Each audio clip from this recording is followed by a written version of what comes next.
Right, we are now live on the YouTubes as well. So, hello everyone. Joker is wild. Stop! I can't wait any longer. Stop torturing me, John. I'm sorry. I don't mean to torture at all. Good to see you. I'm going to find Wadden in the YouTube chat and make Wadden a mod. Over there. Where is Wadden? Got to find him. How is everyone today? I hope that you are all well and having a great day. Thank you for joining me. If you're joining from the US, I understand that it's early in the morning. So I really appreciate that. I massively do. If you are joining from elsewhere, then particularly on TikTok, if you can just put a little note in the chat to say where you're joining from, that kind of just stimulates the algorithm a little bit and makes it push the stream out to other people. And then we get more guests and then we have a better show. So that would be really super handy. I'm assuming all good on YouTube. Thank you, Ezra. I appreciate that. Ezra, I'm just looking for... Oh, there's Wadden over there. Okay, let's do this. Let's make Wadden. We have a new mod, ladies and gentlemen, on the YouTube side. I'm welcoming Wadden. Thank you so much for volunteering and stepping up. I really appreciate that. Welcome aboard. Thank you for that. So, hi everyone. Great to see you. Thank you for joining us for the Tuesday daytime stream. I really like these streams. We had an awesome one last week. I'm hoping we might have a good one this week. It tends to start off being a bit more UK centric because of the time of day, and then as the stream goes on, we end up getting a few more guests from across the water. So that is what I suspect may end up happening as well. But let's see. We're going to get our first guest in, not wasting any time at all. Straight away, we're going to bring in Ezra on the TikTok side. Hi, Ezra. How are you?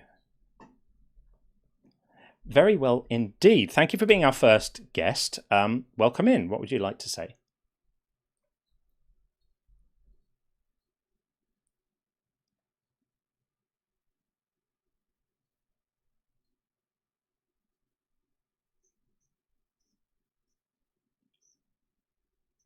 Yeah.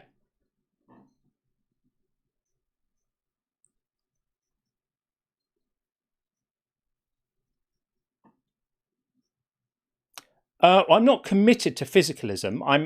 All atheism means, you nailed it, is I'm not a theist. And that's why I say it can't be wrong. Not that people who are atheists couldn't be mistaken. Of course, that's possible. But if you just don't have a belief, you don't have a belief. It doesn't have a rightness or wrongness about it. And then there's a dual meaning to this, which is it certainly can't be morally wrong. It can't be morally wrong to not be convinced of something. That's stupid, and plainly so, right? Yeah. So that's what that's about. Great.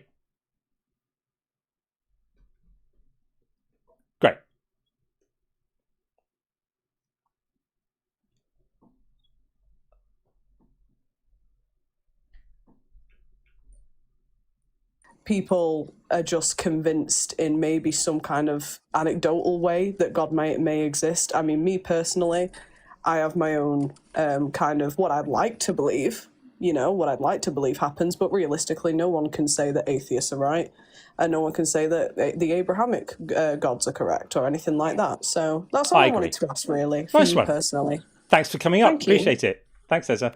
Thanks. Okay, crazy business that my software, I use OBS to stream this stuff, and sometimes it just randomly mutes the guest audio, and that's why you didn't hear it, but it should be better now. Yep, I don't know why it does it. It's done it a couple of times before, and the first time I find out about it is is when people in the YouTube stream start saying, we can't hear the guest. It's absolutely wild. Don't know why it does that. Anyway, okay, we did have another guest on the TikTok queue, but they have dropped down. So until they come back, good to see you again, everyone. Yeah, I appreciate it. Thank you for joining me. We've got a couple of super chats which we will read while we wait for the next guest. And yeah, just to clarify what we mean by this, I really like running this topic because it occurred to me one morning, shower time. I have some of my best ideas in the shower. It just occurred to me to say, like, I like the idea that this has a dual meaning, right? It can't be wrong to just not be convinced of something. It can't be wrong morally, certainly. That's the whole premise of Unconvinced and the book and the whole thing about that. And it also can't even be wrong. When people say atheism is wrong, what they might mean is atheists might be making a mistake in their lack of belief. But that doesn't mean atheism itself is wrong. It just means that we may be mistaken, right? We may be lacking a belief in something that actually does exist. Or in a more extreme case, for those atheists who actively say there is no God, well, they could be mistaken. But in its simplest form, atheism just means having not been persuaded of the God claims, right? And you can't be wrong because you weren't persuaded of something. Okay, we're going to bring in Nick Smog on the TikTok side.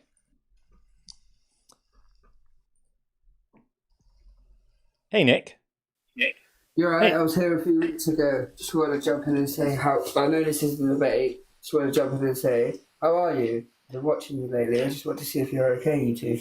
I really appreciate that, but it is a debate call. Yeah, I know it's a debate. It is a debate stream, yeah. But I would welcome you to call back every other Friday. We do the Unconvinced After Hours show, so I'd love to chat to you then. But we're keeping it super lean now for the audience. But thanks for calling in, Nick. I really appreciate it. No worries. Thanks, man. Just wanted to say, bye.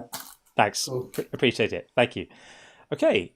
Yeah, folks, I love you all, but please don't come up just to tell us you agree with us today. That's what the Friday streams are for, where anyone can come up and ask anything at all or bring up any subject for conversation you like. On the Friday shows, in fact, it's every other Friday, on the After Hours show, you are more than welcome to come up and ask anything. It doesn't even have to be about theism or religion. You can ask us about pets or music or culture or the news or anything you want, and we'll engage about that stuff. But this is a debate show, and that's what people are really joining for. And what I found is, since we've been doing this, it's been much better. The audience figures have been much better. People are staying for longer in the streams because it's focused, because we don't have long meandering calls about other things. And that's what we want, because it's good for the show, it's good for the community, it's good for doing what we're doing. We are going to welcome back Charlie. Hey Charlie, how are you? Hello. Yeah, I'm not too bad. How are you? Very well indeed, thank you. Welcome back. What do you got? Thank you. Well, my perspective's actually changed since I was last here. Okay. So tell us. I still believe in the Christian God. I just don't think he's worthy of worship. Interesting. That's not a position which is as uncommon as you might think, by the way. That is sometimes a stop on the train to non-belief land, where you stop venerating this because it's quite clear how morally bankrupt this entity is, but are still convinced by the evidence for him or it. Mm-hmm. And we'll get you past that one too, Charlie. Don't worry. No, it was actually I was binge watching Alex O'Connor. Yeah, and it was the problem of evil which really like set that in tone, and specifically because in the Bible I used to use this when I argued abortion. It says, "Before I formed you in the womb, I knew." Yeah. So like he knew that he was going to give babies cancer. Yep. And stuff like that. Yeah. And he just allowed it to happen. It doesn't change anyone's free will, and he allows it to happen. So therefore, he's evil. Yeah. So we're agreed that he's evil. So then let's just switch it a little bit. Why are you still convinced that he's anything more than just a made up story? Yeah, I don't think specifically the Christian God. I just believe in a triune being, because I see that in Big Bang, for example, I see that as quite a good theory on how the universe existed and came into existence. And I think that needs a creator of some sort in order to accept that. Are you aware of the fact that the Big Bang isn't really a theory of how the universe came into existence? And nobody working in cosmology presents it that way. It's a model for the expansion. And prior to the Planck time, no one has a clue. And the majority of experts in this area don't view it as the start of time. So you'd be in a minority amongst physicists if you held that view. Yeah. Well, I mean, to be fair, I only ever seen it as it wasn't like a full theory. It was like to put it simply, it's like the energy outburst, right? And we don't know where that energy came from. Not quite. No, not quite the energy. It's Sean, feel free to come in here if you want to, because I know you're good on this stuff. It's more the expansion, isn't it? Yeah. So the Big Bang theory is not a theory about how it is a bona fide theory, meaning it has a mountain of evidence to support it. But all it says is the parts of the universe that we can observe, which is it may not even be close to the entire universe. We know it's not the entire universe, but the part that we can observe was in a hot, dense state 13.8 billion years ago, and there was a rapid expansion. It doesn't say what existed before. It doesn't posit that it was the beginning of time or the beginning of everything or the universe. It's just a moment in time as far back as we're able to see, and that's it. So there was everything that we could observe was in a hot, dense state. There was a rapid expansion. And there may be countless Big Bangs events that have happened elsewhere. We don't know. The universe could be infinite into the past. We don't know. It may be finite. Again, we don't know. That's still being studied in cosmology. Yeah. See, I don't like that idea of infinite regression and how we have an infinite past. I see that as like contradicting itself. How so? How so? Because I don't think we would ever reach the present point in time. But when you say you're correct. Yeah, you're correct that if you start infinity into the past, you'll never reach the present. However, you don't start at all. What would happen is we would just exist at a certain point on the timeline. I know it kind of messes with your brain like intuitively, but imagine it like this. Let's say, and it very well might be, and I don't see how it can't be, but still, let's imagine the universe is actually size-wise infinite in size, right? It just, if you go any direction, there's nothing that'll stop you. And if there's a wall that stops you, that would be part of the universe too. And what's beyond the wall would be part of the universe too. So let's just imagine the universe is infinite in size, because nobody seems to, or few people seem to have a problem with that idea. If it's infinite in size, I could just as easily argue, well, if you go that azimuth there, you can't start infinity in that direction and just end up where I am right now, because you'll never reach that point. But what the reality is, if it's infinite in size, we just happen to exist at certain coordinates on the in the space zone. Well, in the time zone, we would just exist time-wise in a certain spot on the timeline. There wouldn't. There is no beginning. So does that make sense? Yeah, it does sort of play with your head a little bit, but it does. Here's another way of thinking about it, Charlie. When people say, "Well, we'd never reach the present moment if it was an infinite past," we have to ask who is the we that is traversing all of these points in time, right? There isn't an individual person, and there isn't a starting point. The whole idea of an infinite past is that there isn't a point that you could ever start. It is counterintuitive. It's a bit like thinking about the set of numbers, right? If we said the set of numbers must be bounded, because if it isn't, we'd never get to zero from minus infinity, because you'd start there and you'd never get to zero. Therefore, the set of all numbers must be bounded, right? And you know that's a nonsense, right? There isn't a limit to the set of numbers, because however many numbers you have, you can always add one on the end and you get a new one. And think about time as being exactly the same. You could always add a moment on to the end, going in either direction, into the future from now or into the past, and there it is. So whilst it is a bit counterintuitive, a lot about fundamental science is counterintuitive. You know, relativity is counterintuitive. Quantum mechanics is counterintuitive. The structure of matter itself is counterintuitive. If you think that all of matter is made up of atoms, and atoms are about 99% empty space, that's counterintuitive. Yeah. Right? So we're not entitled to have the explanations for the universe fit into our intuitions, because our intuitions were formed in human brains designed to cope with bananas and trees and predators and hunting and grass and water and slow, small things, right? So I would offer you that to think about. But I congratulate you on... it's a significant moral improvement that you're not standing by the ethics of the Christian God. I see that as a big upgrade. I like Charlie Mullins 2.0, and I look forward to Charlie Mullins 3.0 joining us in the waters of rationalism and reason, coming to a discussion near you soon. I'm enjoying that. I'm enjoying that, Charlie. I appreciate you guys. I'm going to drop down. Good for you, buddy. All the best. Thanks, Charlie. All the best. Thanks. Bye.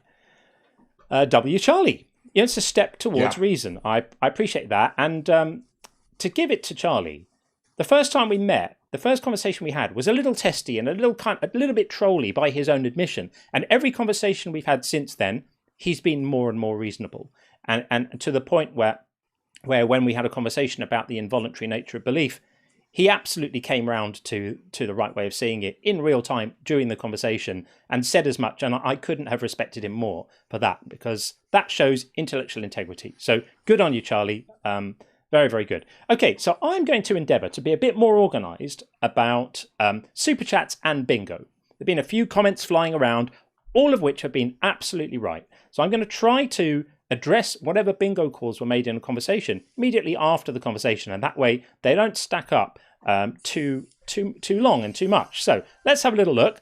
We got, during that one, we did have a look at the trees from Finkelstein. I think it is a variation on look at the trees, isn't it? It's a sort of design argument, whilst not explicitly look at the trees. I think it's close enough to allow for that. And I always leave that too loud. You must turn that down. And also, the nothing comes from nothing. It's true. We did get that. We did get that baked into the assumption that the Big Bang was some sort of ex nihilo event and needing an explanation. I think that's right. Curiously, theists or deists are the only people who really do think that something does come from nothing, and that was just a magic explanation for that. So that's the bingo. Yep. Thank you, and good calls there. And I'll just get us up to date on Super Chats while we wait for our next caller, because we don't have one yet in the queue.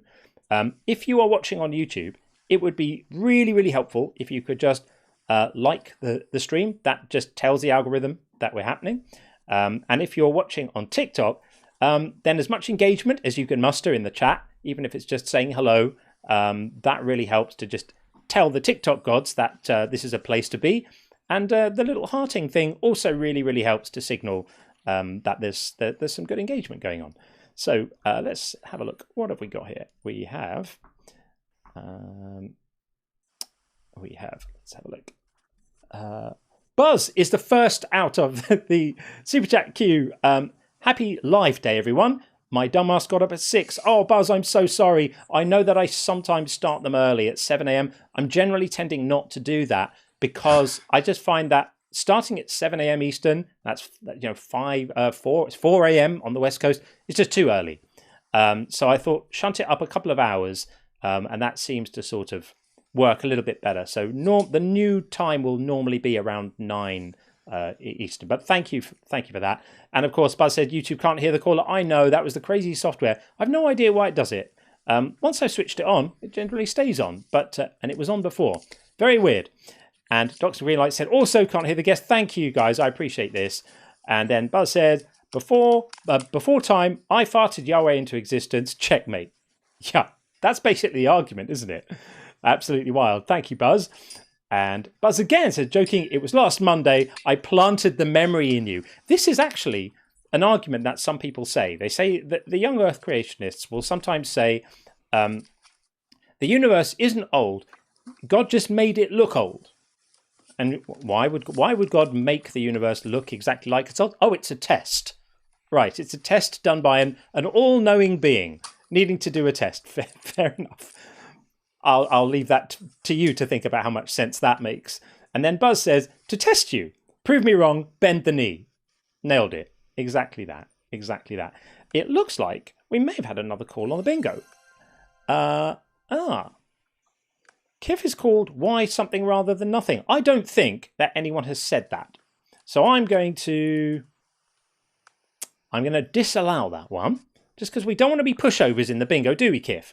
I'm not sure if that was intentional. It might have been not intentional. I'm not sure, but I think we don't need that one right now. Okay, let's get Bydyno in on the TikTok side. Our next guest.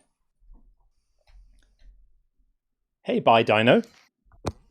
Hi, how you doing? You all right? Very well indeed. Welcome in. Before we get started, just to let everyone know, I do have the conversation rating is up and running today. So if you want to do that, I'm putting the link in both chats. You know what to do. It's fun. It's just a way of taking the measure of a conversation. And remember, we're rating the conversations for quality of argument and quality of engagement, meaning how good is somebody's argument and how kind of polite are they? Are they coming in for a respectful discussion, or are they coming into posture and stuff? I'm sure that Bydyno is going to be very respectful and polite. Mate, I haven't come here to argue. I've just come across your post. You strike me that way. So welcome in. You're very, very welcome. The floor is yours, friend. What would you like to say? Yeah, I'm open-minded with all of it. I see your points and I see other points. But the biggest question I've got, I just can't get it around my head that it's impossible that it could have just happened by chance. Like the human body, the DNA, it's consciousness, what we see. That to me, it's impossible for that just to happen. Somebody must have made this. That's my view. Is it your view that there are no natural processes known to mankind that could result in human bodies and DNA? Not DNA, no. Not how sophisticated we are with consciousness, no. I don't believe that it could have been here by chance. That's my own fault. Hang on a second. The argument, the potential positions here are not just pure chance or a designer.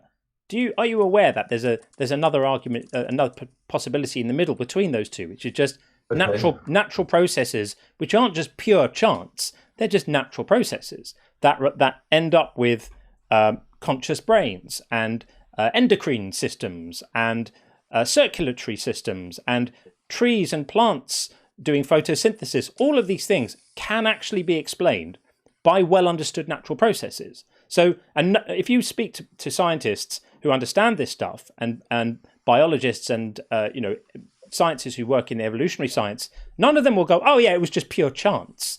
That's a mischaracterization of the hard-won knowledge that we actually have. Yeah, see, you know more than me then, mate. To me, it's just my view. I just feel it's impossible just by chance that we're here today. Yeah. I believe that there's a higher being that has put us here today. Sure. Regardless to all the issues, what's going on in the world, and I understand your views. Why didn't he help us? Why does he do this? Why can't he cure this? It's weird. It's messed up. But you can't honestly say that you're here just by chance. Well, as I just said, yeah, by chance and by nature are very different things, right? So if you say you can't say it by chance. And first of all, we could be here by chance. Let's imagine the chances of life evolving are 1 in a trillion, right?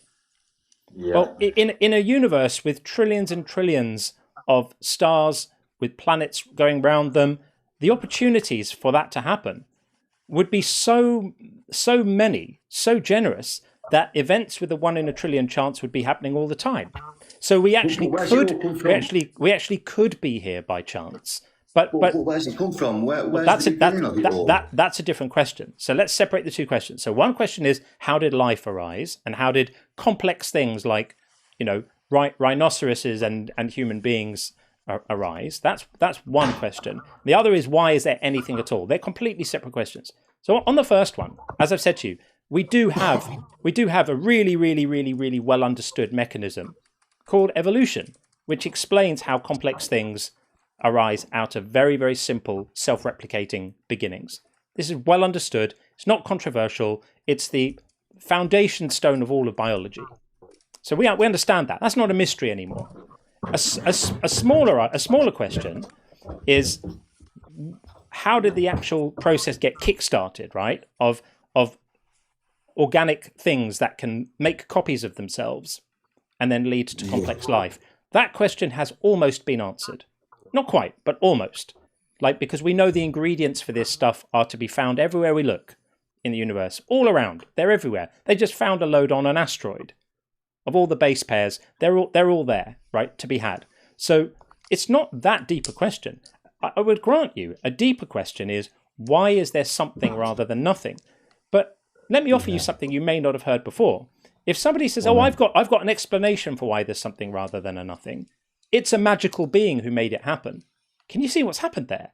The question hasn't It seems far-fetched, doesn't it? It seems far-fetched, and even worse than being far-fetched, you're right that it is. The question hasn't actually been answered. It's just been moved. It's been moved from why does a universe exist to why does a universe-creating being exist? And whatever questions you had about why the universe exists and how it came to be can also be applied to the special being who apparently created it all. And if you start making exceptions for that special being, then all of those exceptions could also apply to the universe itself, and therefore you don't need the special being. How does that land for you? Yeah, no, I get where you're coming from, mate, and yeah, it makes sense. It really does. But I don't know. Would you rather, if you knew, if the evidence was there, would you rather believe somebody created you? If the evidence was, if the evidence was there, I wouldn't have a choice but to believe. It's not about whether what I'd rather believe. If the evidence was there and it was good evidence, then I would be convinced by it and I'd be a believer, whether I like it or not. See, the evidence for me is us. We're the evidence. Well, because I just can't see evolution be able to create consciousness. BYD. Are you familiar with logical fallacies? No, I'm not. Like what they are? Okay. It has to do with logic and reason and how you can know things. What you are in. So a logical fallacy is kind of broken reasoning, like believing things for bad reason. So, for example, believing something is true because it hasn't been proven false is a fallacy, and that's not what you did. But there's actually named fallacies, and what you are doing is an argument from incredulity fallacy. And I'll read it to you. It's a logical fallacy occurring when someone concludes that a claim must be false simply because they find it difficult to believe or cannot imagine how it could be true. So when you're saying things like, I just can't imagine how life could have started naturally, like something as fantastical as life, you are doing a textbook logical fallacy, which is an argument from incredulity. And by the way, I did the same thing.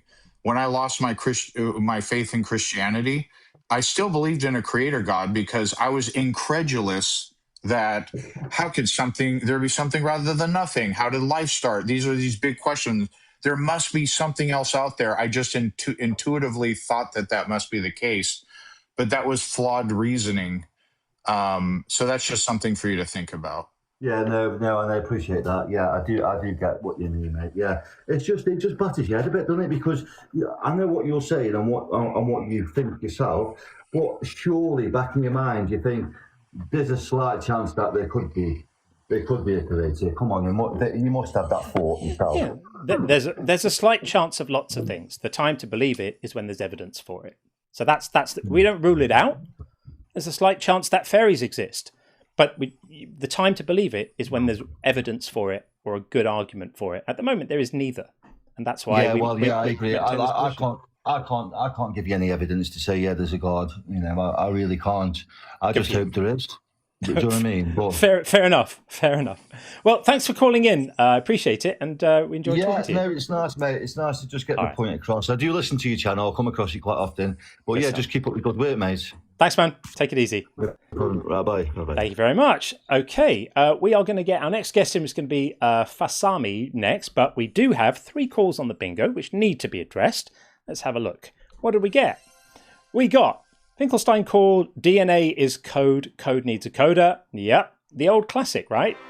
And Kif called fine-tuned universe. I think we kind of did get a variant of that there. And Kif also called why something rather than nothing. We absolutely got that too. So excellent work. Bingo up to date. Very, very good on the ball behavior there. I like that very much indeed. And let's get Fasami in right now. I hope I'm saying this right. I fear I may not be. Hey there, how are you? Hello there, thank you. Yeah, Fasami is my name. Fasami. Okay, well, welcome in. Welcome in. Sorry, I had the wrong thing on the screen there. Welcome in. What would you like to say? Yeah, when Bydyno was talking about specialized organs that we have, using that as a proof to say that no, it must have been creation rather than anything else. So what came to my mind is a simple thing. You have 1,000 people walking on the grass land, there's no path that is nothing there, but everybody walks that same path consistently for a very long time. What will you get? You will get almost like a road, as if it was constructed, even though it's just legs walking on it. The grass will die.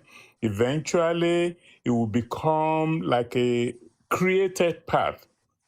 So my thinking is this: that is how organs becomes perfect in what they do, rather than the belief of creation. Because I struggle to see how creation can answer some of the things that we have. Yes, I believe in the evolution that you said is no longer, it's not even a belief, it's a fact that can be proven. And I totally agree with that. Yeah. So, but unfortunately, a lot of people are not able to think far, that it takes millions of years for something to become perfect. And Fasami, real quick, Yep. do you believe a God exists? Because this is like opposition only. No, Right. no. I was a Christian. I'm beginning to see that as fiction. Yeah. Especially. So friend, we do a live stream every other Friday called Unconvinced After Hours, where we invite people to come and share their thoughts and their theories and their deconstructions and their passionate agreement with us. But this one, because we've got an audience who've tuned in to hear debates, we would be disappointing them if we allow everyone to come up and agree with us and tell us why. And they would leave, and then I would cry, and we would be sad. So thank you so much for coming up. I really appreciate it. And feel free to call us back. The next After Hours show is not this Friday, but the following Friday, because we just had one. And we'd be really, really happy to take your call. Thank you for having me. Sure. Thanks, friend. Take it easy. Yeah, bye. Thanks very much. Okay. There we go. We just got to try and keep it focused. As much as I love hearing people call in, and actually his analogy of the road is quite a good one. Enough people walk over along the same path through some grass, it's going to start looking like a road, and what you're left with is a result of what's happened rather than a design to have made it happen. But we'll hear about that hopefully another time. Babs has said, personal experience says, time is a river. The longer you stay in it, the more wrinkly your skin gets. Yeah, fair, Babs, fair. I remember when I was younger and I used to spend lots and lots of time in the bath or in a pool, and my skin would start getting wrinkly. And now I can achieve exactly the same effect without needing to get into water at all, just by being alive. It's amazing. Absolutely amazing. Right. Well, the call queues are still empty, but hopefully someone will come up soon and want to speak to us. I've been trying to work on a little thing. I should have done it before today, to add to the screen, to just say debate stream opposition only. I'll see if I can sneak one in during the live stream here if we have a moment. But hopefully that'll help to steer the conversations in the right direction. So here's an interesting comment that came up.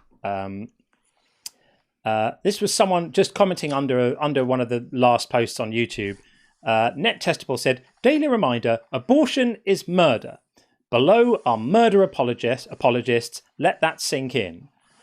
And then let's see who replied. And then also said, yeah, that's right. So someone replied to say, well, pushing back against that. And then he replied again to say, God is the authority of life, so he could take it. So basically someone replied saying, God kills people all the time.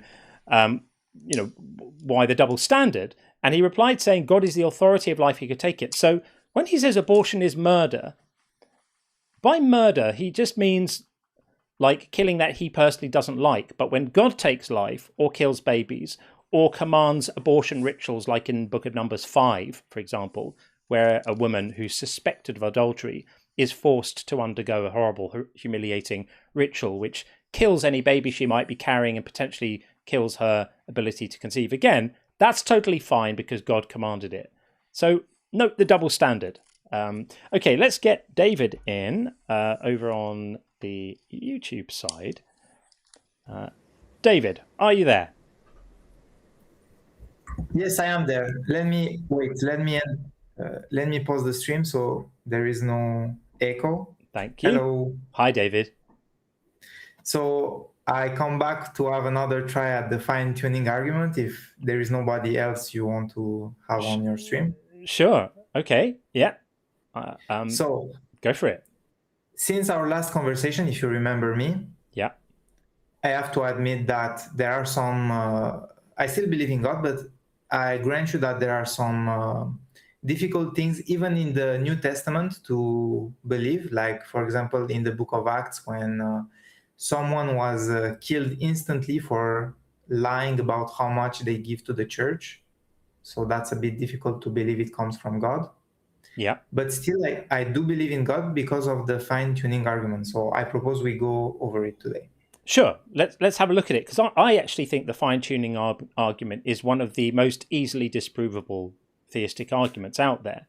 It astonishes me that people continue to make it, because it's so obviously a bad argument. But should we look at it together? Yes, please.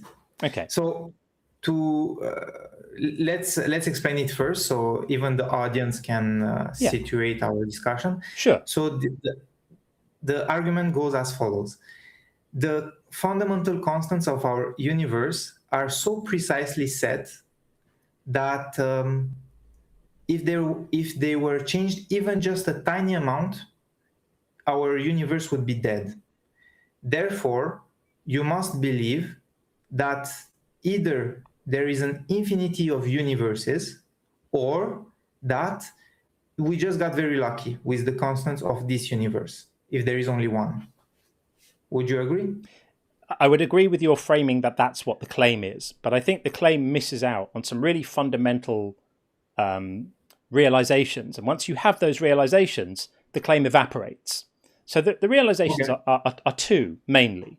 The first is that the fine-tuning argument assumes that the current state of the universe was the intention at the beginning, that we were like aiming for a particular, or God was aiming, or some designer was aiming for a particular point. And it's an amazing, tiny probability that we would have got to this point because he was aiming at a specific point, and there were all these other ways that the universe could have been, and we just managed to get it right and get to this one. A little bit like throwing a dart at a dartboard a million miles away and it just happening to hit the bullseye in the middle, right? What an amazing shot. But what it fails to see is that the current state of the universe and the current configuration of the universe isn't a target that anyone was aiming at. It's just what it is, right? It's like saying, if I wrote down the order of a pack of cards on a piece of paper, and then we shuffled up the cards, and I gave them to you, fair shuffle, right? And I gave it to you, and you found they were in exactly the order I'd written it, that would be incredible. That would be fine-tuning of those cards. But if I didn't write down the order, and I just shuffled the cards and gave them to you, but it was still in that same order, I just hadn't pre-specified it, well, then that's mundane. It's nothing. And so that's partly what's going on here is the claim that the fine-tuning is the end point of a targeted process. It's called the sharpshooter fallacy. It's drawing the bullseye round where the arrow has landed already. That's the first problem. But the second one's even worse. Can I answer point by point, and then I will let you do your second point? Of course. So if you shuffle the cards and you find a random order, there is nothing exceptional about it. But if you shuffle the cards, so to say, and the result is something exceptional, then you have to think that, oh, I got very lucky. No, because what you're missing is every combination of the cards is equally exceptional. You could say, if the cards were different, let's say if the universe, let's continue the analogy, if the pack of cards that corresponds to the universe was shuffled differently, we wouldn't be here. Okay, but something else might be here. Maybe it would be a different type of life. Maybe it would be a different type of matter. Well, you can disagree, but it's still true. And all you're doing is you're identifying the particular state the universe is in now as being special because you're biased towards it. But here's where the argument gets even worse, and here's where it really sinks, and the final bubbles come up to the top of the water and then disappear, never to be seen again. Is that to make a probability argument, you have to know what the possibility space is. You need to know how many different ways the universe could be made. What are the different values that the physical constants could have had? Maybe the gravitational constant could have been more. Maybe the gravitational constant could have been less. Maybe the strong nuclear force could have been higher and the weak nuclear force lower. Maybe. But until anyone can demonstrate how many different ways the universe could be made, until we can have a look at some other universes, for example, which have been made with different physical values, you can't assert that there could be any difference at all. And it might be just a brute fact of nature that a universe has these properties. And it's not possible to have a universe without these properties, which is exactly what you would be doing if you postulated a God. To explain them, you would be presenting the God as just a brute fact of nature. You wouldn't be going, wow, what are the chances of the God being configured in exactly the right way that he could create universes? You would just take it as read that that's what gods do. Forget about God. Imagine it's just a happy accident. You have to agree that our universe, even if you say yes, but our universe had to have these constants. Even if you make that argument, you must agree that it's a very happy accident for us to. I don't grant that it's an accident. It could just be, this is how universes are made. This is what the properties of a universe must always be. Sean, do you want to come in here? What? I didn't hear. No, I was just inviting Sean to come into the conversation. I was muted, and I didn't realize I muted myself. Sure. Yeah. So let me help you with the card analogy here that John gave earlier, because it's an important one. So guys, can I just make one point and then I will let you speak very shortly? Okay. In my vision of things, life permitting universes is like having 4 straight flushes in a row when you put the cards on the board.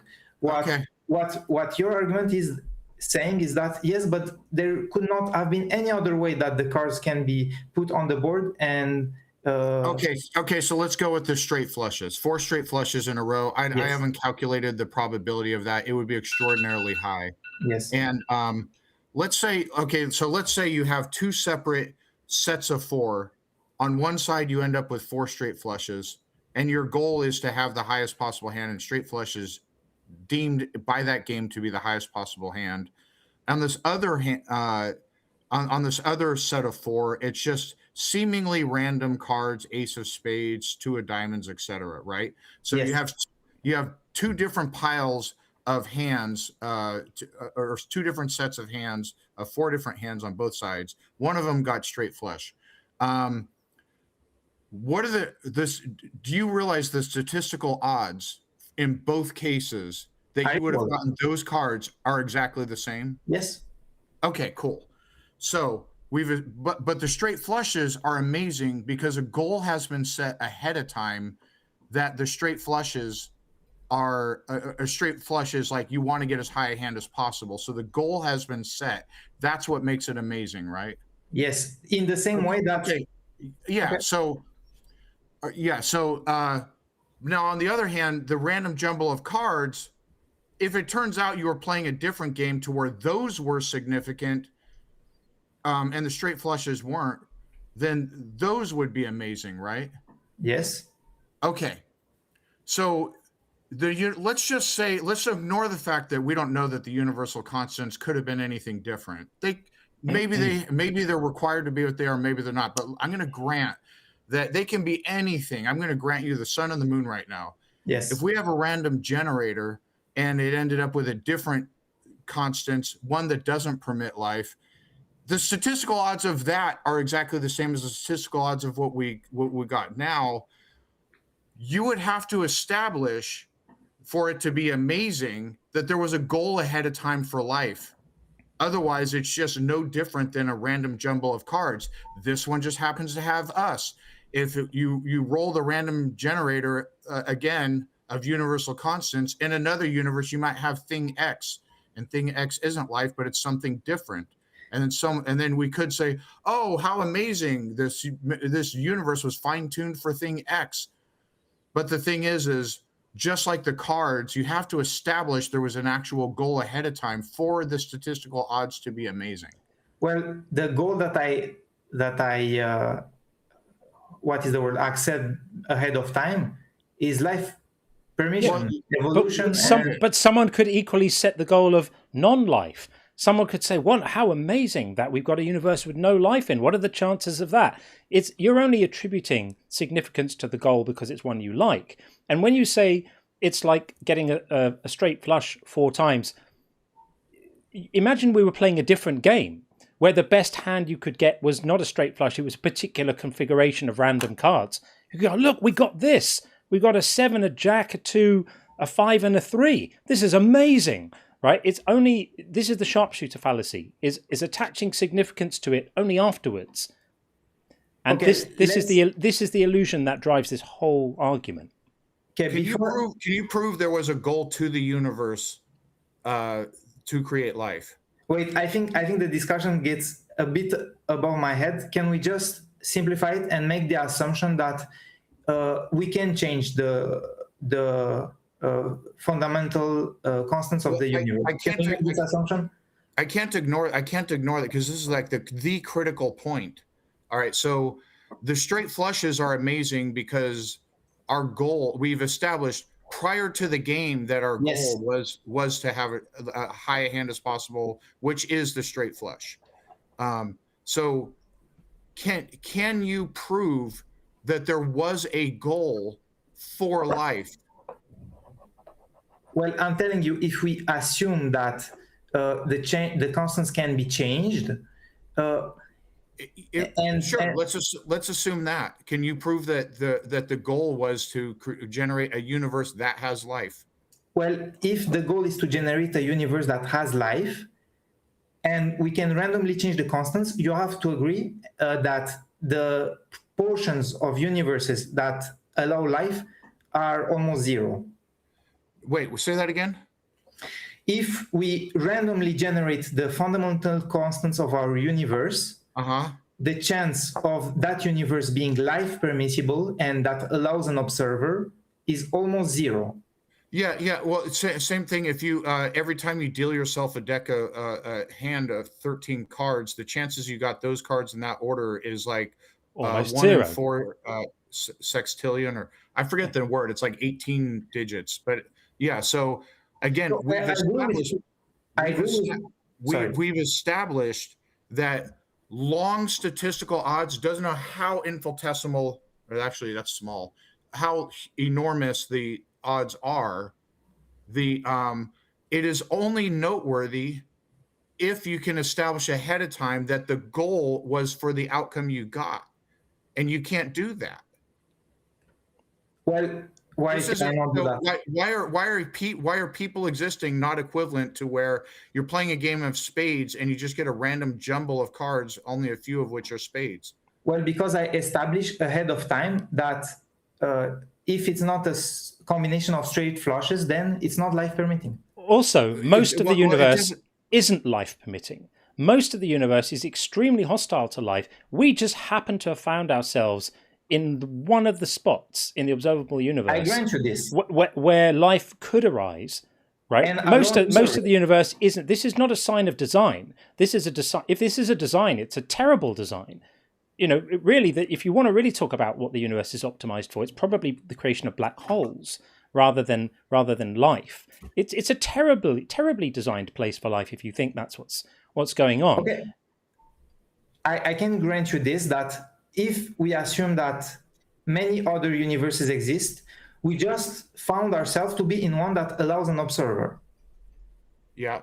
But then we go to the simulation argument that states if a universe is created, imagine with constants where there is no conservation of energy and you have infinite energy and infinite computation, then the number of simulated universes far outweighs the number of randomly generated universes, and thus we need to conclude that almost certainly we live in a simulation and therefore there is a creator. If you can go there. You never did answer my question. Sorry. If you can state it again, I will try to answer the best. Yeah, sure. Okay, so we agreed that any random, doesn't matter what cards you're dealt, how many hands you're dealt, anything, the statistical odds that you would get those cards in that order are exactly the same no matter what, and that it's getting a certain hand could only be amazing if you establish that there was a goal and intention ahead of time to get those particular cards.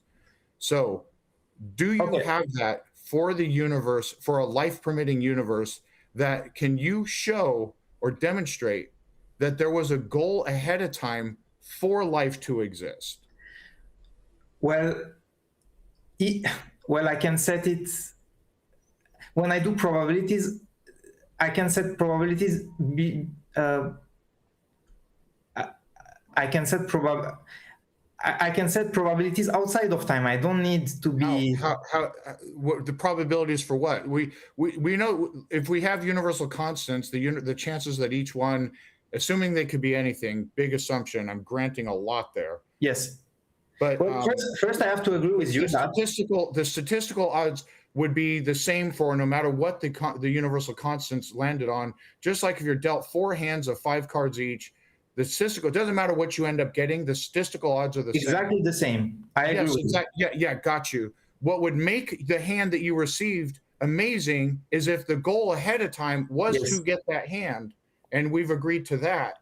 So if we're going to make that analogous to the universal constants, you have to establish for the one we have to be amazing that it was the goal ahead of time. Otherwise, why aren't we just considered another random jumble of universal constants?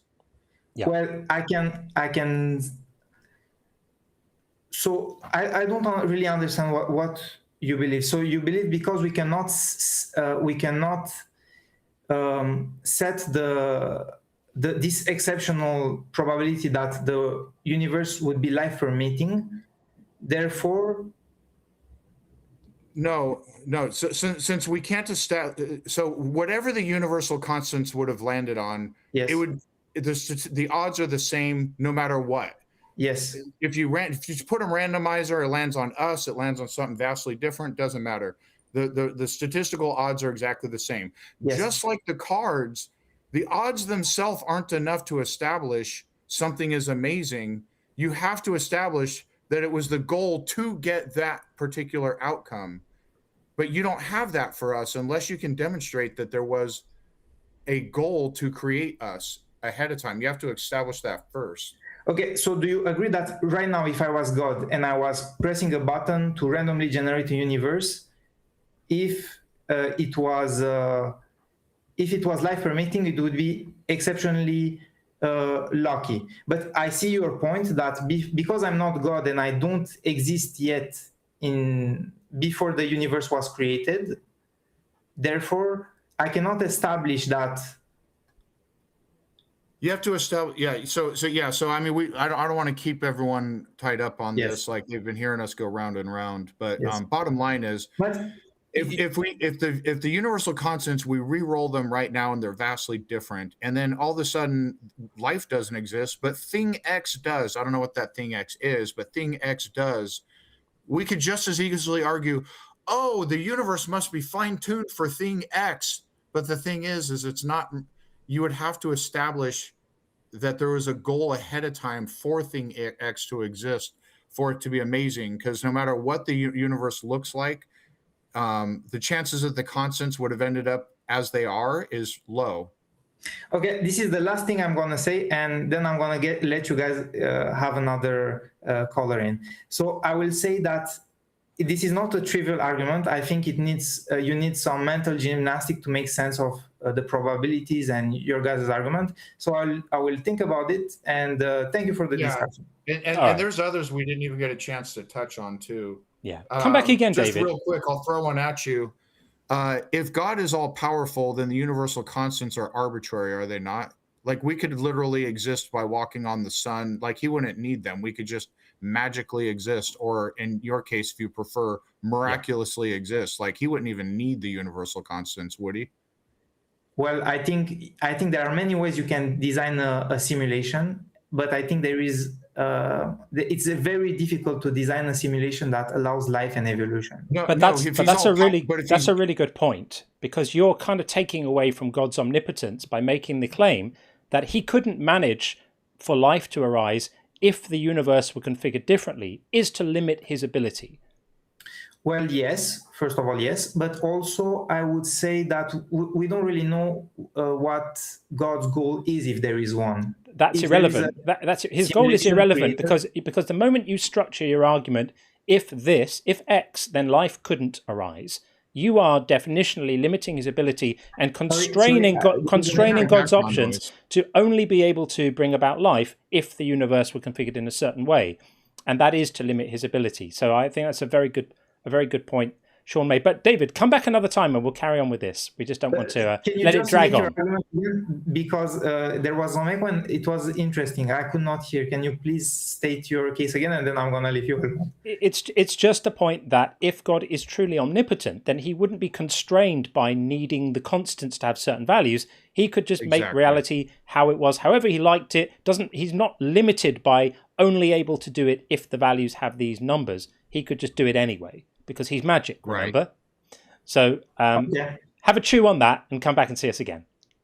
Okay, have a nice day. Thanks, Bye-bye. David. Thanks. Thank you. Thanks. Okay, we are going to get Captain Kirk in next on the YouTube side. Love the name. Yes, good name. Definitely a good name. Just a couple of super chats to get through. Massive thank you to Tim Cooney, my good friend Tim, who has sent out 50, not even kidding, 50 Unconvinced gift memberships. That is enormous, Tim. Thank you so much. That's crazy work. I really appreciate that. They will have been distributed to people in the chat. Big thanks to Tim. That's absolutely amazing. Thank you, friend. And Buzz says to Daniel, I created the Holy Spirit to test you. Turn to me as the one who farted Yahweh into existence for salvation, or have eternally stale beer, infinitely wet socks, and diarrhea in my hell. That is terrifying. A terrifying thought. And finally, Laura says, John, would you oppose a pregnant person aborting a late 10-month fetus because they discovered it would be a female baby, no other reason? And it's a tricky one, right? Because for me, the whole abortion issue is one of women's autonomy. It's about a bodily autonomy. And where is the line where somebody stops having rights over their own body and being in charge of what their own body is being used for? Also, there's no such thing as a 10-month fetus. At 9 months is a fully mature baby, and at that point, it's a delivery. Yeah, that's right. It's a delivery. It's not an abortion. So it's a nonsensical question there. That's absolutely right. There are no 10-month fetuses. Yeah, so I didn't even do the math there. I'm quite right, Sean. But true to anti-choice positions, like the person didn't know basics of biology. That 9 months is the gestation period for Homo sapiens. Yeah, thank you for that. And there's an area where the discussion becomes ethically nuanced and tricky. Very, very close to the end of term, which is why people do propose reasonable term limits on these things. But I think, broadly speaking, you wouldn't want to be terminating pregnancies just because the baby was one sex or another. I don't think that would be particularly great. But I feel queasy about women not having control over their own bodies. As a general principle, all discussions about this subject should be had through the filter of understanding that the axiom is that women have control and autonomy over their own bodies and what they're used for. So that should be the guiding principle in these discussions. And any view other than that is pretty insane. By the way, Dr. Dig in the chat said it's 10 months. If I'm wrong on that, then I have egg on my face, and I'll have to admit I'm wrong. I thought I thought it was 9 months, but neither here nor there. The point stands. Yeah, it could be that you've leaked into the 10th month because it's overdue, etc., etc. But okay, let's bring in Captain Kirk. Hopefully this works. Captain Kirk, are you there? I'm here. Hello, how are you? Good. Good. Welcome up. How are you? Yeah, good. You are now successfully beamed aboard the show. What would you like to say? Actually, I've never done this before. I've been watching your channel for a while, and I just was experimenting. Okay. What's the subject you're talking about today? Well, it's the one above my head. Says atheism cannot be wrong. Is the claim we're making, and we are looking for debates today. So we do have another show where people can just call in to have discussions about anything. So if that's what you're after, then I would respectfully ask you to call back a week on Friday when we have the after hours show, and we can talk about anything you like. But if you'd like to have a debate about whether atheism cannot be wrong, then we'd be glad to do that. Can it not be wrong? I suppose it could. Why couldn't it be wrong? Well, could it not be wrong? It depends how you define it slightly. But if I say I'm not convinced a God exists, in what sense could that be wrong, either morally or otherwise? Well, people are convinced of things that are wrong all the time, aren't they? Yeah, but if you this is kind of the point, right? So this is part of why I run this prompt, is to get people to understand that atheism isn't actually making a claim. I'm not saying 0 gods exist. I'm not making the claim there are no gods. There are people who do make that claim, and I think it has a strong chance of being true. But that's not actually what atheism is. At its heart, atheism is just not being convinced by the claims of a god, and so that can't be wrong either epistemically or morally, to just not be convinced of something. It could be that I'm making a mistake, right? It could be that something exists and that my lack of belief represents a mistake I'm making. But that doesn't make my atheism wrong. It just means I haven't cottoned onto something yet. Right, but if it's a mistake, wouldn't that be wrong? No, because it's still the case that I'm just lacking a belief, and I'm perhaps lacking a belief because I could be lacking a belief for really, really good reasons, right? Just a total lack of evidence. It could be that the claim there are no gods is wrong, but the claim I don't believe in any gods doesn't have a right or wrong. It's just a statement of what I believe. Right. I think you can't be. Well, yeah, I don't know. I mean, if you're thinking that God is an objective fact and you have not grasped it, then you're wrong in that sense. Yeah. Do you agree that only claims can be wrong? I'm sorry, ask that again, Sean. I didn't hear you. Sure. Do you agree that only claims can be wrong? Only claims can be factually wrong. Like, yeah.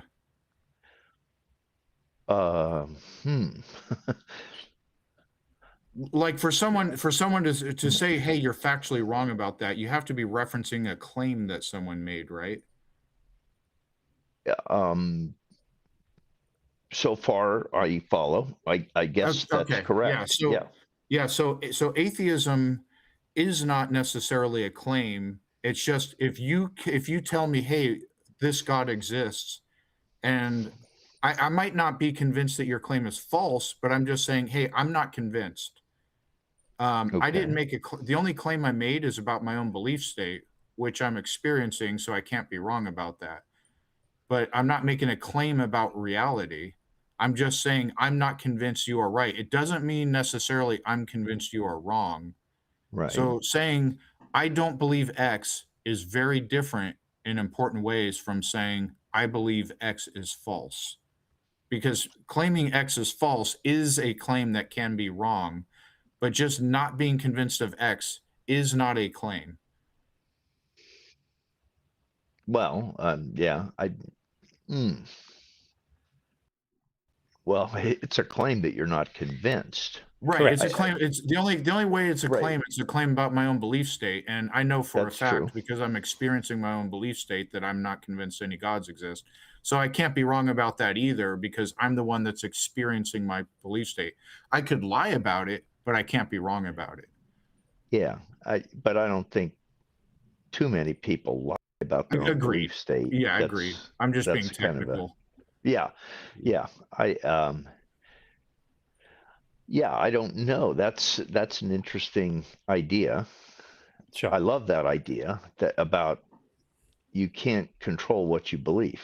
It's it's something that happens to you. Correct. I agree with that. I think that is true. But what is interesting here to me is can something be objectively correct?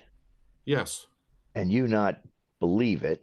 Yeah. And in that sense, you would be wrong. You'd be making No. you might be laboring under a misunderstanding, but it wouldn't mean that you'd be wrong about having a lack of belief. It might be you still have stuff to learn, right? But this is the Right. point. It's always focus on whether a claim is being made or whether it's just a statement of one's belief or lack of it. Okay. Okay. You know, it's a bit subtle, and someone would say this is word games, but it isn't. The reason I do this is to just help people to understand what atheism is, because so many people think it's the positive claim there are no gods, and it really isn't that. For some atheists, they'll go a step further and make that claim, but very, very many don't. Really, I would say even the majority don't make that claim. The majority are a little more careful and just say, so far I'm not convinced, and you can't be wrong about that. Right. Your mental state of being unconvinced is what it is. It is indeed. I don't think you can be wrong about that. It's right. But isn't the search for truth always to see if there's something greater than that? That's you can be open to it. Perhaps you can be open to it. Yeah. And we should be. I'm not certain that's true, but I mean that's kind of what I think. We should always be open. We should always be open to it. And some people, I think I've just seen a comment saying that it can be implied I don't have something in my pocket is basically claiming I have nothing in my pocket. It's still not. It's not implying to say I don't have a belief in God is not to imply I have a belief in no gods. They are distinct epistemic positions. You can take one and not the other, and many people do. Really, many people do. Yeah. No, I think I get that. I think I understand that distinction, and I kind of agree with it. Thank you. If you're 40% convinced, then you're not convinced. You're not convinced. That's it. It didn't hit the threshold. That's the one. So that's the one. Yeah. Well, thank you, friend. So we're going to move it along because we've got others waiting. But thank you. I hope that was clarifying for you, and I appreciate you calling in. It was. Thank you so much. Are you going to say Kirk out before you go? Oh no, he didn't say Kirk out. I wanted him to say that, but there you go. Thank you, Captain Kirk. We appreciate your service, and we will move it on. I was hoping for some type of impersonation. There had to be, didn't there? Yeah. Okay, let's get Omar in next and get some conversation. Then after that, we have Aaron over on the YouTube side. Omar, how are you? I'm fine. Good afternoon to you too. Your audio doesn't sound very happy. I'm not sure why. Just say something. It sounds a little bit breaking up. Breaking up? Yeah, I'm not sure. We'll try and work with it, but it sounds like it's like overloading or something. I don't know if you're very close to it. Are you calling from a phone? Yes, I'm on a phone right now. Okay, well we'll try and work with it, but it's not fantastic quality. But let's see what we can do. I'm sorry. No, it's not your fault. We'll try and work with it as best we can. So, atheism cannot be wrong, is our position. Agree or disagree? I think I'm inclined to disagree. To disagree. Okay. Yes. Why do you think that atheism is wrong?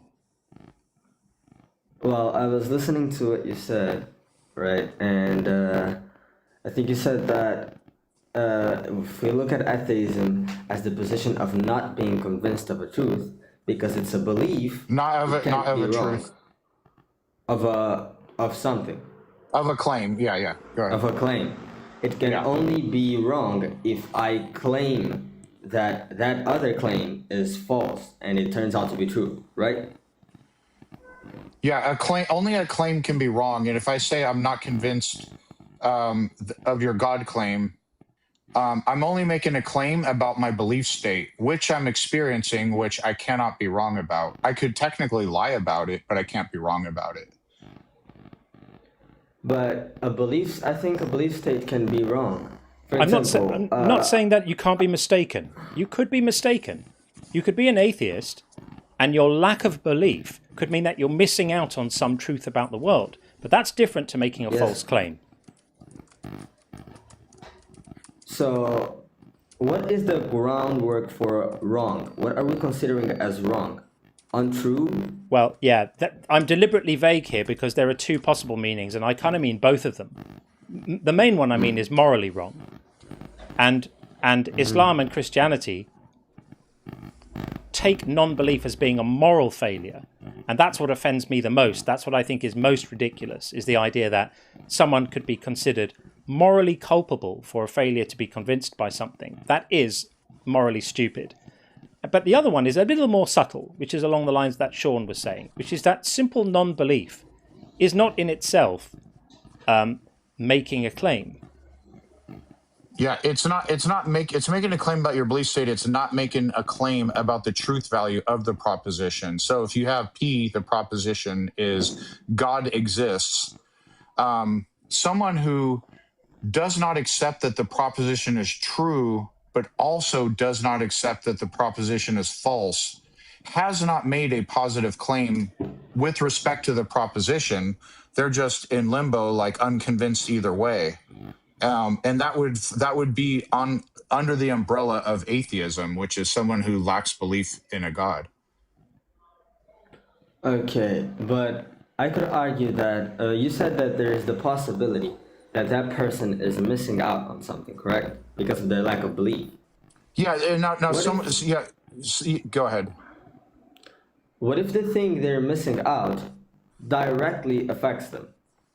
And could I say that they're being ignorant or that they are being inconsequent to ignore something that might have a direct effect on them? I would say you can. So it could be the case that somebody is unconvinced of something that is actually true, but that's a separate question from, are they wrong? Like you can only be wrong if you make a claim. And so it's the purpose of this is to really just sort of one of the purposes is to educate people on what atheism actually is. And it's not necessarily the someone who claims no God exists. It's just someone who's unconvinced any do. Like people who claim no God exists, they're a subset of people who lack belief in a God because they still lack a belief in a God. Right. It's the lacking of belief that defines somebody as an atheist. It's just some of those do make positive claims that no gods at all exist. So just being unconvinced any gods exist, it's not a claim. Now, you could say, hey, you know what? Here's all this evidence. Rationally, you should be convinced. And that's fair if you believe that, and then you can argue that. But in that position, the atheist in that position isn't wrong, quote unquote. They're just unconvinced of something that you think they should be. Yes, but as I was saying, well, I tried to use an example. Let's say this atheist is standing on a cliff, right? He doesn't know what is like on the other side of the cliff, on the pit, on the fall, right? Some may say that the fall is safe, some may say that the fall is not safe, but he chooses not to risk it and he stays on the cliff. However, what if I say that what's on the fall, or the information about the fall, says that the cliff will break in a short period of time? If he still chooses to, stay on that side of the cliff, I could say he's being ignorant. Omar, all you're doing is attaching severe consequences to having made a mistake about the cliff. So to bring that analogy into scope of God, there could be terrible consequences to having non-belief in God. It still wouldn't make atheism wrong. It would just mean that there are potentially bad consequences of being an atheist. Yes, but if you ignore something that directly affects you in such a overwhelming way, you're being inconsequent, and that is intellectually wrong, right? It's not that, because you're still not making a claim. You just happen to be missing out on some aspect of reality. it's a bit subtle, right? And I could be accused of playing word games with this, but I'm really not. I'm just trying to ask people to think about atheism as a state of non-belief rather than a positive assertion there are no gods.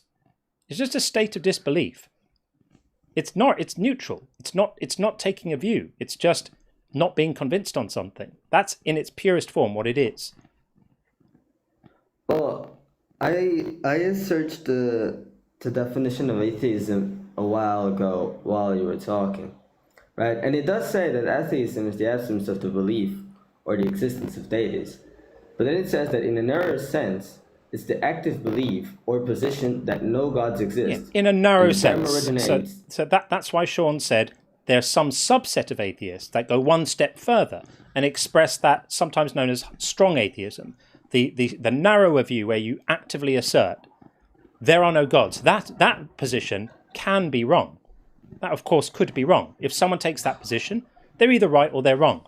But atheism in its essential form, its kind of minimum viable product form, is just not being convinced of God claims. You know, like right now, I don't have the belief that a meteor is going to hit my house tonight. Right? Mm-hmm. Now, that lack of belief, if it turns out a meteor is going to hit my house, it doesn't mean I'm wrong for lacking the belief. It just means I just don't hold the belief right now.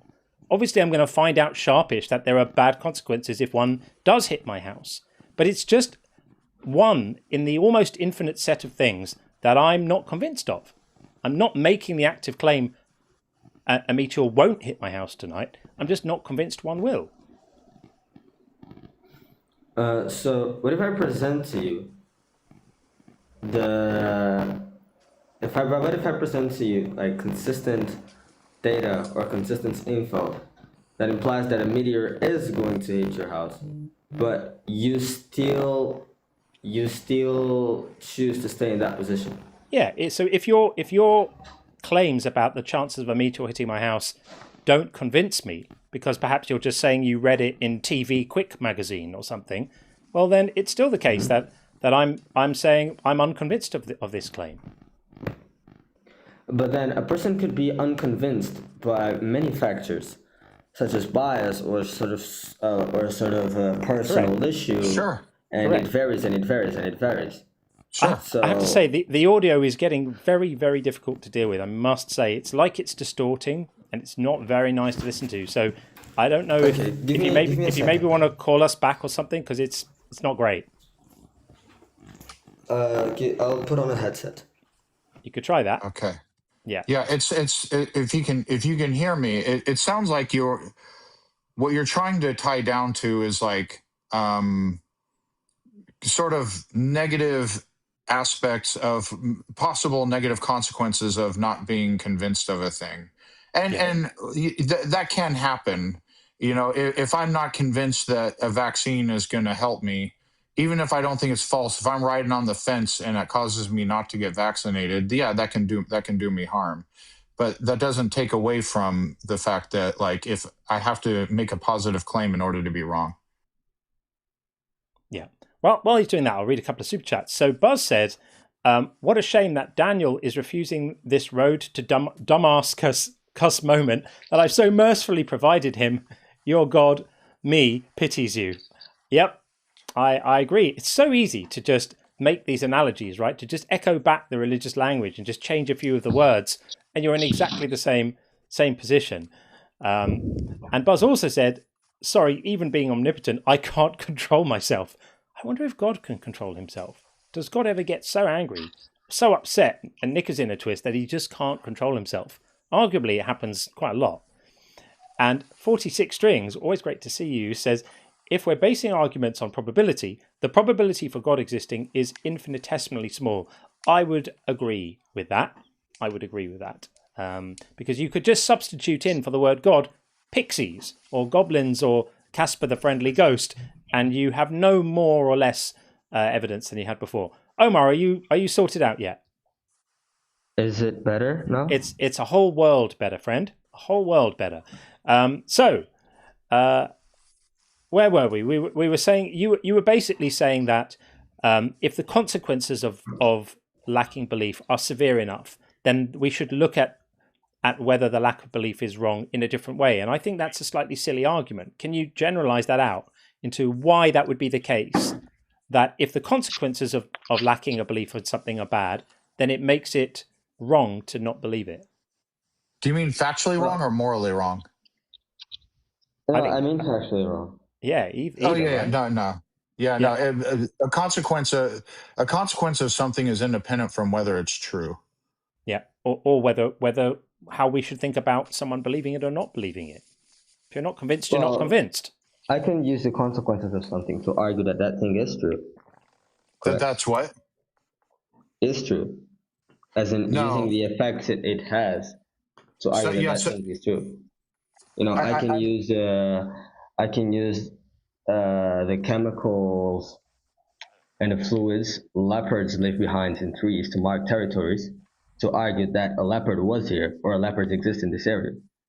That's just providing evidence for the claim. That's not saying that's not arguing evidence that based on something the leopard did. Yeah, but that, so it's a consequence of his action. But hang on, you're just saying that if you provide evidence for a claim, then that claim should convince someone. Well, if that's true, then the person is likely to be convinced. And if they're not convinced, it just means they might be making a mistake. Again, we come back to this idea that a lack of belief isn't the same as a claim there is no leopard.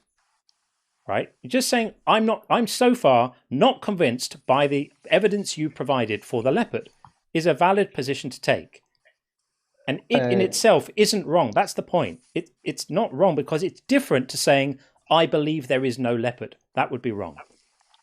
And yes, that's why I was arguing about how many things can make you be not convinced by something.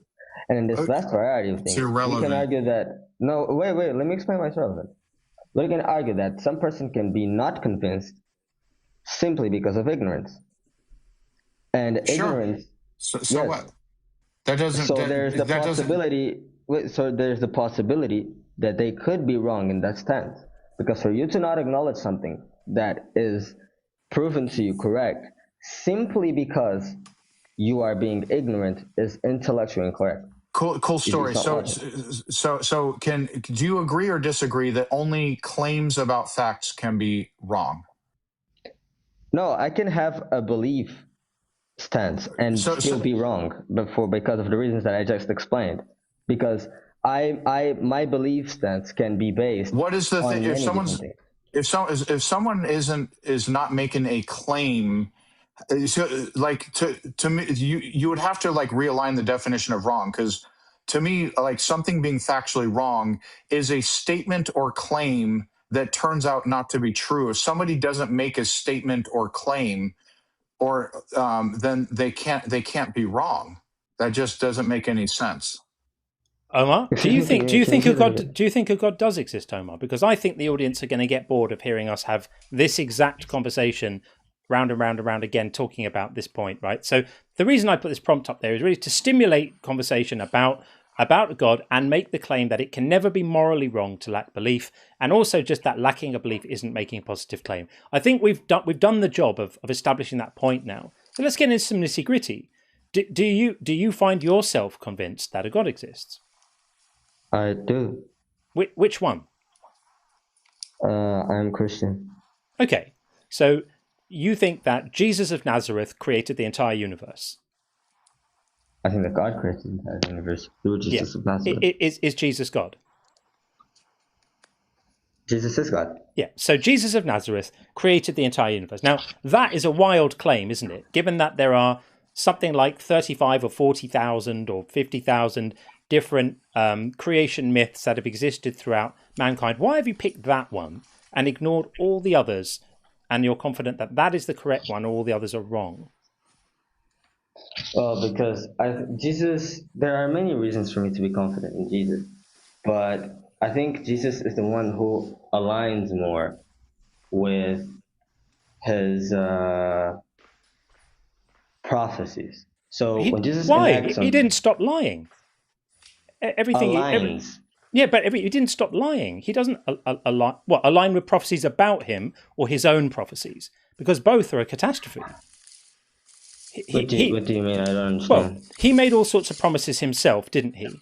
to his followers and his disciples about the end of the world coming and the time when everyone in the world would be judged and angels would appear and there'd be trumpet calls and everyone would be judged. And he promised them that was going to happen in their lifetimes. And those people have all been dead for 2,000 years. In their lifetimes? Yeah. He said no one knows the day of the second coming. No one knows the time. Yeah. He said that he was saying that he didn't know exactly when it was going to happen. But he also said, he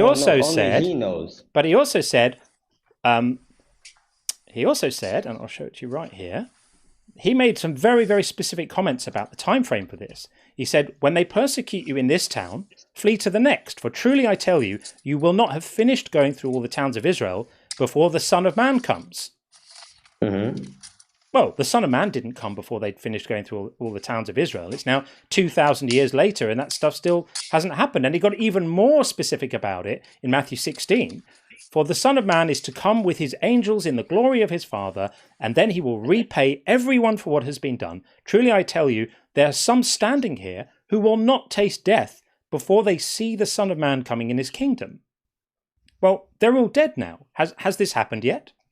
Well, I argue that he was not being literal in those passages. Words don't mean words. But you said he made prophecies. If someone makes a prophecy, you don't get to say he's not being literal. This is what the words mean. Can you go back? I can explain it. Can you go back to the first? You want to go back to the previous? Yeah. The going through the towns one? I can argue that he's not being literal. What was not literal about this? Wait, what suggests that this is a prophecy? Now your audio sounds like you're speaking through a towel. Just try and be clearer if you can. Sorry. Yeah, that's better. That's better. So when you say he's not being literal, when he says, when they persecute you in this town, flee to the next, is that literal? What Jesus means here is when persecuted, preach elsewhere. Right. And if they persecute you there, go to the next. Because, right, that's literal. We agree. When he says goes to the next. Yeah. Wait, let me see. When he says goes to the next, what are the disciples doing? They're moving from preaching the word of God. So literal, right? Then. So this is literal. If you are so is that a yes? Is that a yes? He asked you if it was you have literally. To let me finish my argument. But also bear in mind. I asked you a direct question. So I said when he but we don't need too much elaboration here because it's pretty straightforward. When Jesus says to his disciples, when they persecute you, go to the next town, is that metaphorical or literal? Can I finish explaining the passage? Because it is part of an historical book, and it exists within a context, right? So I have to do some sort of analyzing. But before the analyzing, you should still be able to answer the question in a straightforward way by saying yes, he meant it literally, or no, he meant it as a metaphor for something. So which one was it? You can understand it literally. Do you if he understands it literally? He asked if it was meant literal when it was written. Because there's two parts to this. There's two parts to this thing, right? There's one. What does he mean by when they persecute? When you persecute you, can be applied literally. No. Wait. There's two parts to this one, and we can look at the next verse too. When he says when they persecute you, move to the next town. You either have to take that as meaning what it says or meaning something else. And if you think it means something else, then tell us now what else it means, just for that one part. And then we'll look at the second half when he says, you will not have finished going through the towns before the Son of Man comes. We'll look at that separately. So there's two halves. You were telling me to build two separate interpretations of the same passage. The first part connects directly to the second part. So if I'm going to build my answer, I have to analyze the whole passage. No, you don't. You should be able to answer with a straight yes or no. If I say, does when they persecute you move to the next town? No, you don't. When I ask you, does when they persecute you move to the next town mean when they persecute you move to the next town? Or does it mean something else? You should be able to say it means what it means or it means something else and then give us the something else. So I'm going to ask you again. Wait. When they say... He means it metaphorically. He means it metaphorically. So when he says when they persecute you in this town, move to the next, what does he actually mean? He's telling you when being persecuted for preaching the word, move on to the next. Persecute elsewhere. That's exactly what I said. So I'm going to take that to be literal. So then the second half is he says, you won't have finished going through all the towns of Israel. Does that mean going through the towns of Israel, or does it mean doing some other activity?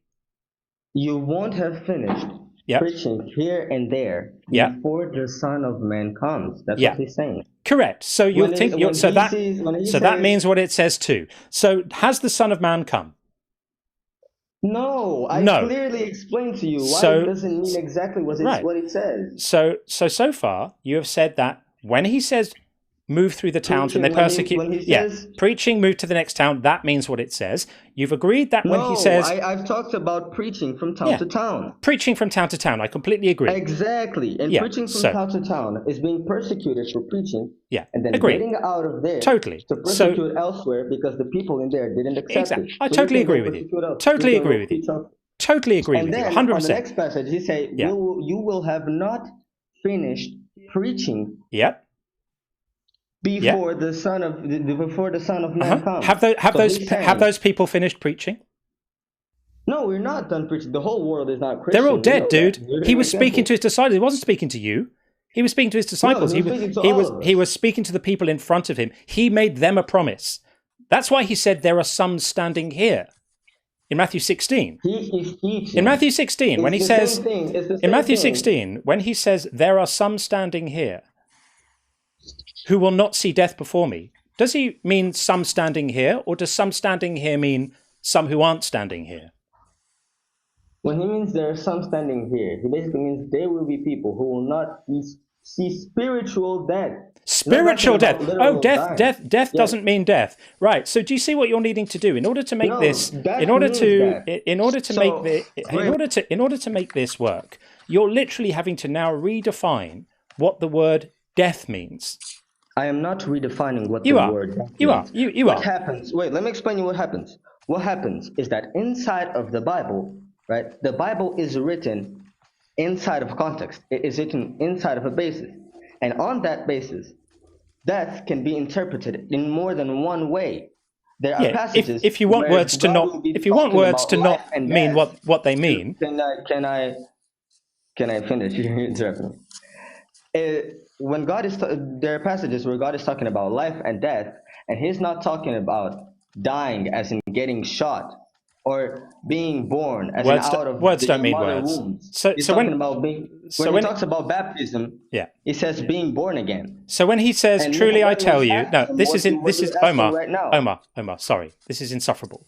So when he says, "Truly I tell you, there are some standing here who will not taste death," he doesn't actually mean what you're saying is what you're expecting us to believe, that you appear to be saying with a straight face, is when he says this, he doesn't actually mean they won't die. He means they won't have a spiritual death, which is a type of magical death, which as far as we know, we have no reason to think is a thing that exists. He doesn't actually mean that. Never mind the type of magical death. You can be spiritually dead and alive right now. Words don't mean words. Does it say death or does it say spiritual death? Where's the adjective spiritual? He can be talking about spiritual death and not use the adjective spiritual. So what's the context that lets us know? Because it doesn't say spiritual death. If there's not context that's specific. Hold on. If it doesn't say spiritual death, there's got to be some kind of context that lets you know that they're specifically saying spiritual death instead not actual death. What is the context that lets us know that they're referring to it as a spiritual death? So we have more than one answer for this, but I could start by saying that it wouldn't make sense for him to be talking about physical death, for he said that no one knows the time where the Son of Man that's will different. come. It doesn't make sense. It doesn't make sense because they all died, and that would make it not true. Therefore, it has to be spiritual death. No. It doesn't make sense because it would be illogical. You're trying to rescue. How would it be? You're just trying to rescue. You're just trying to. You are denying Omar. You're just trying to rescue your claims that he's made prophecies by making words not mean words. This is something that all of us have seen. About making words It's exactly. Suddenly death doesn't mean death, and going through all the towns of Israel doesn't mean going through all the towns of Israel, and the coming of the Son of Man doesn't mean the coming of the Son of Man. This is bullshit. Obviously not obvious nonsense that you're speaking here to try to rehabilitate these failed prophecies and broken promises. This is obviously what's going on here. I understand why you have to, because if you don't do that, you have to confront the fact that he made promises that weren't kept. I understand that, right? He was either lying or mistaken, and that's a heavy burden for you to bear if you think he created the entire universe and is God. I get it. But you don't get to redefine words into other meaning. I'm not redefining words. Death doesn't mean death. Existence interpretation. I'm not doing this. They're not valid. All of these passages are explained. No, this is not a new religion. They're not explained. These explanations exist. Yeah. Okay. I'm not doing anything new. These explanations are theological copes. They're theological copes. What happens is that you are analyzing a book that exists, and it has to be interpreted in a certain way with an interpretation that benefits your claim. Words mean words. You are denying my interpretation. The plain reading benefits his claim. You're claiming it's metaphorical. I asked you. No, exactly. He's reading something plainly that shouldn't be read plainly. You're speaking over me as a defense mechanism. Please don't do that. He did that. You claimed it was a spiritual death. That it's meant to be. You said in context. I asked you for the context. You didn't provide any. You just said it's illogical, but you didn't explain the logical contradiction. I wasn't how is it a logical contradiction for him to return before some of the people die that are standing among them? Because he said no one knows the time. If no one knows the time, including him, by the way, both can be true. Both can absolutely be true. I can know that the Earth. I can know that all life on Earth will not last beyond when the sun goes through its dying process, without knowing when all life on Earth will act. The specifics about when all life on Earth will end. Yeah. So, not having a backstop doesn't mean you actually know the exact date and time, right? Is that right or wrong? Because he said no one knows. Is that right or wrong? Is that right or wrong? What is having a backstop doesn't mean you know. Like if I know something won't occur beyond this time, like I have a backstop. That doesn't mean I know the specific date and time. Correct. But you have a limit. Correct. You have a space within that event occurs. Correct. And therefore, you have a notion of the time. No. If the answer is yes, please. That is incorrect, because you have a notion of from which point to what point it will be happening. But you don't have the specific. And that is already a metric. The question was, that doesn't mean you necessarily have a specific date and time, correct? So if you have a date, you don't have a specific date and time, but you have a metric. Exactly. And what Jesus is talking about is knowledge of time. If you have a metric, you have knowledge of time. You have notion. It's a defense mechanism. I was talking and you're interrupting me. Because you asked me correct, I'm answering. Okay, so I was correct. So if somebody has a backstop, does that mean they necessarily know the specific date and time? Yes or no? No. Okay, there you go. Then I was correct in what I said. No, and then you said I wasn't correct. This is Omar. This is asinine. I know that I'm going to have breakfast next week. I know that I'm going to have breakfast before I turn 80, but I don't know exactly what time it will be. There's no disconnect between those two. This is a silly argument. I'm going to have breakfast at some point.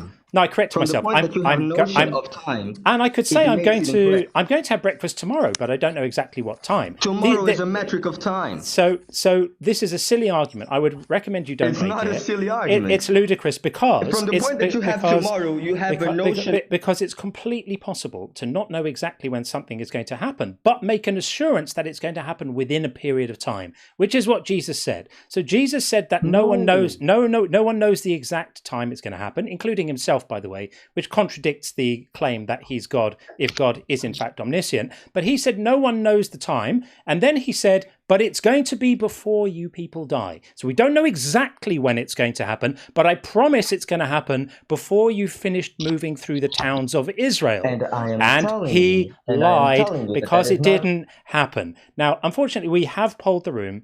And when we get to the 30-minute mark, we always do that. And we ask the room, do you want us to continue or do you want us to, tie things up? So the room have said fairly strongly they'd like us to move on to our next guest, which is going to be Cartoon Cat. And then we have Apostle Michael after that. We also have Aaron on the YouTube side. So we will get to everyone. But thanks for coming in, Omar. I appreciate it. I think we possibly wasted a little bit too much time at the top on what we mean by wrong. But yeah, thanks for coming up. Feel free to come back. Again, we'll pick this up again. Cheers. Okay, there we go. Get your ratings in for that discussion now, if you would like to have them. And we are going to get Cartoon Cat in next. I'm just going to read the bingo because we've had a few calls and I'm trying to be better about dealing with them when they come up. So, Finkelstein called You Need Faith. Yeah, we definitely had that in the earlier part of the conversation. Elizabeth B. in with Words Don't Mean Words. You nailed it, Elizabeth. That one was in neon lights during that call. Elizabeth B. said, read it in context as well. Yep.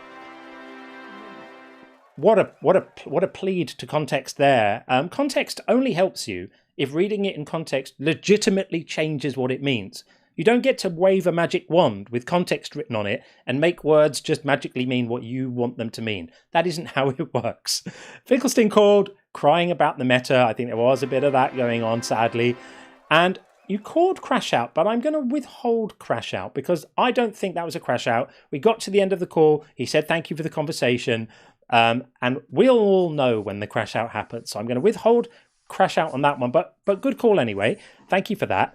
And now, as promised, we'll get Cartoon Cat in after just a couple of super chats, so we don't get too behind on these. G3 Rain said, card analogy is flawed. The probability of each deck is tiny, but all equal to each other. However, the observer-producing universes are far less likely than non-observer universes, even absent a goal that needs explanation. I suppose that argument could say that there are more ways of arranging a universe wherein observers aren't. Doesn't matter. Yeah, it doesn't matter. The size of the odds are irrelevant to the principles of the card analogy. You can use a million deck shoe of cards and deal them all out in various different hands and compare the statistical probabilities that way, and the numbers will just get enormously larger, and it still wouldn't matter. The size of the size of the probability does not in any way affect the principle that big number does not equal design. Yeah, and also specifying a universe with observers in it as a special category. You could come up with other special categories, universes that don't have an observer in them but do have planets made entirely of methane or something. You could make any subcategories of organization of the universe and say, look, this is special because it came out this way. We're only attributing observers being here as being a special property because we are one and we rather enjoy the pastime. But it's not intrinsically special. It's just a particular configuration. Okay, let's get Cartoon Cat in and see what they are saying. Cartoon Cat was waiting very patiently. Hey, Cartoon, how are you? Well, what have we here? Hello, how are you? I'm doing fine, bro. Good. You sound on the cusp of being over 18. What would you like to say about the prompt? I don't know. I just kind of joined because I heard my religion being mentioned, so I was like, "Hey, what is that about? What is that about?" Let's see. So, what religion are you? Oh, I'm a Christian. I believe in Jesus Christ and all that. You know how it goes. I know how it goes. Yeah. Okay. So, do you think that it's right for people to be punished for not being convinced of something? Obviously not. Are you sure? Because Christianity does seem to make that point as a kind of central tenet. No. So in John 3:18, when it says those who believe in him are not condemned, but those who do not believe are condemned because they've not believed in the name of the only Son of God. Is this not an instance of promising to punish people for what they believe? God doesn't want to send anyone in hell. People send themselves there because God says, hey, if you don't want to spend eternity with me, you don't have to. Right, but that's not what this says. This hasn't got anything to do with asking people where they want to spend eternity. This literally says, those who believe in him are not condemned. Those who do not believe in him are condemned. So if you just don't believe in him, why should you be condemned for not believing something? It's got nothing to do with where you want to spend eternity. I'd quite like to spend eternity in a lovely house, surrounded by meadows with fields and people I love, and a dog at my feet, nice fire on, and some Bach playing on the stereo. But what I want has got nothing to do with what I think is actually true. So this scripture is promising to punish people for what they believe. Is this morally okay in your view? Well, it's not, but the thing is, atheists think that hell is a burning lake of fire with all scary, but that's not what it is. I'm not saying anything about whether hell is a burning lake of fire. And by the way, Jesus says it is. No, what? No. Are you sure? Hell is not a burning lake of fire. I mean, let's have a look. So these are Jesus' words about hell. The Son of Man will send his angels, and they will collect out of his kingdom all causes of sin and all evildoers. That's the evil people who aren't convinced that donkeys speak. And they will throw them into the furnace of fire, where there will be weeping and gnashing of teeth. So when Jesus said furnace of fire, did he actually mean not a furnace of fire? Well, I don't say the word hell in that scripture, so... Oh, so Jesus wasn't referring to hell here? No, he was referring to evil people. If hell isn't like a burning lake of fire, and there's a furnace here, so there's actually a place worse than hell. Is that what you're saying? So no, I'm saying I was referring to a literal furnace of fire, like to evil people, not to like people who don't believe, like people who've done horrible things. To people who don't believe. No, to people who have done terrible things. It's got nothing to do with. It's got nothing to do with what they've done. It's to do with what they believe. It's expressly tied. It's expressly tied to what they believe, because we can see it in other scriptures as well. Look, the one who believes and is baptized will be saved, but the one who does not believe will be condemned. Again, tying the punishment not to your actions, not to how you behaved, not to how you treated people, but to what you think is true. Right? All right. In that case, can you please give me the definition of condemned real quick? Well, it means that, I don't think we need to get tied up in what we mean by condemned. We all understand what condemned means. It means that something bad is going to happen to you because of something you did. There you go. Right? And which is why this is stupid, because it's confusing a state of non-belief with an action. Why I'm pointing out the moral incoherence here is that these scriptures pretend that not being convinced is the thing you've done.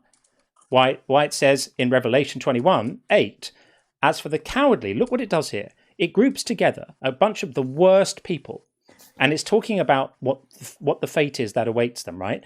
The cowardly, the faithless, that would be me, the polluted, murderers, the sexually immoral, and sorcerers and idolaters and liars, right? These are all the worst type of people. And notice, taking second place in the list are the faithless. The Greek here was apistos, wasn't it? Meaning non-believers. So the non-believers are listed along with the murderers, along with the sexual deviants and the liars. And this shows you that the biblical writers and the theological framework of this time equated non-belief with a moral action. And it isn't a moral action. And this is why this religion is silly, because it fails to understand that not being convinced of something isn't a thing you've done. It's not wrong. It can never be wrong to not be convinced of something.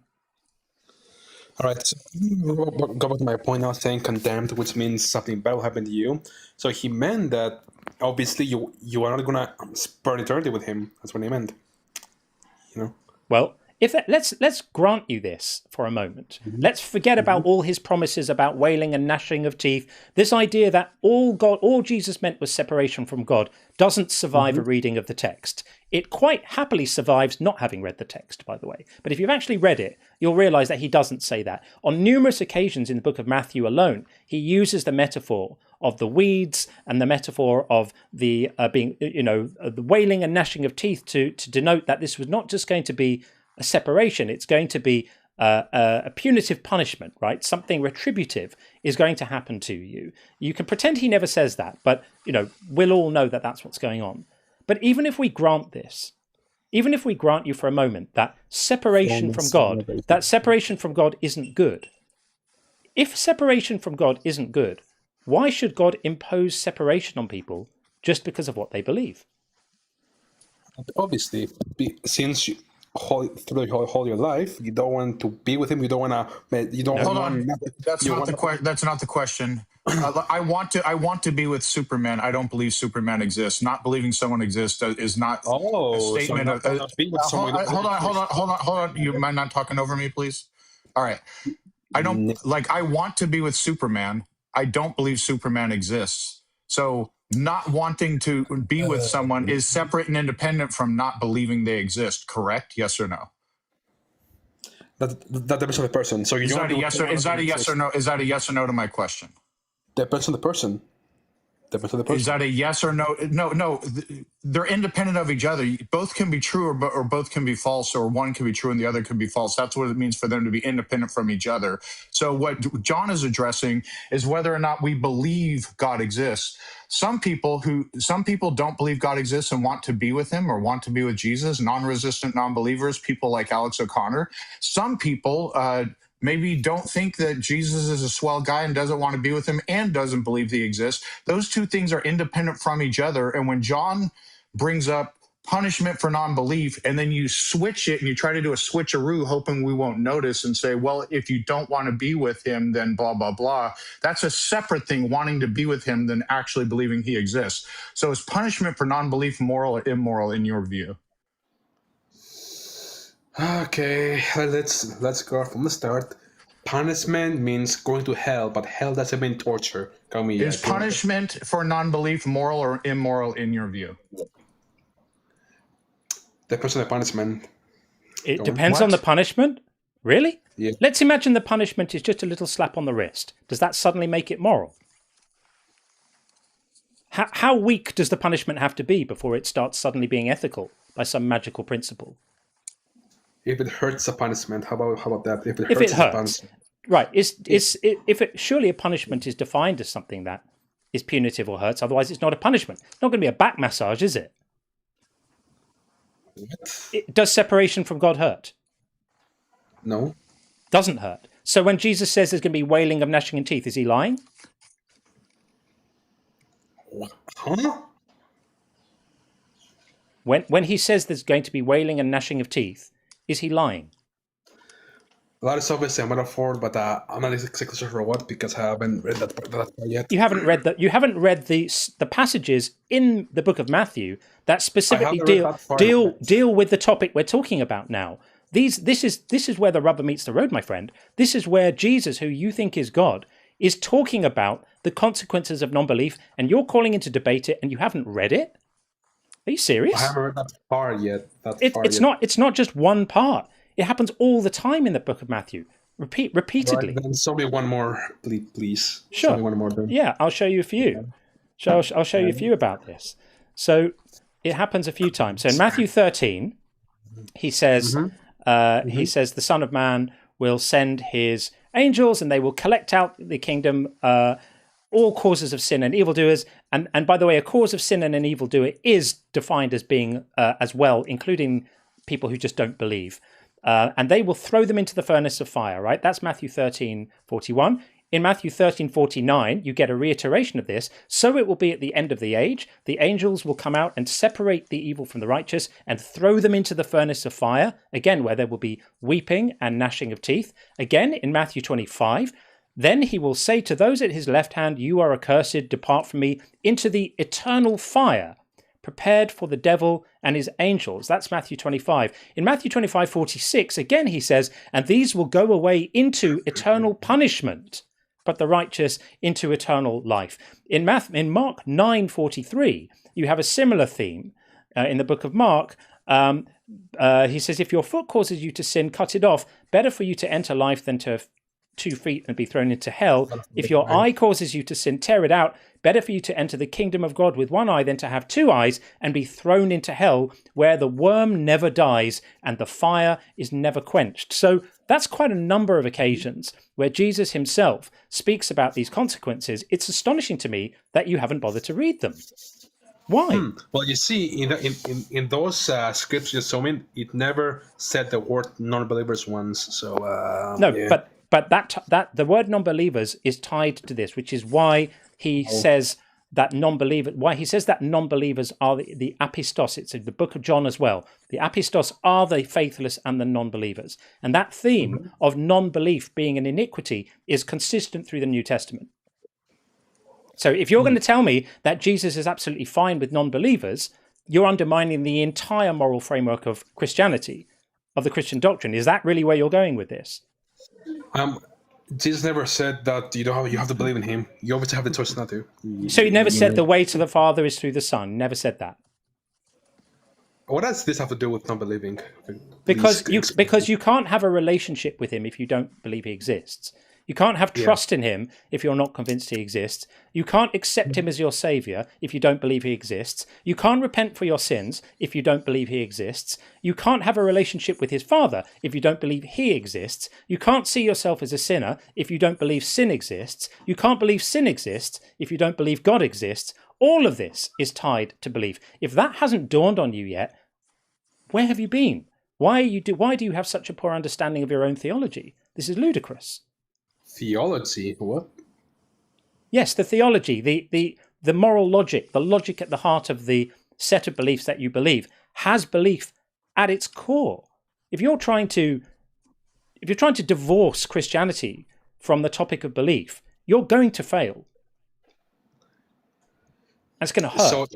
So let me see. In your eyes, if somehow you believe that you are forced to believe in him, you're not forced to. No. That's the whole point. You're not forced to believe in him. He makes belief a moral choice. This is why this whole system is so ridiculous, because he doesn't give you evidence that would let you know that he's there. All he has to do, we have all these promises. He's knocking at the door. Seek and you shall find. Ask and it will be done. They're all bullshit. He doesn't fulfill any of them. My community is full of people who have seeked and not found, opened the door and found no one knocking, prayed and heard only silence. These are empty promises, and yet it would be trivial. You see, that's a problem with that. It would be trivial for God to demonstrate his presence such that everyone would believe, and there would be no doubt. God could make it so there were no atheists right now.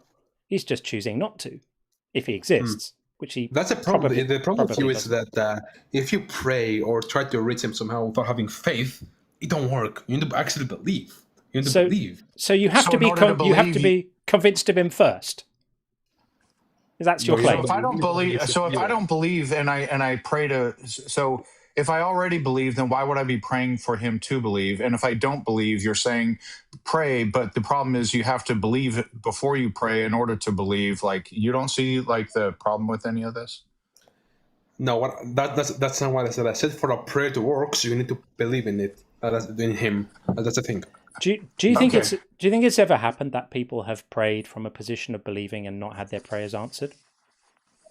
Well, as far as I know, it didn't happen for people who believe, not for people who pretend to believe, because that's also an option. So the 4 mothers and 1 father who have been in touch with me and told me that they prayed for their dying children as sincere believers. They got on their knees and prayed to their God. They read all the passages like Mark 21:22 that says, whatever you ask for in faith believing will be granted. And they believed, and so they got on their knees.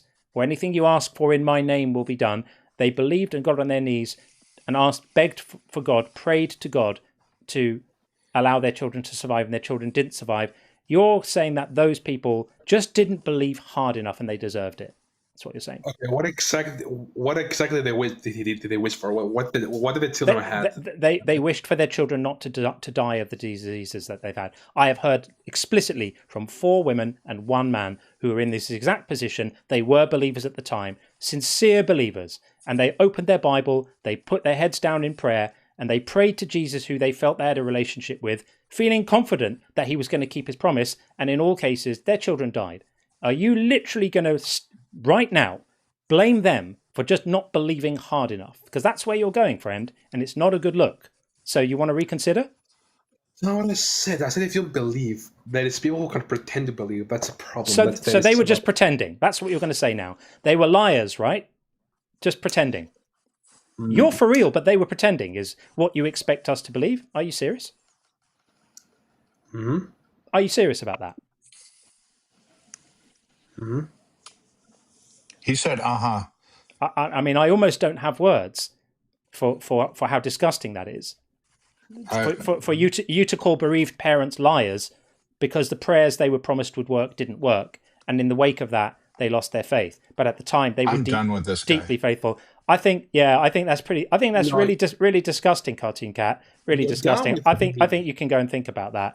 Dwell on quite how horrible that is that you just said. I think this discussion is best left there. So when I clip this and put it on YouTube, the final thing that will be discussed was you calling bereaved parents liars. I think that speaks for itself.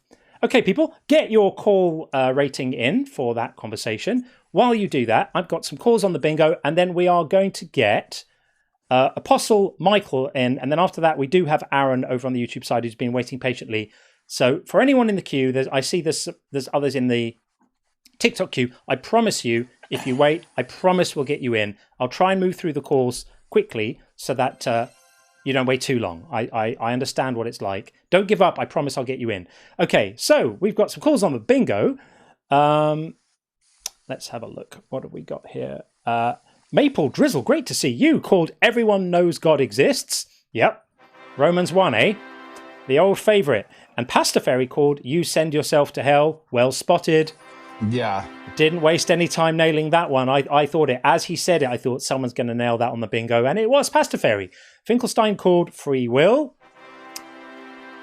This just shows how unimaginative all of these people are. And it also shows how there are absolutely no new arguments in theology. This is the same nonsense that people have been saying for centuries. They were crappy arguments then, and they're still crappy now. Maple Drizzle said, Crash Out. I still think we haven't quite had a Crash Out yet. I'm saving Crash Out for a real Crash Out. We'll know it. Crash Out's got to be like when they go nuclear. Yeah, Crash Out is when they won't shut up. You have to continually mute them. They're completely losing their composure. We'll know it when cursing, being abusive, all of that. We'll know it when we see it, and we wouldn't want to waste it on one that wasn't really one. But Maple called You Were Never a Real Christian, 100%. I find that so offensive. I'm offended for you, Sean. I'm offended for all the other people. I'm offended for Buzz. I'm offended for all the other people here who have felt the sting of feeling their faith slip away and desperately wanting it not to, and getting on their knees and praying for it not to, and praying for God to reach out to them to help them back into belief, and God ignoring them apparently. That poor silly man, Cartoon Cat, thinks they're all just lying. And finally, Maple called personal experience of God. Fair enough.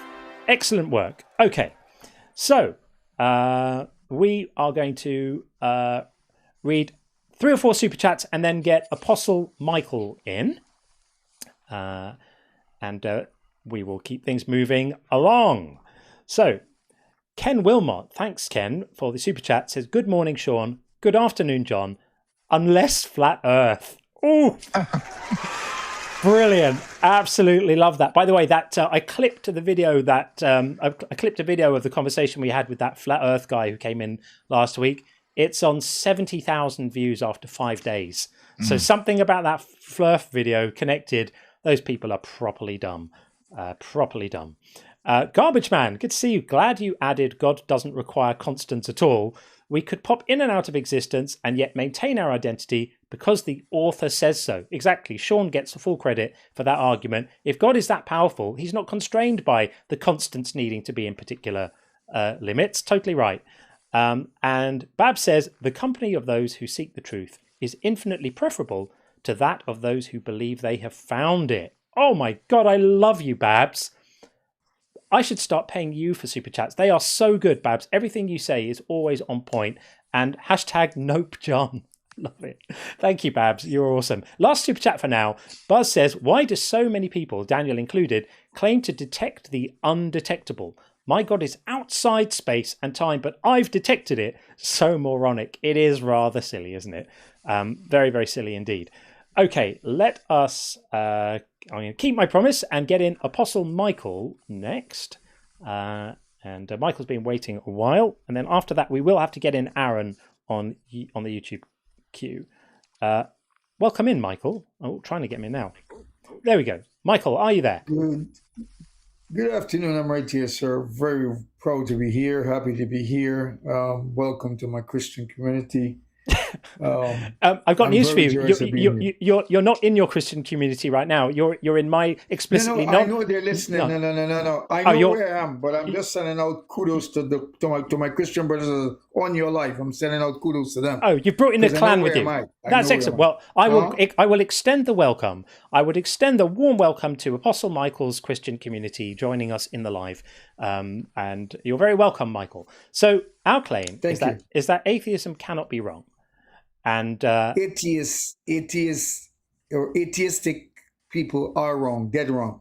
Atheistic people are dead wrong. Okay, so I guess I would probably grant you that if someone says I have a lack of belief in God, you think that lack of belief is missing out on some important truth about reality. So let me grant you, so that we don't get into the same slightly boring semantic conversation we had a couple of calls ago about whether it can be wrong to simply not have a not have a belief and not make a claim. I think that's less interesting for me than the claim of whether it can be morally wrong to lack a belief. So that for me is where the value really, really lies, right? Because I'm not making the actual claim no gods exist. I'm completely open to it. If God does exist, I would love to have a relationship with him. All he would need to do, if he wants to have a relationship with me, is give me some evidence, which is going to have to be better than people coming on the live stream and making fallacious arguments, which is all the evidence I've had so far. Okay. We can go there right now. One of the things that prove that he exists is faith and science collide in so much great peace and concert. It's not a far-fetch of my imagination or anybody who listens and pay attention. Because as I go back to scripture, Genesis 3:30, and I'm happy that you are a man who research scriptures, because I love this. I love that you bring the scriptures and you don't twist it, you nail it as it is. And everything you've said so far, I believe, because it is the word of God. And so if Jesus said it is the word, it is the word of God. It is the word of God. God, listen, this one was saying to you. You quoted, you said, Jesus said that not all here shall see death, and that is true, and nobody can argue with that. He said it, he meant it, and so God lied. No, he didn't lie. In Matthew 16, when he said, none who are standing here shall taste death before they see the Son of Man coming in the kingdom, those people are all dead, and the Son of Man has not come in his kingdom. Are you going to let him finish? That prophecy has not been fulfilled. Has it? I mean, who said that? Well, you tell me, in the history of the world, since Jesus said this thing, has it happened that angels have appeared? That angels have appeared. Hang on. The resurrection. Sorry, the prophecy specifically was that angels were going to appear amid a loud trumpet call, that all the tribes of the world would be brought together, that the righteous would be judged and the non-righteous would be judged, that there'd be mourning throughout the world, that the sun would fall, the stars would fall from the sky and the sun would lose its shine, that all of this apocalyptic language would happen, basically that the world would end and be reborn in a new age where everyone had been judged amidst angels and trumpet calls. Now, that has not happened. So how is this prophecy being... Not as yet. So, not as yet. But it is in, hang on. It's in the making, brother. But Jesus didn't say in the making. Brother. No. Jesus said that this is going to happen before you die to his disciples. So he lied. He didn't say it's going to happen one day, thousands of years after you died. He said, some of you standing here will not taste death until this happens. And he said, you will not have finished going through the tribes of Israel, the towns of Israel before this happens. So he lied. He made a prophecy and he didn't deliver on it. He didn't. Are you talking about stars and falling? It is in this coming. It is in his first resurrection. There were those who were caught. What did John just say to you? Like, John explained that the timing of when it was supposed to happen. We all agree it has not happened. You're saying it has not happened. It has not happened as yet. Hold on. It is to happen, sir. Right. Now, you did not listen to John's response to that, because Jesus gave a deadline of when it will happen, and that deadline has passed. He said, there are some among you who will not taste death by the time this happens. Everyone in the Bible is dead right now, except you believe Jesus is still alive. God, of course. But every mortal is dead that was in the Bible, right? Well, for so long ago, I've not seen nobody living. Some say the earth is 6,000, some say the earth is 10,000, some say the earth is millions of years old. The age of the earth Which one are we to believe? But there's the age of the earth is not. It's a separate subject. So when Jesus told his disciples, there's some who are living among you who will not taste death before this comes to pass. They've all died, and it has not come to pass. So that's a contradiction with reality. Did you know, sir? Would you try to stop talking too much, sir, and just listen to? No, you're not. Hold on. You're not going to be talking over me and trying to force your belief on me. Okay, I'm not trying to force my belief. You've been talking over us plenty. We've allowed you to speak plenty. You've been talking over John. We all get to have our say. So please just have a calm and respectful back and forth. Now, please address the points that John and I have made. You can unmute now. It's amazing how quickly we go to complaining about the meta. Just address the points. It's pretty simple. Yeah. So there's a little microphone with a slash through it. Press that and unmute, and then you can speak. Are we struggling to find the unmute button? Just have a look for it. It's a little microphone with a line through it right now, showing that you were muted. You can send them an invite to unmute. I know that's the thing. Oh, there you go. So, okay. I got you. I was asking a question. Did you know that when Jesus was resurrected, there were men who resurrected with him? Do you know it has scriptures to back that up, that he did not lie? This is completely irrelevant. This is completely irrelevant to what we're talking about. Please don't change the subject. We're trying to specifically because you're saying it never happened. I'm saying it did. It's two different side of argument. You're saying because Jesus made with him, and I'm saying yes, they were. Right. So your claim now is that when I described for you the specifics that were in the prophecies that Jesus made about what was going to happen when the Son of Man comes, your response wasn't "it has happened." Your response was "it hasn't happened yet." You agreed. No. You agreed. You agreed that this hasn't happened. Right. Yes, that is what you said. Yes, and you were right. And you were right to say it. In the context when it said that, sir. The context is irrelevant. Listen. What would you say about the gospel, John? Because you read the gospel a lot, and I know that, and I respect that. What would you say about the gospel? It says, "The end shall not come until this gospel is fully preached unto the ends of the earth." Is that scripture to be omitted? Is that to be omitted? So we're talking specifically about the promise that he made to his disciples that these events, these apocalyptic end time events, were going to happen imminently. And even Paul said the same. Don't bother to get married. Don't have kids. It's all coming to the end soon. Don't save for the future. All of this language was all around the idea, the assumptions that these things that were being preached and promised were imminent. Imminent meaning going to happen soon, going to happen in your lifetime. That's why he explicitly said to his disciples, some of you won't have tasted death when this happens. That means that these events are going to happen within the normal scope of a human lifetime, and they didn't happen. So that is the literal definition of a prophecy that failed to be fulfilled, isn't it? Why would you say that? Now, let me ask you a question. But can you address what I've said? No, rather than just change the topic. You're jumping ahead of yourself, John. John, you're jumping ahead of yourself, brother. What would you say about Acts 1:9? They all saw him ascended. Over 500 witnesses all saw him ascended. There weren't 500 witnesses. There was a claim. There was a claim of 500 witnesses. None of those witnesses gave their testimony. There was just a claim. Were you there? John, were you there? I wasn't there, but I don't need to have been there in order to draw the distinction between 500 between 500. So were you taken away from that? So I don't Acts care what 1:9, I've read Acts 1:9. I don't care what the scriptures. I don't care what the scriptures say. So the scriptures. But you still are denying it. Really?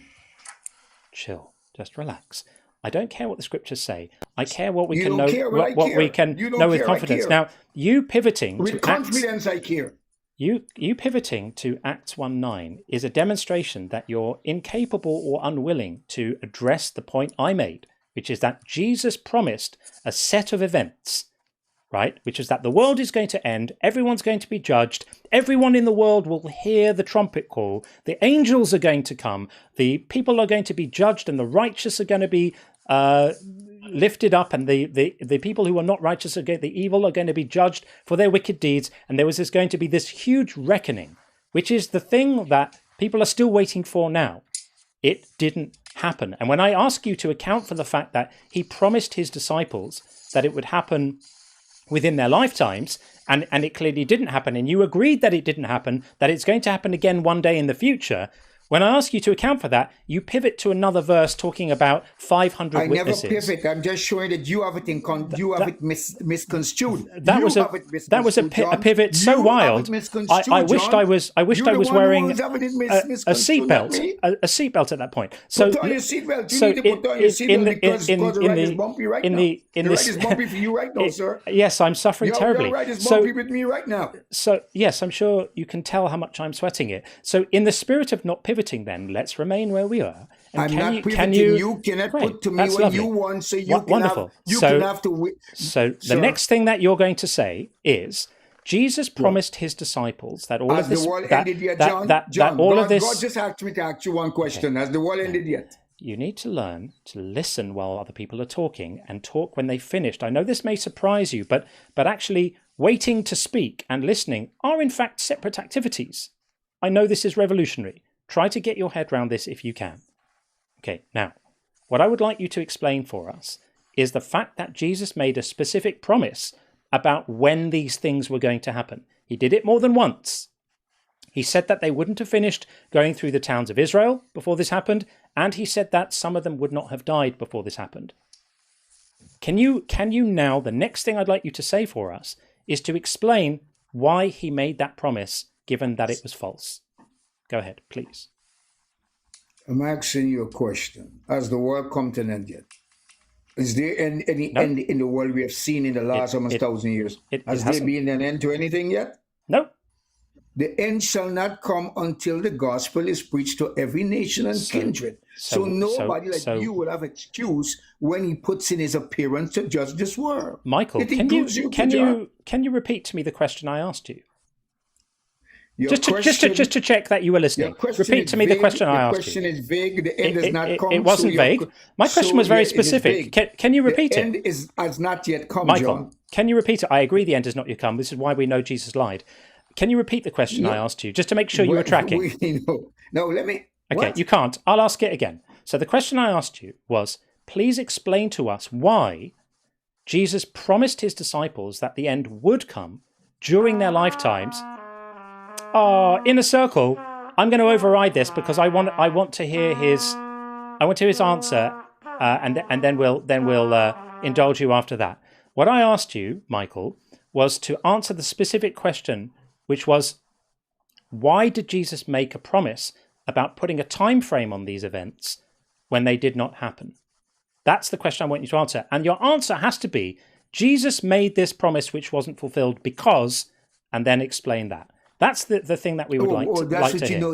You want to take me down a part where I would just like you to answer a question. Mentality. I just want you to answer a question. Have something against God. If you can't answer let me say this to you. No, you're not going to say this to me. The reason why the inner circle just interjected and voted to have you removed is because you're not answering straightforward questions. You want to pivot. So if you continue to not answer them, then I will indulge the inner circle and move on. We've got 3 more callers waiting in the queue, all of whom may be better at answering questions than you. So this is your last chance to either answer the question or indicate your unwillingness to do so. Either is totally fine. You want me to answer it. No, I'm going to answer the way you want me. You're not. You're going to leave. We're just trying to have a straightforward conversation. When I ask you a straightforward question, either answer it or say you're not willing to, in which case, that's the end of the conversation. Thanks for coming in. Get your ratings in for Apostle Michael. Right now, we'd all love to know how we feel that he did. I'm wondering if Jesus is looking down right now on his son there and wondering whether he correctly fulfilled his obligations under 1 Peter 3:15 to always be willing to give a reason for the trust and for the faith that you have, because he seemed rather unwilling to give a reason.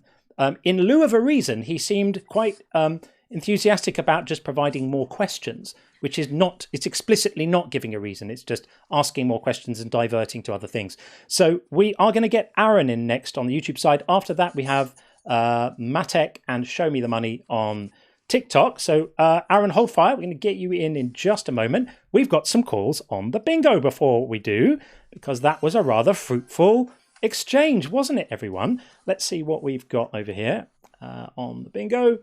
We have, bear with me a second. We have, gosh, sometimes there's so many, I need to scroll my screen down. Right. Bartek called. All of them. Called Crash Out. Yeah, everything's lit. But I'm still not sure that was a crash out. I just removed him. It was close. It was close. It was close, wasn't it? Yeah, it was an edge case. Do you want to leave it open? I want to give the guy credit for, like, I think that's a reasonable call, but it wasn't quite there. I'm not sure. What do you think, John? I think, to be fair, we have called crash out for less than that before. Okay. So I'm gonna award it. Bartek gets crash out for Apostle Michael. Oh, there's the crash. That's gonna hurt. How wild is it to call yourself an apostle? Absolutely freaky. And Maple Drizzle called Philbro Babble. Don't think we had Philbro Babble there. Philbro Babble is when they come in with aggressive philosophical arguments framed in impenetrable language. We're trying to control the narrative. I think we'll leave Philbro Babble. I'm confident we may still have one of those. Finkelstein called That's the Old Testament. Definitely had that. And what else? Finkelstein also called No Morality Without God. Did we get that with Apostle? I can't remember if we had that. I'm not sure. Did we get to morality there? Maybe we did. I can't remember. I don't remember that. I don't think we did, because we started off with belief, and then we ended up with his reasons for thinking that the Bible's true. So we're going to hold off on that for now. And we also got how do you account for logic, which I don't think he asked, because I don't think he's encountered logic before. And then Maple Drizzle said Christianity built civilization. Did he really claim that? Not sure he did. I'm going to hold off on that too. So when we hear those, we'll know they're here. So fair enough. Okay, we're going to get Aaron in. Just a couple more super chats, and then we'll get Aaron in next. So we don't fall too far behind. Tim Davidson, great to see you, Tim, as always. If communion is the body of Christ, someone somewhere is eating a wafer that represents the prostate. Yikes. Yeah, and it gets worse from there, I guess. And Mokemeister, good to see you, says, spiritual death happens to you when you die. Good point. Good point. You need to have died in order to have the spiritual death, right? Good call. Even if you allow for that ridiculous special pleading, I think that's absolutely right. Such nonsense. And Bab says, Christ and his angels with swords coming in the clouds was cancelled after the invention of handheld ground-to-air missiles. Hashtag Nope John. I love that, Babs. Excellent. And Buzz says, to call back a great comment that Unf was not mine. What's Unf? Tradition is peer pressure from dead people. Lying for gods is tradition. Let's stop now. I remember that. I can't remember who said that comment, but it is brilliant. Tradition is peer pressure from dead people. I absolutely love that. And just two more before we get our next guest in. Buzz said, Nope said, so it is written, so it shall be done. Oh, thank you very much. Go on, my son. And Tracy T, hey you. Thank you, Tracy. Hey you back. Hope you're doing really, really well today. Okay, we will get our next guest in, which, as promised, is Aaron. Hopefully Aaron is still there. Has been waiting for quite a while. So apologies for that, and thank you for your patience. Aaron, are you there, Aaron? I can hear a microphone, so I think you're there. I feel bad if Aaron isn't there. Let's have a look at your audio controls. Let's try and refresh your mic. Aaron, are you there? Sadly not. Okay, we will have to remove that because that doesn't seem to be working right now. One last try. Aaron. Ground control to Aaron. So it looks like not. Okay. Well, we'll remove Aaron, keep you in the queue for now. But unfortunately, we can't hear you. So we will move over to the TikTok queue and get in Eighth Way and then Show Me the Money.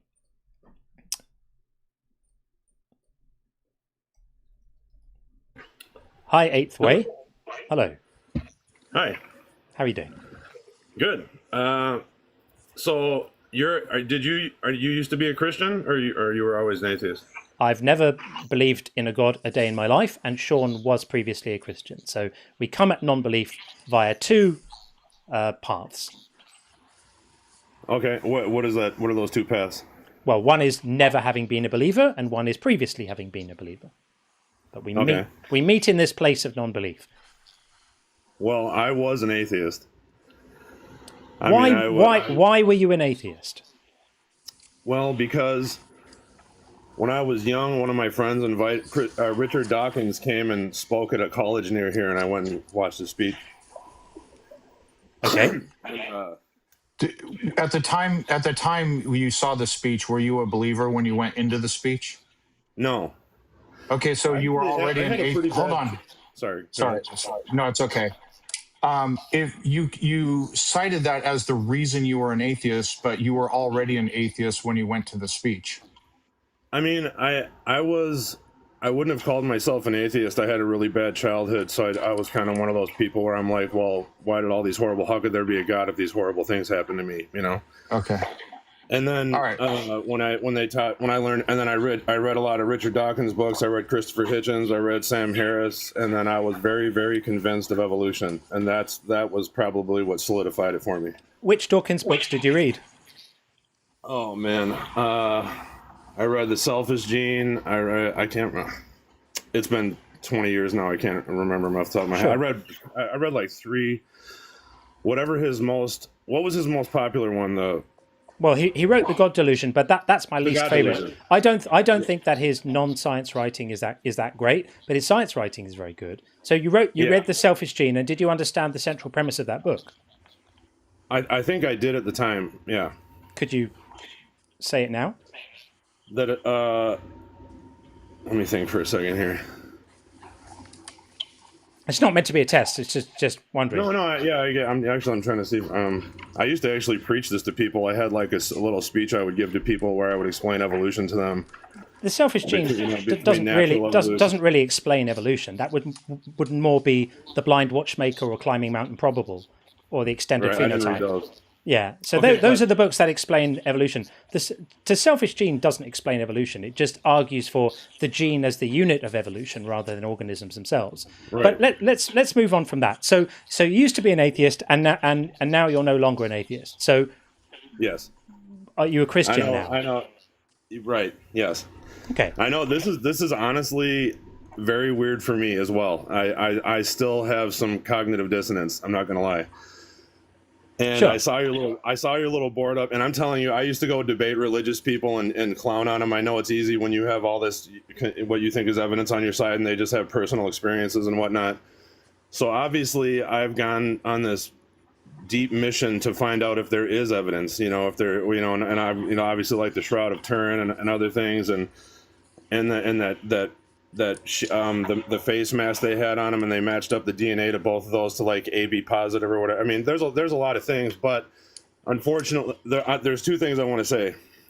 My personal experience obviously is not going to mean anything to anybody. Correct. But do you want to hear it? I mean, No. I can say pretty quickly. We don't want to hear it purely because 500 people could come in with 500 Right. different personal experiences claiming to validate 500 different mutually incompatible positions. So it's completely literally irrelevant. But what's interesting is, what do you think the evidence is? If the only evidence you have is your own interpretation of your personal experience, then that's a position you can hold. Okay, so then what would be the evidence for thinking that a God exists? Have you heard of the telepathy tapes? No. They Okay, sound worrying already. No. So last year, it's actually one of the most famous podcasts in the world right now. Last summer, it actually passed up Joe Rogan as #1 for a little while. Oh, okay. But it's a woman who is a doctor. She's a scientist, and she shies away from the religious aspect of this. But essentially, what the telepathy tapes is all of these parents that have specifically non-verbal autistic children, the ones that cannot talk. You know about them? I do. Okay, so they've come up with this new way for them to talk. I mean, and these kids, you have to know that everybody thinks, they're like 30 years old and they're still showing them like Barney and Power Rangers videos. They think there's nothing going on in there. But with these kids, they've come up, they call it spelling. That's like the nickname they've come up with it, because what they do is that the kids don't have fine motor skills, but they have gross motor skills. So they can point to things, but they can't speak.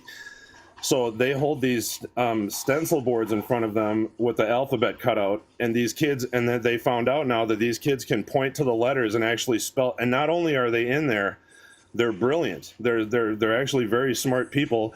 Like this one kid, when he finally started spelling, his mom was making him watch Barney when he was 25 years old, and when they finally asked him what it was like to be a nonverbal autistic kid, he spelled, "It's like being a rudderless ship in the sea of consciousness." This kid that they thought was utterly retarded, So well, please don't use the R word here. Sorry, yeah, I have a special needs daughter. I got you, but yeah, either irrespective, please don't. I just mean it in the truest form, but yeah. Got you. I knew you weren't using it in a intentionally, disrespectful way, but please don't use it here. Sorry about that, guys. No, it's okay.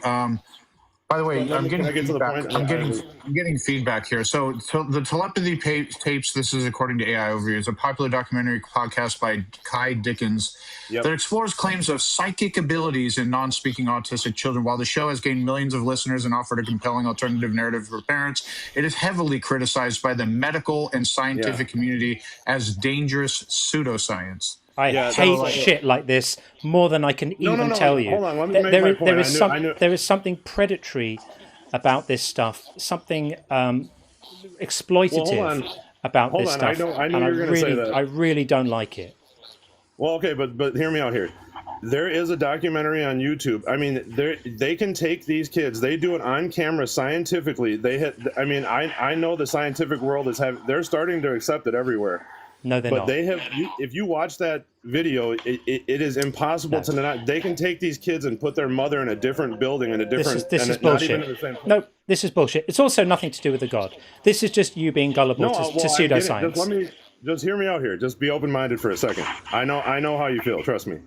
So they don't. They do this on video. I mean, they separate them with their parents to a completely different place, and anything they show their mom or dad, they immediately know it. They don't. They do. They don't. But my point is, they don't. This is just pseudoscience woo-woo. This is nothing more than that. Listen. This is the most compelling part. Hear me out on the end of this. So more compelling than not compelling at all. Then you mean? I'll sum it up really quick. This way. Okay.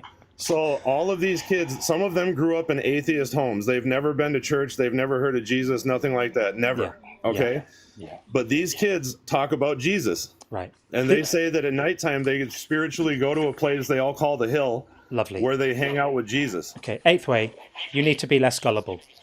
This is this is bullshit being peddled at you. Do you want to know how they verify it? No. Just YouTube is completely full. No. YouTube. If you're open-minded, hear me out. I'm not open-minded about this stuff because when it involves vulnerable children or vulnerable parents of vulnerable children, I find myself becoming a little bit less. Because I actually am able to look at these things on YouTube and Discovery and other places like that. I'm very skeptical. And you're not skeptical at all. Skepticism means applying critical thinking to these claims and understanding that when people make claims of mind reading and object moving and telepathy and reproducing, and all of this stuff, it's never true. It's only with people that they love. It's never there has to be a strong true. Love connection. It's never and true. So listen, let me say one more thing. These kids, just to test it, they will be like, okay, this one kid will be like, yeah, when I go to the hill, I have a friend that I know from Australia, and they teach each other things. Just stop for a minute. Just stop for a minute. Nobody's interested. They'll find that kid in real life from Australia and call his mom. Nobody can bear to listen to this junk anymore. This is total bullshit.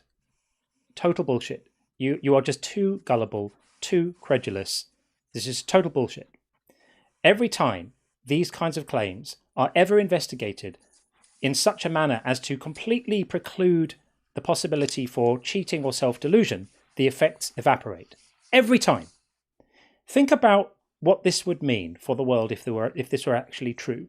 If these claims were actually credible, I don't mean necessarily just these specific ones, any claims of legitimate ability to send thoughts or read minds or anything like that.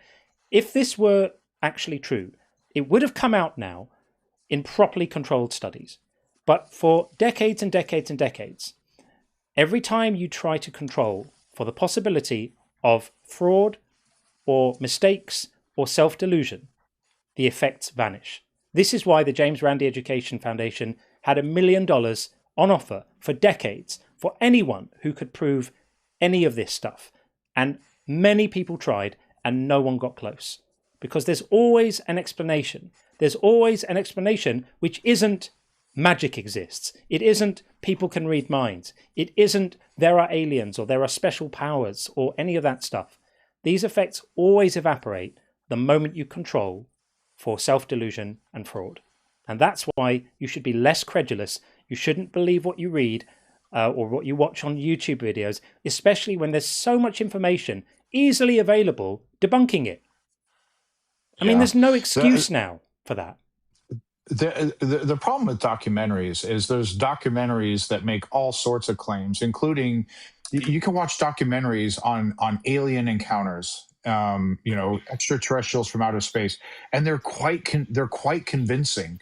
For Bigfoot, for it doesn't matter. They're just documentaries, and you got to take them with a grain of salt. You got to take their format, everything they do. It seems so convincing. If these claims, these so-called discoveries, were actually true, they could be repeated by actual medical experts. Hold on, let me finish. Then show me peer-reviewed research with a DOI number that validates these claims. It's not, I saw it on YouTube. If you don't have it now, look it up and come back to us or send me a DM. It's a relatively new thing, but I mean, the reason the legitimacy is so astounding is because they're testing all these different kids from all over the place. They're doing the same thing. You said they are being validated by reputable medical institutions. All right, great. Show me the research. Provide a DOI number, something for me to look at. That's what I'll look at, not a documentary. Eighth way, do you know who Harold Puthoff and Russell Targ and Harold Puthoff were? Yeah, absolutely. Who were they? They're from the CIA remote viewing stuff. They were two PhD scientists at Stanford who conducted research on Uri Geller, and they put out papers claiming that Uri Geller could bend objects with his mind. Yeah, I went down that rabbit hole for a while. I've gone down every rabbit hole. I consider myself a bit of a researcher. So they were then shown to have been hoodwinked, right? By Uri Geller, who's just a stage magician. How do you think they did the spoon bending stuff through the TV? He bent it against a table. Like really? Yeah, he just bent it against a table. The moment you remove the ability to cheat, the ability evaporates, which is why James Randi's book on Uri Geller was so excellent. I recommend it highly. Now, I assure you that James Randi would have listened to your claims about this stuff and would have laughed at them as much as we are all laughing. I mean, I'm laughing slightly less because anything to do with kids and vulnerable people gets my hackles up. I think it's disgusting, and you're just too credulous. That's it. You're just too credulous. Well, listen, if you literally, I knew you would respond this way. I knew it. I mean, part of being a Christian is you're going to face ridicule everywhere you go. People. I'm not ridiculing you. No. Don't misunderstand me. This isn't Christianity anyway. I'm not ridiculing you. I'm just telling you that your epistemic standards are too low and you're too credulous. You're believing things with insufficient evidence. There's no ridicule in my voice. I'm not laughing or making a joke. I'm just telling you that you're too credulous. No, I try not to be. I mean, when I was younger, I did read a couple of critical thinking books, and I try to like dig them out and read them again. It's this thing with the telepathy. It is so convincing because I mean they're bringing in they're like doctors and scientists. They're like anybody they can. They're like come in here and test it. They're not. We're not going to listen to this anymore. Come back when you got some better evidence than I saw on YouTube. Bullshit. Okay, get your votes in for that, and we'll get the next call in. Aaron is still there, and I feel bad about the fact that Aaron was waiting for absolutely ages, but okay, let's see. Not. We're not going to listen to this anymore. Come back when you got some better evidence than I saw on YouTube. Come to the YouTube side. Get your hang on a second. Votes in for that. We're getting an echo back. I'm not sure where that's coming from. Still there, and I feel bad about the fact that Aaron was waiting for absolutely ages. I can't tell where that echo is coming from. It's very, very weird. Listen to this anymore. Come back when you got some better evidence than I saw on YouTube. This is very strange. So I can see visually on video somebody has yours. An echo back. I'm not sure where that's coming from. Yeah, that's there, and I feel bad about the fact that Aaron was waiting for absolutely ages. I'm just going to tell where that echo is coming from. I still can't. Very, very weird. Listen to this anymore. Come back. Yeah, John. That's it. Somebody that was screen sharing on YouTube. Yeah, I saw it. Your show. Yeah. Screen sharing it and sending it back, but I don't know how their audio came in because I hadn't routed it in yet. But anyway, there we are. I had to clean out the whole video queue because of that craziness. But there we go. Right. Well, Sean, I just muted you on video because it was coming through as well. Yeah, I'm muted on there now. Okay, let's get. I'm still getting an echo. There we go. Stop now. Excellent stuff. Okay, let's get Show Me the Money in, and then we've got Brendan Debates after that, and Sam GM after that. So Show Me the Money coming in right now. Hopefully you've got some good caller votes in. Let's see. Good morning. Good morning. How are you? I'm doing fabulous. Good stuff. Well, welcome up. Show us the money. I feel like I agree with you. Atheism cannot be wrong, dude. Oh my God. Even as someone, like I grew up in the church, okay? So sorry to stop you. This is a debate show. Oh. We absolutely love taking calls from people who agree with us on Friday nights on the After Hours show. But everyone who's watching now is here to watch debate. So if you're here to debate something, let's get going. And if you're not, then I would respectfully thank you for the call and ask you to call back on a Friday night. I'll call back on a Friday night. Thanks so much, man. Thank you. It won't be this Friday, by the way, because it's every other week. So Friday next week, I'll be doing the After Dark show. And please call back again. I'll look out for you. Thanks, Show Me the Money. Okay, thanks so much. Thanks. Take care. Goodbye. Thanks. Okay. We will get in Brendan Debates. Next. Welcome in, Brendan Debates. I wanted to call in. Can you hear me well? We can hear you very well indeed. Yes, thank you for calling in. Yes. About the telepathy tapes, the YouTuber Professor Dave, I don't know if you know him. Yeah, he's great. He did an hour-long debunk of the telepathy tapes. Of course. And basically, this is it's a retelling of something that happened like when I was in school in the 70s, right? There were these people who would like put hands on people who are severely autistic and interpret and their hand they would move their hand on a letterboard, and spell out words, and it came out that these people were directing. Of course. And a lot of the people were the mothers of the child, and deeply invested, and they were fully taken in. They did not know that they were. It's like with the Ouija board, right? The Ouija board is subconscious movements. Idiomotor. It's the idiomotor response. It's called the idiomotor response. Yeah. Well, thank you for clarifying that. It doesn't surprise me that Professor Dave will have comprehensively debunked that, because he's awesome. He'd be a good person for you to have on to talk about just that and vaccine denial. Sure. And I love your show. Thank you. I'm a fan. Thank you. Goodbye. Thank you so much for coming up. Thank you. Great clarification there. I might actually go and watch that Professor Dave thing at some point. He's brilliant. If anyone hasn't seen Professor Dave's debate with James Tour, absolute massacre. I watched it because a few people had come in arguing against abiogenesis and talking about Tour and stuff. I hadn't really heard of this guy, so I watched the debate. Debate is a kind word for it. It was an absolute bloodbath. It was James Tour and who against who? Professor Dave. Professor Dave's awesome. Okay. He's massive. He's got like 3 million subscribers. He's awesome, Professor Dave. Okay, I just want to write that down, because if you're raving about it that much, you'll love it. But I mean, it's a bloodbath. And James Tour stands there at a blackboard, scrawling chemical formulas and screaming at the top of his voice, and show me the chemistry.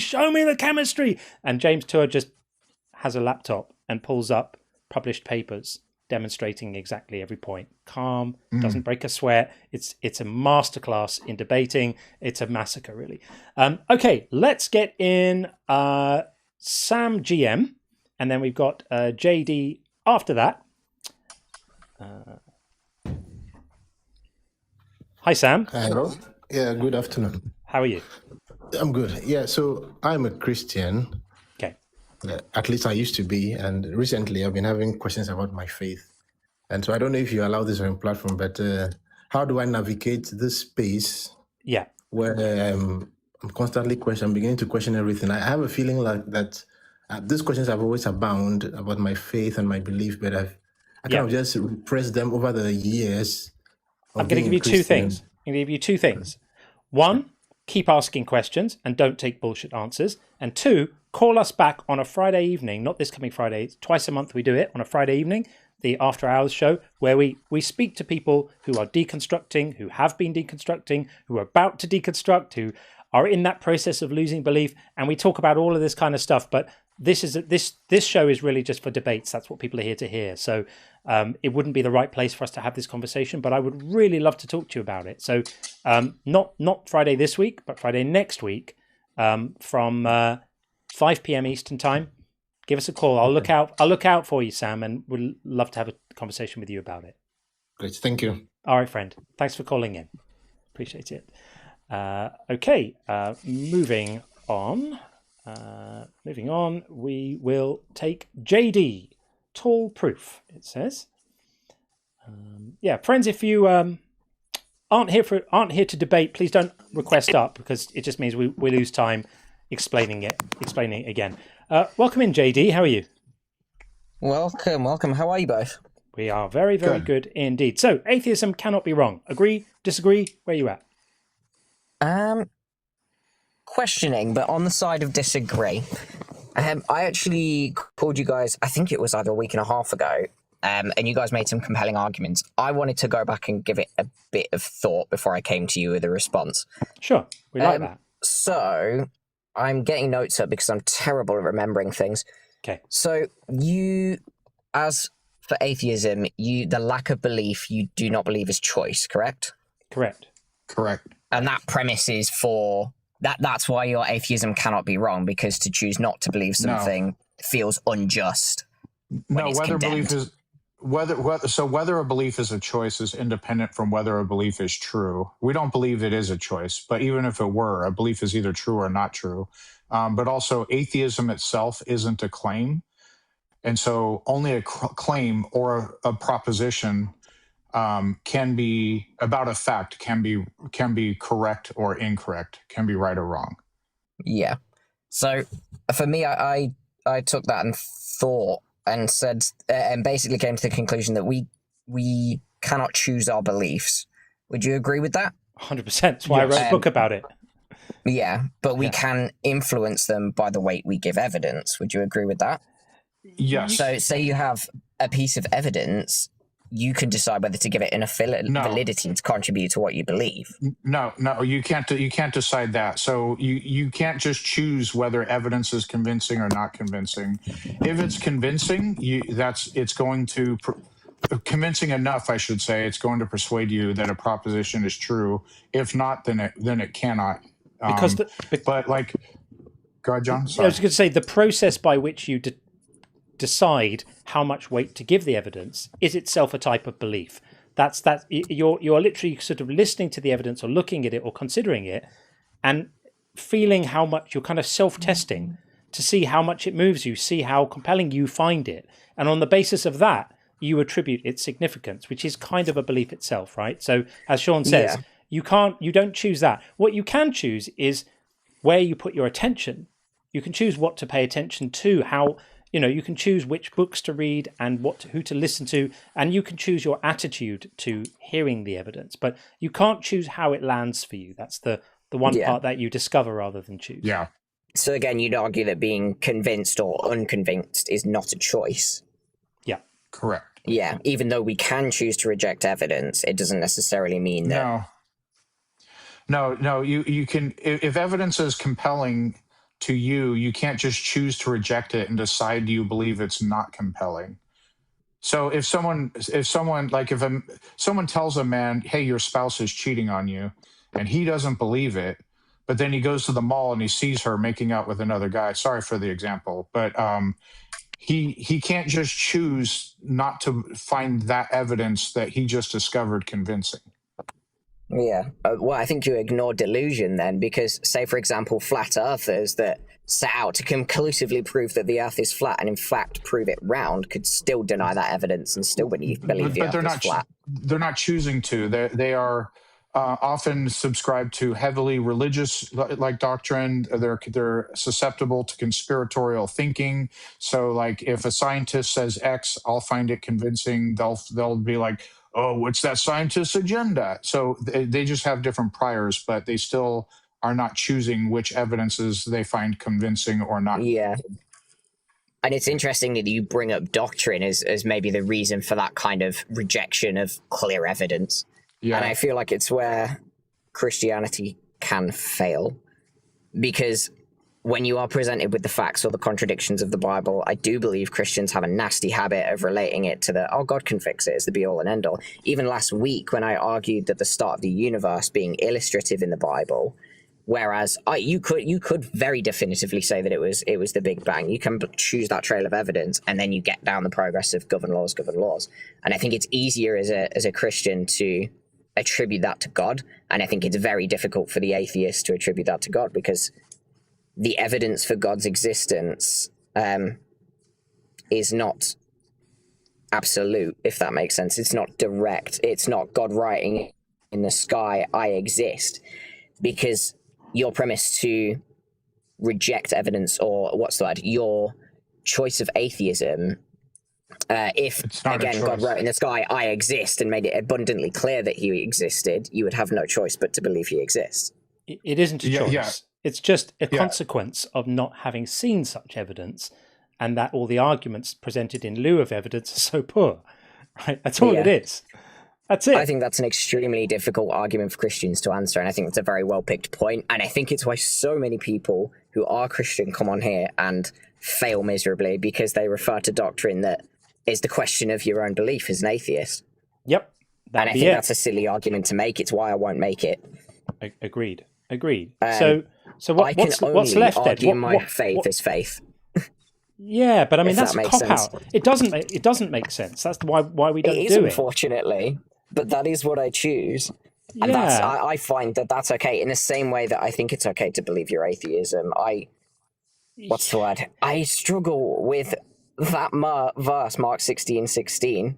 Yeah. The one who believes will be saved, but the non-believer is condemned. Have you been baptized? And I think have you been baptized? I have, yes. Okay. because that's what that says as well. I mean, that's just a shakedown. These are verses designed to just terrify people into submission. You don't have to be scared of them. You don't have to do what an ancient book of threats tells you, because here's the newsflash. In the language there, the language that calls it what's the word? Doctrine, or you have to be afraid of this. And I think some of the early Christian development or the early formation of Christian religion was for that. Was to it's all a shakedown. It's all a shakedown to get people to comply. It was to overall bend society to its will, I feel. But we're 2,000 years later, and you're volunteering to do it anyway. So, like, why? You don't have to. This book asks you to believe absolute nonsense, and you can decide to, when we say where does the choice live, the choice lives in a deliberate decision to be more discerning about how you consider evidence and how you think about things, such that when you start to apply critical thinking properly, you will find yourself not convinced. And when you're not convinced, if you then read a verse that says, you're going to get in trouble if you're not convinced, that verse only has any authority if you are convinced, right? So the whole thing is just a shakedown. This is just monsters under the bed. They're going to come out if you're not a good boy. And you deserve more than that. You deserve better than that. And I think you should consider that as you go on. It's a pretty disgusting doctrine that tells people they're going to get punished if they dare to question. This is totalitarianism writ large. You can do better. Yeah, and I think I think personally the Bible has a lot I can draw from in my faith, but I also think there's a lot I disagree with, or a lot that contradicts itself. And as someone who maybe has a discerning mind, I can't deny that, if that makes sense. It does I cannot make sense. deny that the Bible may have some man-made involvement, because at the end of the day, it's 66 books written by humans and had influence from the Catholic Church and the Borgias, etc. I've got news for you. It doesn't just have some man-made involvement. It is entirely man-made involvement with nothing else. And read the Old Testament and read about the character of this God that you're worshipping. He's a complete monster. Oh yeah, the wrathful God. You don't want that. You don't want that. Anyway, dude, I don't think anyone wants that. But I would suppose I subscribe to a faith where God has much more infinite wisdom than me. Even the questions that I ask as a human that may contradict what the Bible says could be construed as... He doesn't have wisdom. He thinks that hares are ruminants. He doesn't know what he's talking about. Anyway, lovely to talk to you again. Thank you for calling in. Absolute pleasure. Thank you for the debate. I honestly really enjoy arguing with the both of you. I've never really said that before, but it's an absolute pleasure. Nice to speak again. You're both great. And again, lastly, I really appreciate what you do with Christians that are so embedded in doctrine that they refuse to look at hard evidence or critically think. I really appreciate the theme of your show, even as atheist versus Christian or whatever you want to call it. I think it's such an honor to be able to, at the very least, make a hardened Christian think a little bit more carefully about what their faith entails and question themselves. Okay, well, you can go off and do that. So I genuinely bless you both for that. Cheers. Thanks, man. Take care. Bye. Bye-bye. Bye-bye. Okay, we did have another guest in the TikTok queue has just dropped out. Someone, I didn't get the long list of letters. If you want to come back in, the TikTok queue is currently empty. Aaron is back on the YouTube, so I'm going to try Aaron once more, but it wasn't working before. Aaron, are you there? Looks like still not on the YouTube. I'm here. Ah, you are there. Okay, good. Okay, so we'll bring you in, Aaron. Welcome. Thank you for waiting so long. I tried to get you in a while ago, but it wasn't working. But and your patience is... But we've got you now. So, what would you like to say, Aaron?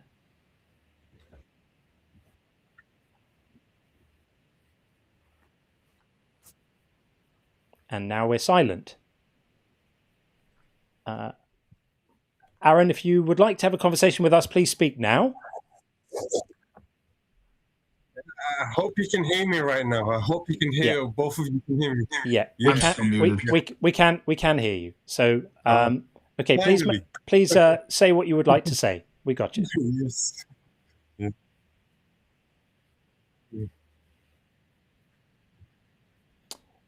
Of course, and I know you did. Yeah, I could hear you, but you couldn't hear me at that time. Right. Yeah. I'm going to try and turn the echo cancellation off in case, but if it starts echoing, I have to turn it back on. Okay. No, that's not going to work. Okay. So, all right, try and say your thing. The audio isn't great, Aaron, but try and say what you want to say, and we'll see how we go. Okay. Yes, of course. Yeah, of course. So the main. I can hear both. Yeah, I can hear both. Yeah. You said atheism cannot be wrong, right? Yeah, correct. That's the main topic. That I think that's what you want. Aaron, I'm afraid this isn't working because every time your audio starts, we then lose you after a second and a half, and we get 3 or 4 seconds of silence. So this isn't going to work. Let me have a look at what you're using at the moment to communicate with us. It looks like you are using your microphone array, and that's all you've got, your Realtek microphone. Something's not quite right. I don't know if you're on. Are you on headphones? Yeah. No. It's just I was opening YouTube, like I was listening to what you say. So no, it's me. Okay. Sorry. All right. Well, let's try. Now it seems to be working, but yes.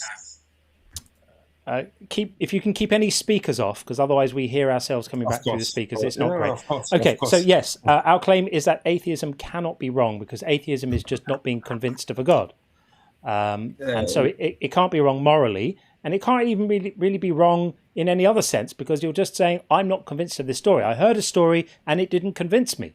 It might turn out that the story is true, but it's still the case that I'm not convinced by it. So what do you have to say about that? So what I'm about to say is like I'm saying to you, why can you be convinced atheism is moral? Because atheism is just not being convinced by something. It's got nothing to do with morality. Exactly. So then I'll ask you, the next question will be, so why can you be moral? Why can you be moral, did you say? Yeah, if you're atheist, yeah.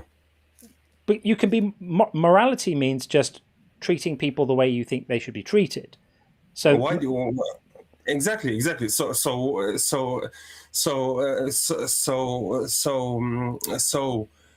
what restrictions are there in atheism to treating somebody how they should be treated? Atheism has absolutely nothing to say about how people should be treated. It's got nothing to do with it, which is why I say it's got nothing to do with right or wrong. It's a little bit like saying, how should you treat people if you don't believe in astrology? Or how should you treat people if you're, if you, I don't know, think that Mozart was a better composer than Beethoven? One doesn't follow from the other. Atheism just means you're not convinced a God exists. It's got nothing to do with how you should treat people. You've got atheists who treat people really well and atheists who treat people really badly. Atheists who spend a lot of time thinking about ethics, and atheists who have never spent a second thinking about it. One thing has nothing to do with the other. Exactly. And I'm saying atheism doesn't have a morality concept in it. Correct. That's what I'm just trying to say. I agree. Yeah. So now that we're all agreed on that, what do you have to say? No, I'm saying you can be as bad as you want in atheism and as good as you want. Correct, and it's the same with theism too. You can treat people as badly as you like if you're a theist, and as well as you like if you're a theist, which is why when you look at the world, you see theists treating people terribly, and you see theists treating people well, and you see atheists doing both of those too. So the idea of how you should treat people has nothing to do with any of this, does it? Exactly. So you as having a moral, if somebody believes like there's some things that are wrong, some things that are right, where does it come from then? It comes from your sense of how people ought to treat each other according to what's important to you. So what's important to me is reducing suffering and harm and maximizing well-being. What's important to another person might be doing what they think a God wants them to do. Both of those are subjective choices that people make. I make the choice to just try and minimize harm. And once I've made that choice, then I've got a really, really good framework for deciding how to treat people and what's right and what's wrong. I do the same. That's why I studied medicine. That's my main objective in life. So yeah, I get that point. Great. Yeah, I get that. And then after you die, why does it matter for you if you did bad things in an atheist perspective? Because I think it's worth making an impact while you're alive, because it makes a difference to the world and it makes a difference to other people. And I care about the effect my life has on other people, even if I'm going to stop having that effect after I die. Why would I only care about things if they're permanent? This is a question I'm trying to ask. After you die, you made a good impact in your life. You did good things in your life. After you're dead, like after you die, then you're in the grave. Yeah. It doesn't matter. It doesn't matter. I'm asking you, why does it matter if you made a good impact in people? I answered your question. Yeah. Answered the question. Sorry. Yeah, so after I die, I don't care while I'm dead, but while I'm alive, I care about how my actions. No, of course you do. Of course you do. Yeah.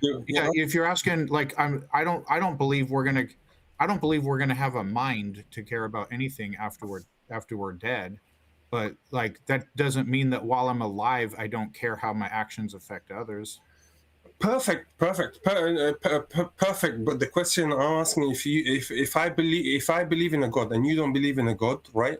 For example, my actions, which when I was alive, I did good things to people, right? A lot of, and you and both of you, I think you do the same thing, right? After you die, those actions that you did doesn't matter to you, right? Well, nothing matters to you after you die, because your mind finishes caring about anything.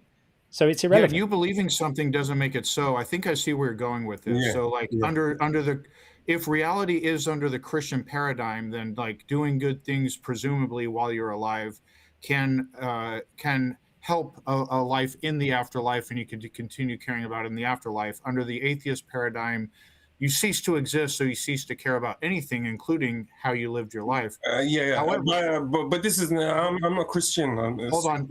I'm not even arguing from a Christian paradigm, but like. But whatever the paradigm of an afterlife versus not an afterlife. Yes. But the thing is, reality is the way it is. So if it turns out we're right, then it also applies to you as well. But I'm not interested in what has utility value. I'm interested. Hold on. Okay, perfect. I'm not interested in what has a utility value. I'm interested in what's actually true. And yes, from my perspective, I think it would be nice if there was an afterlife and you could be happy, and then like the things you did in life can carry on in some way. That would all be great, but I have no reason to believe it's actually true. Okay, perfect. You don't have any reason, and I don't want you to have any reason to even believe it's true. From my perspective, which I believe in God, but even from my perspective, right? I don't need to believe that's true, right? You're bringing it up. Like, what's the purpose of bringing up? Like, I'm bringing it up because what I'm trying.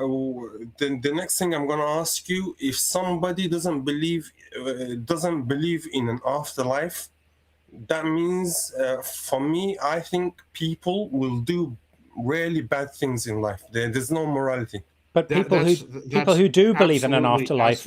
Yeah, people who do believe in an afterlife do bad things too. This is silly. I know that. The world is full of people who do good things and people who don't do good things, and you don't get a different distribution of people who do good things amongst people who do or don't believe in an afterlife. And even if you did, even if it could be argued that believing in an afterlife makes you a better person, that's still got nothing to do with whether it's true or not, or whether it's a justified belief or not. This is silly. If you're studying medicine, you should have more sophisticated arguments. Come on, give us something else. No, okay. Is that not a sophisticated argument for you? And think about it some more. Just think about it some more. It's what you are basically saying is I believe in an afterlife. Your argument currently sounds to me like it's I believe in an afterlife because people will behave better if they believe in an afterlife. Yes. That's ludicrous. That's ludicrous. I could say I believe in fairies and Santa because kids will behave nicer in December if they believe in Santa. Yes. It's no difference to that. I know there's no evidence. I said to you, it makes people become nicer. But it doesn't, and B, even if it did, as I said, that wouldn't be a reason to believe it. It would just be a way of manipulating people with lies, and we're better than that. We don't need to manipulate people with lies and threats, promises and threats. That's what Christianity gives you, and Islam: promises and threats, heaven or burning in an oven. It's disgusting. Let's rather educate people and teach them about ethics. Let's teach them about the impacts that their actions have on others. Let's teach them about cooperation. Let's teach them about okay.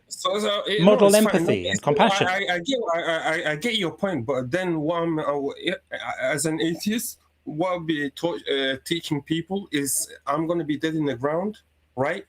Yeah. It doesn't matter if I did good or bad in the past world. It's right? Curious that you think that, because I've been an atheist every day of my life, and it's never occurred to me once to say, because I'm going to be dead one day, it doesn't matter what I do now or how I treat people. That's a totally wild position. I would urge you to think about that, and if you do, I believe you'll come to see how nonsensical it is. It's completely crazy that you would think it's only worth caring about how you treat other people if you know you're going to live forever. Is a bonkers position to take. It's a bonkers. You think I'm a bonkers person? Okay. No, I don't think I didn't say you're a bonkers person. I said that's a bonkers position to take. Notice the difference. I'm not criticizing you. I'm criticizing your idea. No, but like my argument when saying somebody who's going to die, it didn't matter how he lived his life. He was a good person. I think most atheists are good people. I'm not even arguing with that point. I'm just saying after I die, it didn't even matter to me if I'm an atheist, caring about moralistic things as an atheist. I don't think we need to keep on what you said. Do you think it's a change? Because I'm just hearing the same thing again. How is it different? Am I missing a subtlety here? Well, earlier you said that if somebody doesn't believe in an afterlife, they're more likely to do harmful things. I don't remember the exact wordage, but you were very explicit about that. Yes. And I'm not even going away from that. Somebody who wants to believe in a fairy tale that doing something good, even though it's not logical, I'm saying that's a good thing because you're actually trying. That person is even doing a good thing, right? Yeah, and really, I mean, we've been on this going in circles for a while, but just something to think about. I'll think about your argument, but I want you to also think about my argument. Yeah. Please. All right. So I just want to give you something to think about. Okay. Just a question for you. If the only thing stopping a person from harming others ad nauseum is the carrot of heaven and or the stick of hell, is that truly a good person, or is that an awful person on a leash? That's an awful person. I agree with you on that point. Yeah, I agree with you on that point. Yeah. And on that note, thank you for calling in. I'm glad we managed to get the audio working eventually, Aaron. Thanks for calling out. Appreciate it. All right. Thanks. Okay, we will move on now back to the waters of TikTok, as we say. Just got to deal with a couple of things. We had some calls on the bingo, so let's see what we have there. Maple called Christianity Built Civilization from JD. I still don't remember hearing that. I don't remember hearing that, so I'm going to pass that one over. And then Elizabeth B called No Morality Without God with 100%. Aaron. Absolutely. Well spotted, Elizabeth. You were on it. Elizabeth is no one's fool, people. She's not sleeping on this stuff. And then Maple called How Do You Account for Logic with Aaron. I didn't hear that with Aaron, though. I didn't hear that either. So I think we'll hold that back for if a Phil Bro comes in. We'll keep that one up our sleeve and call it when it comes up. We'll get a 2-for-1 if a Phil Bro comes in. We will. We will indeed. Exactly that. Okay, we are back on the TikTok side and we're going to get in, looks like Sedi. After this. There we go. Sedi. Hi, Sedi. Hello, how are you? Very well indeed. How are you? I'm good. Good. So, what would you like to say about our prompt? And are you at least 18? You sound like you are. No, I'm not 18. I'm 16 though. Well, if you're 16, I wondered if you might be over 18. Unfortunately, we don't talk to people under 18 here because we can't do that. But in 2 years, give us a call back. We'd love to talk to you then. But thanks for coming up. Okay. Just thought I might check. Sometimes you have an adult with a youthful voice, and I thought I'd just check to make sure. Okay. We have Buddy in the queue, but I have a feeling Buddy may not be calling up to debate. Buddy, if you're calling in for anything other than a debate, you'll need to call us back on a Friday after hours show, because this is just, we're keeping these shows focused on the debates because that's what people want, and it just makes it a bit more organized and focused for the people watching. And then all the people who want to call in to agree with us or talk about a cool argument they heard or tell us what's going on or ask us about other things can do that on the after hours show every other Friday. So I see you still in the queue. I'll bring you in a minute if you're still there. But really, that's what this is about, to make sure that we keep the show interesting for the people who are here for a debate. So I see Sense in the queue on the other side, but let's have a look and see if they are likely to be. It looks a little bit. There's no audio connected to that account. So Sense, if you're still there, I'm going to drop you down. Come back in if you want to enter the queue again, and I'll be able to see if you have an audio device. Otherwise, we won't be able to hear you, and that will be a shame. So let's get some super chats in while we're waiting for the next guest. T says, "Hey you." Well, hey you back, T. Hope you're doing well today, friend. Always a joy to have you around. And Bab says, Apophysis dwelt in the lake of fire, Egyptian myth. Apophysis. I didn't know this. I don't know this. Showing my ignorance again. I'm really bad on the mythology stuff, and I need to become better educated about the these canons and these other pantheons and stuff. Mokemeister, were you there? Should be on the bingo. Yeah, it should be. It should be. I might be expanding the bingo again because we're starting to get to the point where we're nearly filling up the 20s. So I might fill it up I might expand it even more. But yeah, were you there is not a bad one. And just some random dude on YouTube, always great to see you, says, why is one person saying there was 500 witnesses considered proof? Right? Good call, right? It's Paul who said it. And if it is... As a matter of fact on that, I showed this earlier. There were 500 witnesses for Puff. So it says so right here. I don't know if it can be read, but it came up in the conversation earlier. But yeah, it was written. Someone wrote down that there were 500 witnesses. That's far and away from actually having 500 witnesses. Yeah, it's just hearsay. And then people get confused and think, oh, there were 500 witnesses. We can't name any of them. We don't have any of their testimony. We've got someone saying there were 500 witnesses. And so he goes on to say, and if it isn't, then can I say 10,000 people were witnesses to the shining of Puff's scales? Isn't that proof? I mean, of course, we know that the shining of Puff's scales is real because we've had 10,000 witnesses. So yeah, I completely agree. That's right. Completely agree with that. Buzz says, if God wanted us to have dignity, he wouldn't make us fart when he died. Dolores Ed, a man of the Night's Watch, Game of Thrones. Apparently that's a thing. I quite enjoyed Game of Thrones. Quite enjoyed that.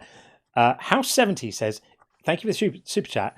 If it takes one speech to change your mind, that says more about your mind than the speech itself. This is relating to the chap being a believer until hearing Dawkins. To be fair, most people will remember the most significant event, not the entire chain of events. I think both are true. Both have a kernel of wisdom to them. But yeah, I mean, if you became an atheist because you just heard one person talking, it does suggest, I don't know, maybe you were a little bit He actually didn't. He contradicted himself there. I'm not saying dishonestly, but, maybe verbiage. But I explicitly asked him, did you believe in God when you went to that speech? And he said no. So he was already an atheist when he saw that speech. So that's not what actually converted him. Right. Yeah. Well, fair enough then. And I suppose, as House 70 says, sometimes people just remember significant moments and tune out other less significant things, even if they played a vital part, right? House also goes on to say, how about the telepathic Shroud of Turin? That must mean something. Shaking my head. Tell me you're gullible without admitting you're gullible. Yeah, that was wild. I just ran out of patience for that. There's only so much nonsense. I was trying to explain to him, look, just be more discerning. Don't be so gullible. But he was determined to be gullible and to continue to lean into the nonsense. Buzz says, this guy is full of all the shit, and I think we know which call that was about. I agree. Buzz also says, send this one to the Night's Watch. No use here. Another Game of Thrones allusion. I love that. Also, hashtag John for Nope. Thank you very much. I'm very pleased about this. And Chris says, a 1-minute Google search shows it's utter nonsense. How can people continue to be swayed by these things when you only need to spend a couple of hours? Just go on an AI and say what this, or search up on Snopes or something like that. There are so many resources that will steer you in the right direction if you start getting bamboozled by something. There's really no reason to be so gullible these days. Hooligan says, first time here, I found this $2. Is it yours? Well, I was wondering where that was. Thank you very much indeed. But actually, lovely to see you. Thank you so much for that and for coming in. And I love it when people join the lives for the first time. It happens a fair bit that I sometimes see people who perhaps have made comments under the videos, but I've not seen them in the lives. And then I notice the names and they come in and it makes my heart feel happy. So lovely to have you, Hooligan. I hope you enjoy it. It's an awesome community here on TikTok and on YouTube. Just the best people. So I hope you enjoy it and make yourself at home. And Von Doodle says, thank you, John, for dropping Eighth Way and this damaging scam with these kids and parents. Yeah, I can't. Not with kids. If people want to pretend they've got psychic powers and blow out candles while no one's looking, we just have a chuckle at that. But it's too predatory and it's too exploitative of people who actually haven't given consent to be exploited in that way. And that's why I got a bit annoyed. I felt myself getting angry about it. Anything with kids, nah, not having it. Don't like that at all, but thank you. And Facing Opposition, thank you for the super chat, says, fun fact, modern Jesus is white. Biblical Jesus was dark-skinned. Historical God Jesus was an invisible type color because he doesn't exist. I love that. Yeah, LOL, I love that. Very, very good indeed. Let's just double check our queue. Okay, we are going to... I'll get back to the super chats a little bit later. Let's get our next caller in for now. We are going to take, it looks like Levin ASG. Is that right? Let's see. Levin. Hi, Levin. Hello. Hi, how are you? I'm good. How are you? Yeah, very good indeed. Thank you for calling. Atheism cannot be proved. Cannot be wrong. What do you think? Can I just run to the bathroom? Can you give me like 2 seconds? I'm so sorry. Yeah, sure. I want to join. I just had to. Yeah, no, that's fine. All good. I'll meet you until you're back. As the teacher used to say at school, why didn't you go at lunchtime? It's like, well, I didn't need to go at lunchtime. I need to go now. What was I supposed to do? Okay, well, I'll just read a couple of supers while we wait. Go ahead, Sean. Yeah. So this is I'm a little bit incredulous here. John goes 8 straight hours without needing the bathroom. This guy's 2 seconms. 2 seconds, and he already has to go. Well, I guess not everyone. I guess not everyone has a titanium bladder. But yes, that's true. And I tell you what, for anyone who doesn't know, it's very warm in the UK at the moment. We're just going into a heat wave, so much so that some of the schools have been shut down for tomorrow and the next day because it's going to be dangerously hot, including my son's school, which they've closed. So I'm sitting here in my room and it is jolly warm. So I probably ought to drink more of this so I don't fade away. Let's see if Levin is back yet. Let's see. Invite to unmute. Hey, what's up? Welcome back. We all hope that was enjoyable for you. Atheism cannot be wrong. What would you like to say about that? I have something pretty interesting, and I would say it's not a knockdown proof that God exists, but it shifts the probability a little bit. Go for it. All right, it's going to sound ridiculous, but you have to bear with me, okay? Most of these arguments do, but please. You think every argument for God is ridiculous? Yeah. Everyone Okay. I've heard at least. I can't speak for ones I haven't heard. Yeah, so again, this isn't a knockdown proof, but it comes from a point in 11th century philosophy work called the Kuzari, where this is not the argument, but this is his argument, is he says that the 7-day week is kind of unnatural, and how did the 7-day week come about? Well, it must have been from God. So that's not the argument. The argument is that the 7-day week is so impractical for any kind of society to have a labor force based on that, that it must be true that there's some divine influence on creating 7-day week in society. But not everywhere has a 7-day week, and there might be other ways of organizing society. It's no, it's not to say that every single place has a 7-day week. It's that the ones who do, it's so improbable for them to be able to have a 7-day week. Well, it just is what it is. People have organized calendars and the way we divide up our time in whatever way they've come to. But why do they do that? Well, according to AI Overview, the 7-day week originated primarily from ancient Babylonians and now we can verify this and it'll have it comes from study.com. Don't know that source. I can't do proper research on a claim right here on the fly with everyone, but we just have what we have. So is this a plausible explanation? The 7-day week originated primarily with ancient Babylonians who divided their 28-day lunar month into 4 7-day phases to align with the moon cycles. The number 7 held sacred meaning, so they already had what I'm reading from that is the number 7 was already sacred to them, representing the 7 major celestial bodies they tracked: sun, moon, stars. Sun, moon, Mars, Mercury, Jupiter, Venus, and Saturn. So that's AI Overview, and that drew that from study.com. And we could go that just seems like a wild stretch to me, that 7-day work week, it's not practical. What's impractical about that versus 8 versus 6? I don't know. But even if it is impractical, that to me, that doesn't raise the probability that an all-powerful deity exists. Yeah. Yeah, wait, I'm really not trying to be annoying, but I feel like an AI Overview is just not a response. It's a starting point. Sean just got it up because, as he said, neither of us have specialist knowledge in the anthropology of how people have organized time, the calendars and the weeks. It's a starting point, right? And the point is that these things are arbitrary. So if we'd organized around a 6-day week or an 8-day week or a 4-day week, then you could have a similar discussion. We have what we have because we had to have something. How is this evidence of a God?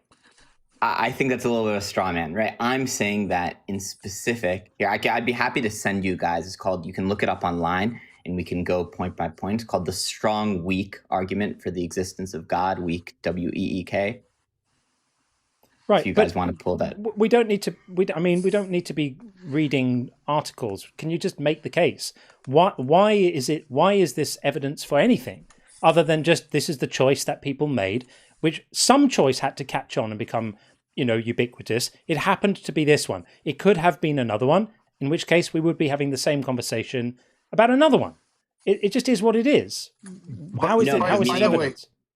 By the way, so it's they drew it from study.com. I went to study.com, and it's part of their curriculum, Astronomy 101 Intro to Astronomy, where they're talking about the stuff. We can't research in-depthly this on the fly. So when you throw this at us, you can't criticize and be like, you didn't do a deep dive with No, that's not my criticism. My criticism isn't that you. So hold on. Is it a plausible, the explanation that was provided on the cursory search right now, is that a plausible explanation in your opinion? And if not, why not? No, because my criticism wasn't that you guys should do more research. My criticism is that an AI overview from study.com is not a reliable source. He wasn't presenting it as definitive. He was wanting to get a précis, quick response to it. And for that purpose, it was perfectly fine. Also, your response was it's not plausible because study.com is not a reliable source. Do you know about study.com? What makes you okay. So is it a plausible explanation? You said no, and I said, if no, why not? Why is it not a plausible explanation? I'd be happy to find the sources in the article that I'm referencing, but what I'm looking at now is that the decoupled cycle, so the continuous cycle of days, is usually shorter than half of a lunar month. So the first and last days, I'm just reading from the article, of each period is unrelated to and unmoored or decoupled from the lunar or solar cycles. So if we look at the market cycle or the Sabbath cycles, like the market cycle of when people buy things at a particular location, or the Sabbath cycle when work is forbidden in different societies, the difficulties that arise from the market cycle of hey, when we have to stop the market, when we have to start the market is different than the Sabbath cycle. But according to this, the point is, according to this, the number 7 was already sacred to them. And so, meaning the Israelites also. Now it could be the 28-day lunar month. I don't know. We're trying to research this on the fly. I can't do that on the fly, and it'll bore the shit out of people if I do it. But you're saying 28 days is not a good lunar cycle. I don't know if that's true or not. What you're saying is true or not. But the point is that they had a 7-day cycle because it was sacred to them. Now, that's a plausible explanation. I'm not saying it's absolutely true, but because it's just a cursory search, but it's a plausible explanation to me. And by the way, what made you determine that study.com is unreliable as a source? How about this? Let's make this a little easier. Why don't we assume what I'm saying is true and that the 7-day week is just totally impractical? And then we'll get to your question. Okay, but if it was a 6-day week, then why wouldn't I be making the same argument? Does it work? Does it work in today's society? Are we able to make it work? Sorry, what does work mean? We function on a 7-day week cycle, right? You can function. Of course you can function. It's just impractical. Okay. Yeah. Go ahead, John. I'm just... This is a total non-argument. As I said to you before, Instead of insulting me, why don't you explain I'm what not you're saying? insulting you. I'm telling you this is a non-argument because there are other cultures that have had just other... explain what you're saying instead of saying it's a non-argument beforehand. There are other cultures that have had other weeks, 10-day weeks, 8-day weeks, 6-day weeks. The 7-day week is based on, we know that we've got days, right? A day is a rotation of the Earth. A month is a lunar cycle. A year is an orbit around the sun. So we have these fixed things, right? A week is an entirely man-made construct, right? A week could have been 6 days, it could have been 8 days, and in some places it was. It just happens to have caught on that in this instance it was 7. Why is that significant, and how is it evidence of anything? Again, if we look at market cycles in Mesopotamia, and not Babylon is also a really poor example because they worshiped Baal and they didn't worship any of the standard gods that were in the Israelite times. And if we look again, I think I have to rephrase the argument. The market cycles of when people stop and start for the market, it is impractical to have a 7-day week. Why? There could be a 3-day. So if we assume that people basically are not working on that day to engage in non-market activities, let's say you're a farmer or you're somebody who's selling fruits, then it doesn't really make sense for you to be able to take off on the 7th day. It does make sense for you to take off on the 3rd day, because we give a couple of examples, like rain cycles and when you have to get certain crops out usually take 2 or 3 days.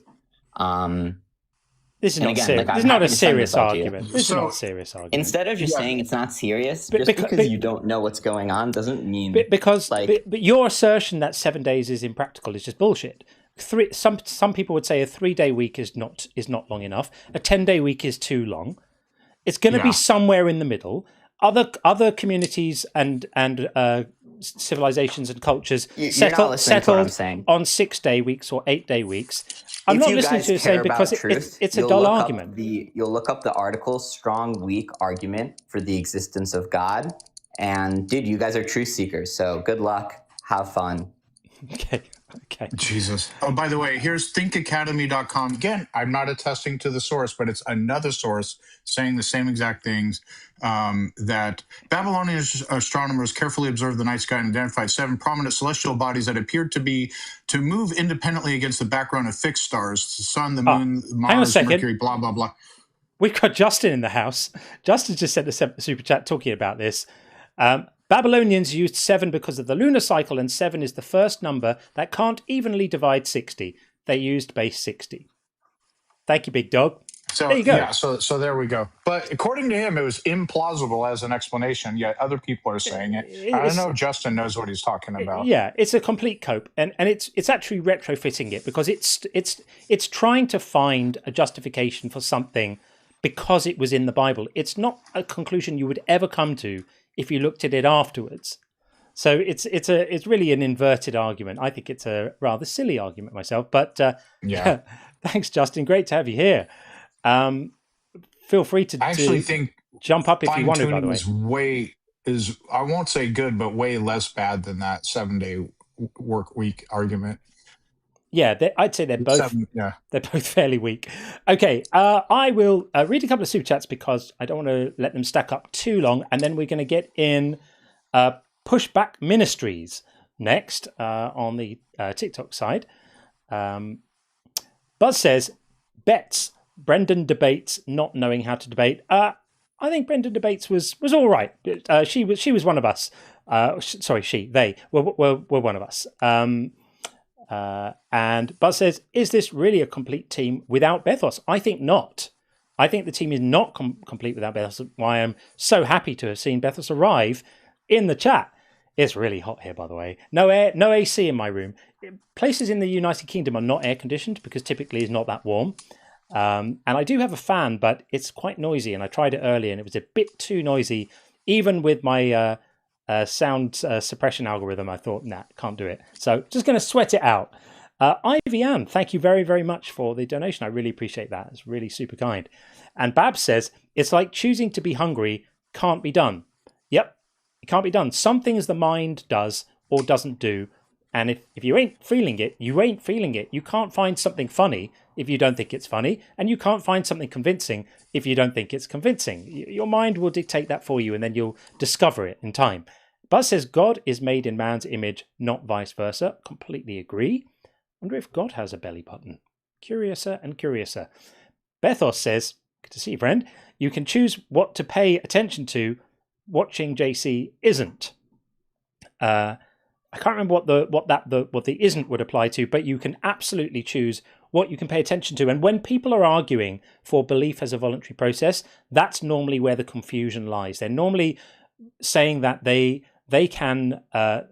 reflecting on the fact that they can choose what they allow themselves to listen to. They can curate their own information stream. They can kind of decide their own attitude towards different sources of information. Yes, that's where your choice lives. But it certainly doesn't live in the bit which is whether you find it convincing or not. When it meets your mind is going to have a conversation with it and then let you know what the outcome of that was. And Buzz says, I used my godly ESP to bring in Bethos. Oh, welcome. I'm so pleased that you used your ESP for a good purpose.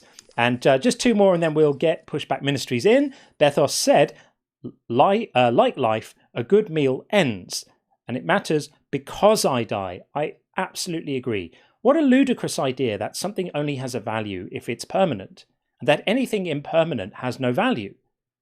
Think about it. The things that we value most are the things that are short. You know, amazing holidays or experiences or a good meal or some wonderful experience that you have, which is bounded in time. It has a beginning, you do it, it has an end, and it's precious. Because of that, if it happened every day, you would value it much less. So I completely agree with that. Okay, let's bring in Pushback Ministries. Here we go. Welcome. Hey, how's it going? It's going very well indeed. How are you? Good. Good. Good. Well, welcome in. So we are making the claim that atheism cannot be wrong. Agree? Disagree? What do you think?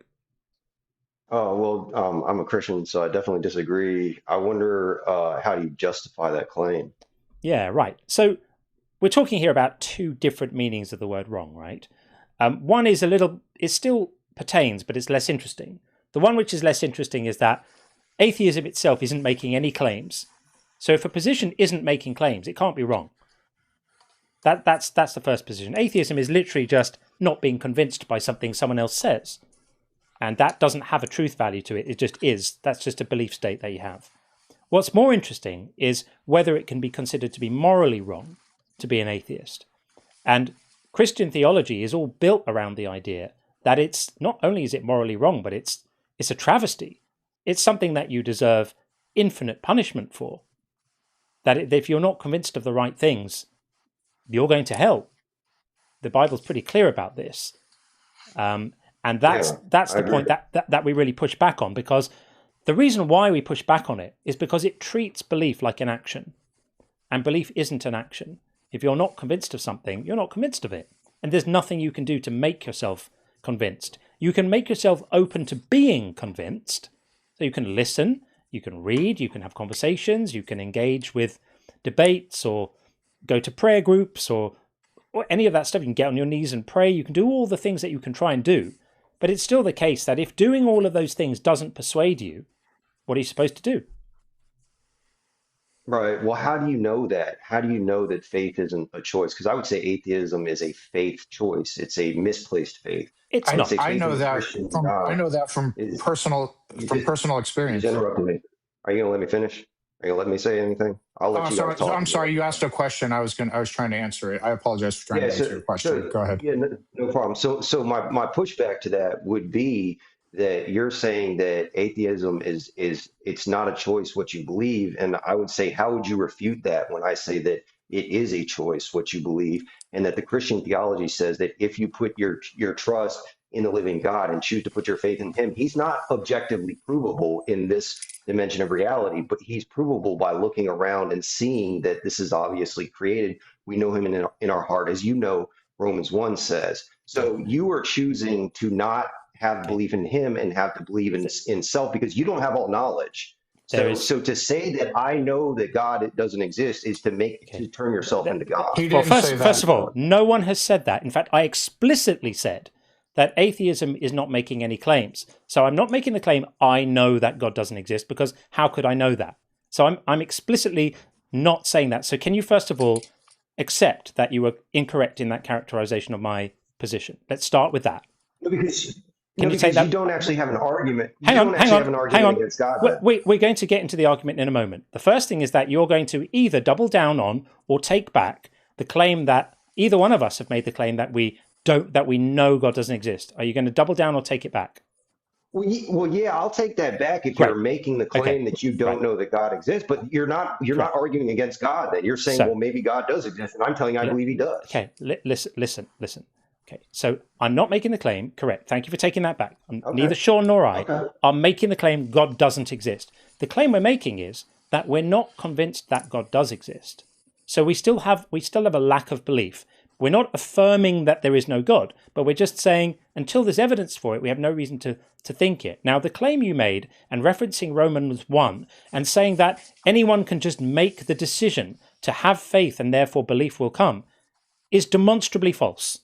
And Sean is someone who has lived this and can prove to you right now that it's false. Go ahead, Sean. And and we have scores. This is a deconstruction community. We have scores of former Christians who believed in God, believed in Jesus, etc., such as myself, wanted to continue believing, had started having doubts on it, prayed on it, talked to people about it, read the Bible, did all kinds of different things, in some cases for years, trying to desperately hang on to our belief, and we couldn't. So when you claimed that anyone who, I don't remember the exact words that you used, but you basically said that anybody who can just choose to decide to believe in Him, we literally could not. So you are factually wrong. You're not just, this isn't an opinion, this isn't, as a matter of fact, if what you were saying was true, there would be no such thing as non-resistant non-believers, and the earth is chock full of non-resistant non-believers, people who wanted to believe and tried to believe but could not. Okay, so my question would be, how would you objectively prove that somebody once believed and then sought after some kind of proof or miracle or something? How would you prove that against the fact that Romans 1 says that because of their sin, they just don't want accountability? I got you. I got you. So like you're basically saying liar, liar, pants on fire. And you're right. I know for a fact I'm telling the truth, and I know for a fact, because I have this amazing ability to read my own mind. I know my own experience. I know that I tried to continue believing. I know that I prayed. And there's scores of other people in this live right now listening to us who have shared their stories and went through similar things. Let's try something. We've got nearly 900 people across these two platforms.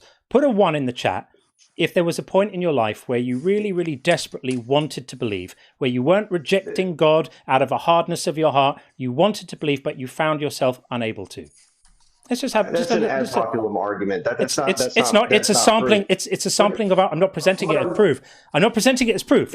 I'm presenting it as a sampling of our audience. And the TikTok chat is currently full of ones.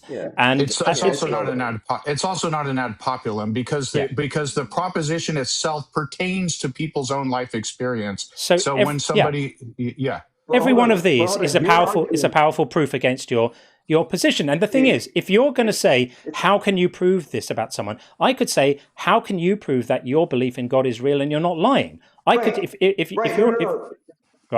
that's the rule, but it's not fair. It's a dick move, because if the rule of the conversation is that we're allowed to tell each other about the contents of each other's minds, it's not going to be a very grown-up conversation.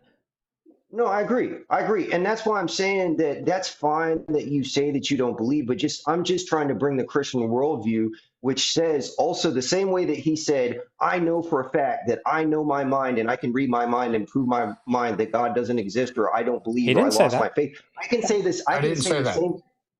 Straw man. You said something along those lines. He said that I can know my own belief state and my own life. I can know my own, read my mind to know my own belief state and know my own personal experience. Okay, so verbatim, I didn't repeat. Agreed.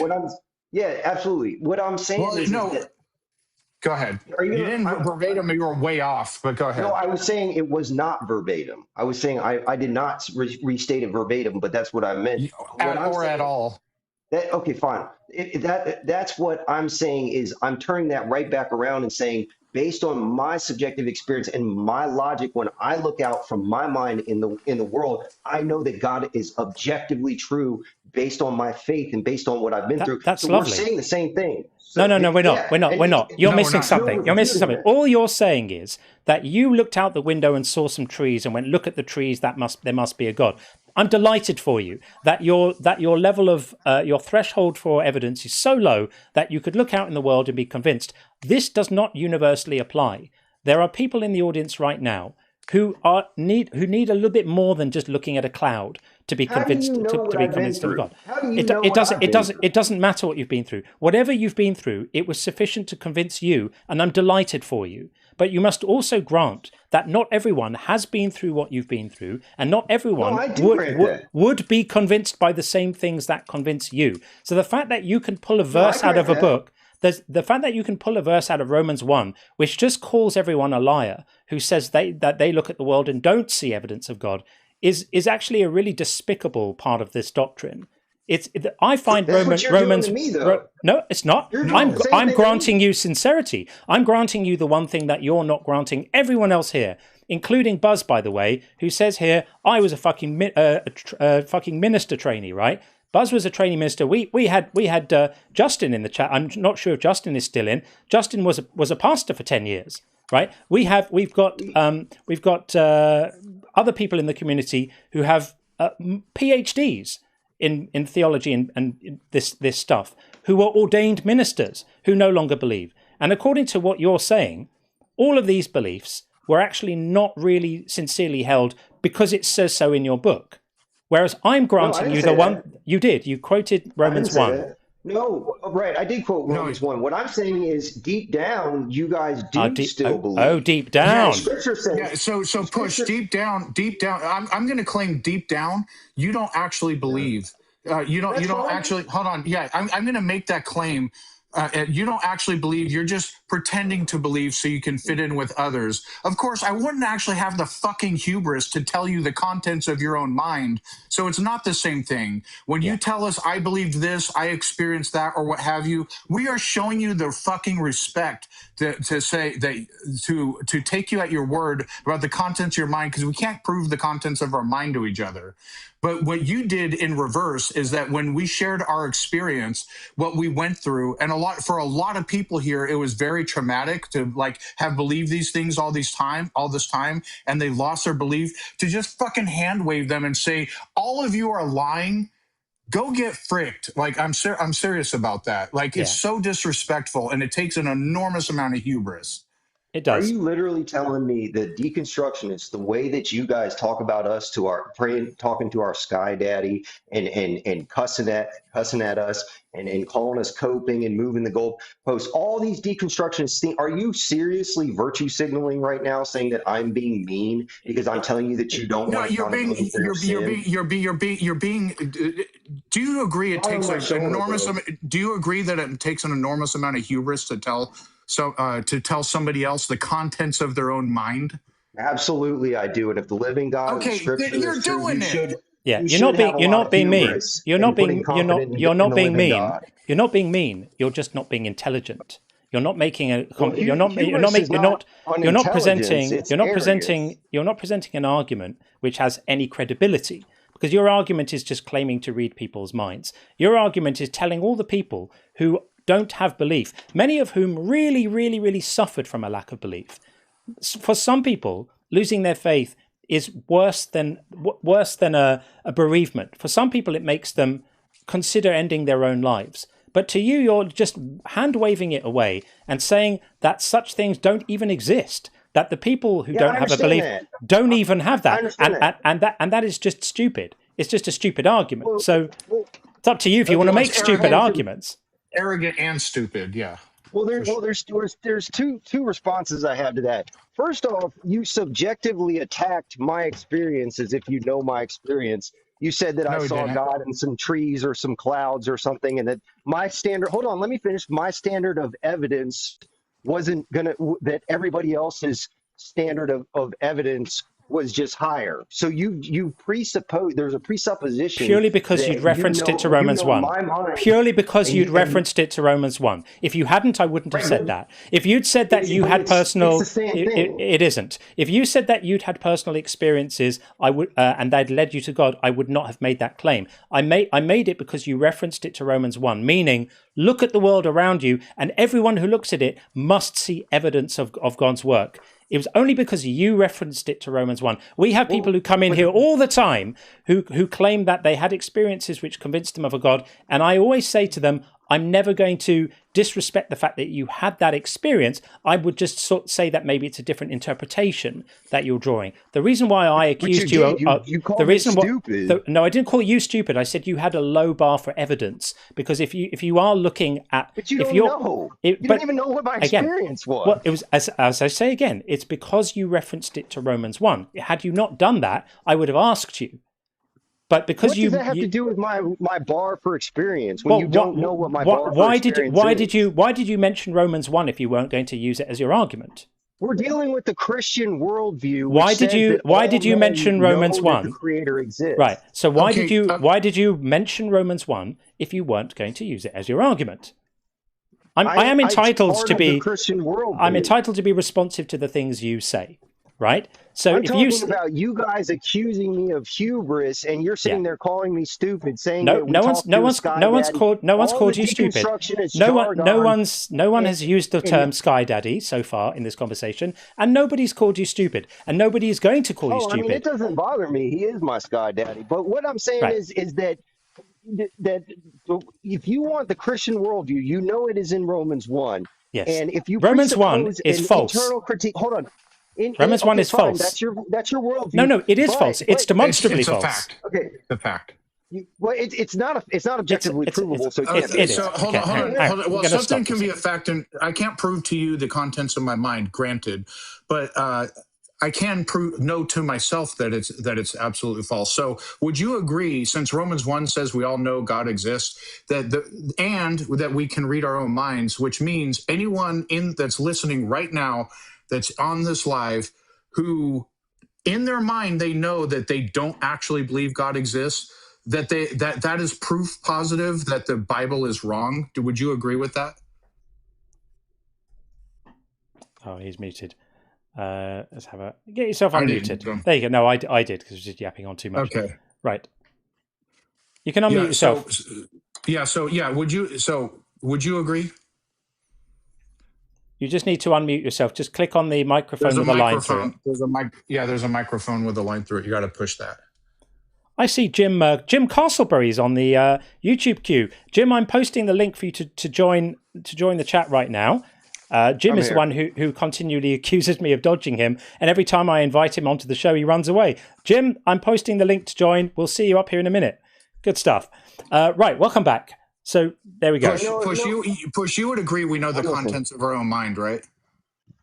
No. I believe we can suppress the truth and unrighteousness. I believe That's the dumbest thing I ever heard. If you think you don't believe something, then you actually don't believe something, because belief is a mind state. I can't think I don't believe in leprechauns, but then I really do, but my mind is tricked to think that it doesn't. If you think you don't believe, then you actually don't believe.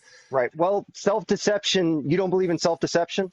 No. Not in a literal sense. It's an expression of somebody who has. Fair enough. We can get into the nuance of it. No, here's the thing. No, here's the thing. Hang on a second. Above all things, the heart is very deceitful and wicked, and who can know? Oh, Jesus. Of course. Okay. Now the thing is, I'm actually. That's God's word. Hang on. I'm gonna meet you somewhere in the middle. I think that people can sometimes be self-deceived. Right. We do have a thing called denial. People can be in denial. Right. Now there are two types of denial.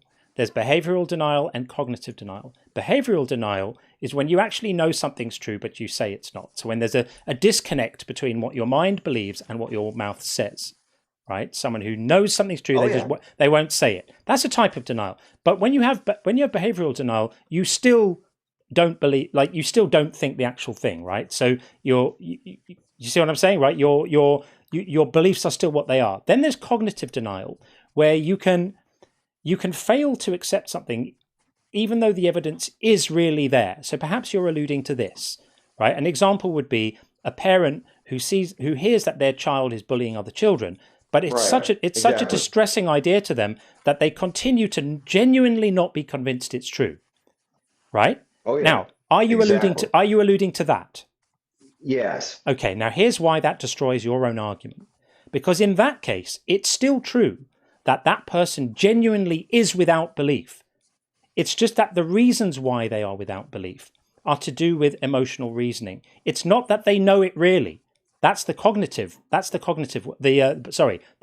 one. In the case of cognitive denial, it is still true that parent does not have the belief in the claim. So if your assertion is that people like Sean and me and the others here are just having cognitive denial about this, then it's still true that we genuinely don't believe it. It might just be that the reasons we genuinely don't believe it are beyond our control. They're things we can't control. They're to do with our emotional wiring, and we still can't do anything about it. So that destroys your own position, because there can be no moral culpability for it. And I would meet you in the middle ground, and I would say, I agree that for a season, you can actually not know cognitively because you are suppressing the truth and unrighteousness. But I would say that if you were to deep down, there's a truth that is accessible. And wrong. Because you are choosing not to look at things objectively. Nope. See what you just smuggled in?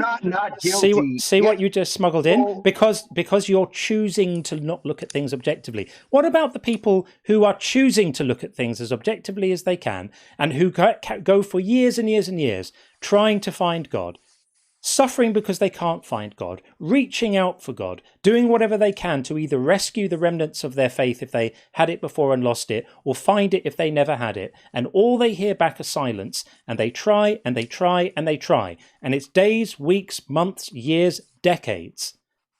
You are just writing them all off and accusing every single one of them of not trying hard enough and ultimately actually being morally culpable for that. And that is why your theology is disgusting. It's the ultimate victim blaming. It's blaming people who are in pain for not having the thing that your God commands them to have and then withholds from them. It's brutal. It's sadistic. It's horrible. You should introspect for a moment and think about whether that's the human being you want to be, that you would do that to people. It is absolutely disgusting that you would think that's a moral good. Really. I'm going to say maybe push back, go on your way now and think about this stuff, because I think you've got some stuff to think about here whether that's the person you want to be. So completely lacking in human compassion, basic compassion. I don't know how much time you've spent speaking to people who have lost their faith, but not seeing them as a project to win back, not seeing them as another conversion opportunity, and not threatening them with what's going to happen to them if they don't get with the program soon. Because that's all I'm hearing from you. And I think if you were to look inside yourself a bit deeper down, look beyond the dogma, look underneath the fear, underneath your own fear, you might find a human being lurking in there who's able to look at other human beings and see them for what they actually are, rather than what your little book tells them they are. And you will have a more authentic life if you do that. Okay, we're going to move on. All right. To let's see. Get your votes in for that conversation now, if you would like to. We've got a couple of calls on the bingo, and then we're going to get Laura in next. What have we got on the bingo? We must be close on the bingo. Let's see. We have got Ash called Filbro Babble. No, I still haven't heard Filbro Babble yet today. We'll know it when we hear it. And Kif called How do you account for logic? I don't think we had that either yet. No, going to hold back on that one too. Just for now, we're going to be. I'd rather have a full board knowing we really, really nailed it than that I was too loose, because I like watching the board fill up because it makes me feel happy. Okay, a couple of super chats, and we'll get Laura in next. Indy says, "Let me get my Bible." Should be on the bingo. It should. Or let me go to the toilet. That's another one we could have. And Buzz says, there are 500 witnesses to D's nuts. Always, Buzz, always. And Ranger Spade, good to see you. Thank you for the super chat. Hey, John. There might be. You don't know that person. Yeah, they're past. I mean, could be. Anyway, sorry. Could be. You've helped me tremendously with deconstructing and my religious trauma. I want to study the Bible more. What free and accessible ways are there for me to learn the true history of the Bible? That's an excellent question.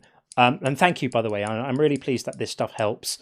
And I'm going to just assume that you watch Deconstruction Zone, because as a resource for learning more about the Bible and how it fails and how badly it fails, there is no better. So check out Justin's channel, Deconstruction Zone, if you don't. In terms of other resources, Dan McClellan is quite good on TikTok. He is a Mormon, but he's got very impressive Bible knowledge, and it doesn't come across that he's doing anything other than talking about what's actually there. And I don't know if I don't have any expert knowledge here in terms of other resources. There is a really, really good book I was thinking about recently that I read a few years ago. Let me just get the name of it. I really recommend this. I'm not even sure if it's even still in print, but I remember reading it a few years ago, and I found it really amazing. It's called The Mind of the Bible Believer. This isn't really answering your question, but it's just occurred to me as something that I should recommend. The Mind of the Bible Believer by Edmund D. Cohen, spelt just like my name, Cohen. It's a brilliant book. Brilliant book. Really about the psychology of belief. I recommend that book. But yeah, Ranger Spade, I'm not sure. Hang out in Justin's live and you'll definitely get some resources. His deconstruction cheat sheet's got lots of really, really good stuff. You might want to check that out too. And Godless by Dan Barker is another really, really good one, just on general sort of pushing back against this stuff. Okay. Moving on, Tim says, Heatwave, I'm in Texas. To quote M. Bison, for me, it was a Tuesday. I know, we mean different things by heatwave here, but we're not set up for heat in the UK. Nothing's air conditioned. So when it gets really hot and humid and unpleasant, we really feel it here, and the roads melt and it's not very good. Okay, 2 more super chats and we'll get Laura in. Bethos says 6 equals perfect number. 1 + 2 + 3. 1 × 2 × 3 for creation plus Sabbath equals 7. Yeah, numerology and number stuff figures a lot in the Jewish law, and there's a whole kind of Kabbalah and numerology stuff that goes on there. Maybe it's around there, but I think it was probably, as Justin said, an inheritance from the Babylonians. And finally, Buzz says, I am a god because 60-second minute. Yeah, which is basically the same argument. Yes, indeed. 60-second minute. Right, let's get Laura in. Hopefully Laura's got the memo about it being a debate stream. I have a feeling we may have spoken before. Hello. But, hey, Laura, how are you? I'm good. How are you doing? Yeah, very good indeed. Thank you for coming in. Do you agree or disagree with our quote? Atheism cannot be wrong. I just wanted quickly to say, because it drove me crazy, guys. Just 1 minute. I wanted quickly to say that the 7 days argument is pretty much ridiculous. Justin already gave you the main piece of the puzzle, but it's going to be, I think it's going to be very good and educational to check it yourself. Like the Babylonians literally put the system of 60 seconds per 1 minute, 24-hour day. They made this thing. We still follow that system, and the most ridiculous things for me is ignorant people taking articles thinking that this is, you know what, this is the right thing, you're all wrong, and this is proven right. But the thing is that their own god is coming from Mesopotamia, for God's sake. Like literally, it's from one of the gods from the pantheon, and Baal, it's the original, Yahweh's origin, literally. So yeah, and it's even in the Bible. It says it, like when Yahweh says, "Oh, I'm going to change your heart. I'm going to give you a heart of flesh, and you're not going to call me anymore. You're going to call me your husband, not your Baal," which means master, right? Fair enough. That's what I wanted to say. But right. Yeah, and one quick recommendation as well. Just give me a second. That will be. Oh no. Actually, okay. So I just wanted to give you a quick recommendation for a book, and for anyone who is interested in epics from and also myths from Mesopotamia, Creation, the Flood, Gilgamesh, and others. Oxford World Classics. It's in Amazon. It costs $7.99, and it's literally, you're going to see how much is related to the Bible. This is the text that the Bible text. Thank you. Just say the title once again a little slower for us. The title of the book is Myths from Mesopotamia, Creation, the Flood, Gilgamesh, and others. A new translation by Stephanie Daly, and it's Oxford World Classic. It's a real recommended, and it's updated edition, right? Brilliant. So, Thank you, Laura. I love you all, guys. Appreciate you. And, Thanks. Thanks. Thanks for that. Thanks. Right, someone needs some attention there. Brilliant. Thank you for that, Laura. I appreciate it. Okay, well, we have on the YouTube side, looks like Sense, but I'm a little bit skeptical about whether this is a real one or not. They're in twice in the queue. Let's see if this works. I have a feeling it won't be. Sense, are you there? So that one doesn't work. And we'll try the other version of Sense. Let's see. Sense, are you there? I think there is no, there's nothing there. There's no audio device connected. So are we going to lose Sense? That was nonsense. Okay, well, call queues are empty right now. We'll have some super chats while we wait for our next guest to come in. And then I actually have something else to talk to you about. We have had some questions in on the Inquirer's form. So we've got a few of those to deal with too. So we'll just have a couple more super chats and then we'll have a look at what's going on. Chris says, impractical works fine. I think that might have been about the 7-day week. It was, yeah, about the 7-day week. And Buzz says, hey, DZ dropped some knowledge in super chat. We had DZ in the house. I'm not sure if Justin is still here with us, but it's always awesome having Justin around. Of course, Justin is the GOAT. And Bethos says, why would God establish impractical weeks? Right. Definite proof of God. Only a God would do something so silly. That's a good... I didn't even think about that, right? Yeah, right. If he's all powerful, he could have created the world in 8 days or 4 days. Or he could have used nice square numbers, couldn't he? That's right. Yeah. And then Rod Blow, great to see you, says, what kind of a flex is it to suggest that God is impractical in any way? Exactly this point again. John, please add to the bingo a section for flamboyant mumbo jumbo. Oh, I love that, Rod Blow. It is. Maybe we need a square on the bingo for just like, huh? That's not a bad one, right? It could be like a sort of utility argument, like, huh? like a sort of joker that could be applied to any completely nonsensical, silly argument there. Last one, and then we're going to get, looks like Eternal Logos in on the TikTok side. And last super chat for now, Buzz says, I know there's no God because our dogs don't stay forever. Well, I feel that. Anyone who's had the pain of losing a dog, or in my case, a cat, I've lost some of each. That pain is sore. I totally agree. Okay, let's get, looks like Eternal Logos in. Hello. How are you? Very well indeed, thank you. I'm just getting your name up on the board. Eternal Logos. Yeah, so we think that atheism cannot be wrong. What's your view on this? Is this to say that the impossibility is contrary? Sorry, the contrary is impossible? No. No, we're not saying that. We're just saying that it certainly can't be morally wrong to be an atheist, and it can't even really be kind of factually wrong to be an atheist, because in its purest form, atheism isn't making a claim.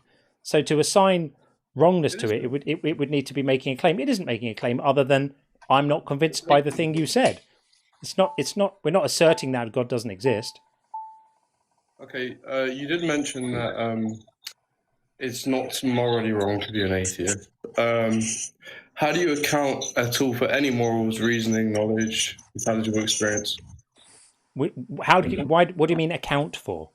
So how do you give a ground for? How do you ground it? What do you mean ground? So how do you justify the use? Where does it exist? How does it exist?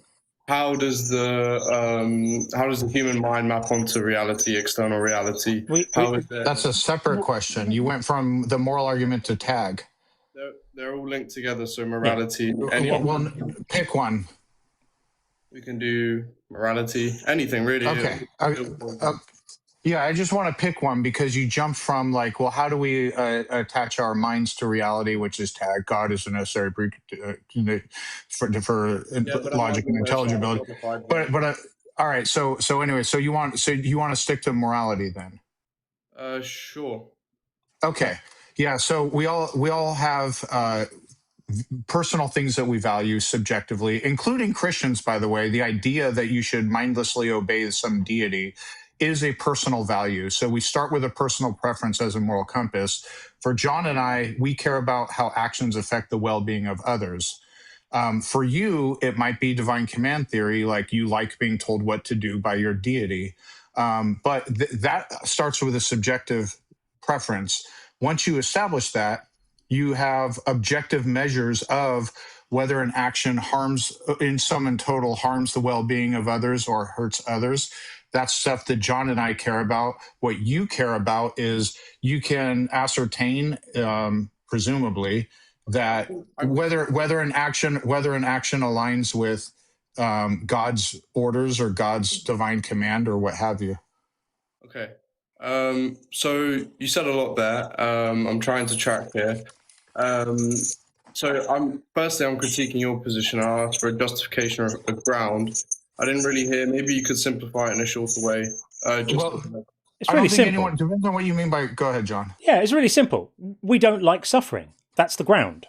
We have an aversion to suffering. We're not making any claims about rightness or wrongness being properties of the universe or that exist. I think until that's demonstrated, we can ignore it. We can literally say you can provide a grounding, if you want to use that word, a grounding for ethics by simply starting with what your values are. My values are I don't like suffering. So if something is counter to my values, that's the grounding. Next. Okay, that is a psychological report. That doesn't tell me how they're Correct. grounded. That's how I ground it. I ground statements of ethics are nothing more than a report on your own psychology. So your desire to please God is also a report on your own psychology. As Sean said, we're just pleased by different things. You're pleased by obeying a God who likes slavery and the killing of children. I'm pleased by making sure that people's suffering is minimized. What's the No, that's not relevant. That's not relativism. Relativism is the assertion. Relativism is the position that what's morally good or bad is subject to like place and time and culture and things like that. Relativism, once we start bringing up the awful shit that God commands in the Old Testament, what Christians always end up reverting to, well, during that time and that period, etc. That's relativism. John and I are not relativists. We tie our morality to well-being. You're arguing against the position I'm not arguing for. You're creating your own opposition here. No, I was correcting you because you claimed what John said was moral relativism. It wasn't. I was correcting you on what moral relativism is. Is there an objective standard then? You asked a question and it's been answered. There is no objective standard. That's the equivalent of me saying I don't like ice cream. How is that relevant to the debate? It is the equivalent. That's exactly correct. So moral preferences, you're getting it now. Moral preferences are the equivalent of saying you don't like ice cream. That's correct. Welcome to a more nuanced understanding of morality. Next question. Oh my gosh, bro. All right, look. You gave me a psychological report that has nothing to do with the truth or falsity of the claim. Right? That doesn't tell me whether it's subjective. It was explained to you in the beginning because you're stuck on a script and you're stuck on a script and you're not actually listening. You're stuck on a script. Okay, so now this is a true crash out. You're stuck on a script and you're not actually listening to what's being said.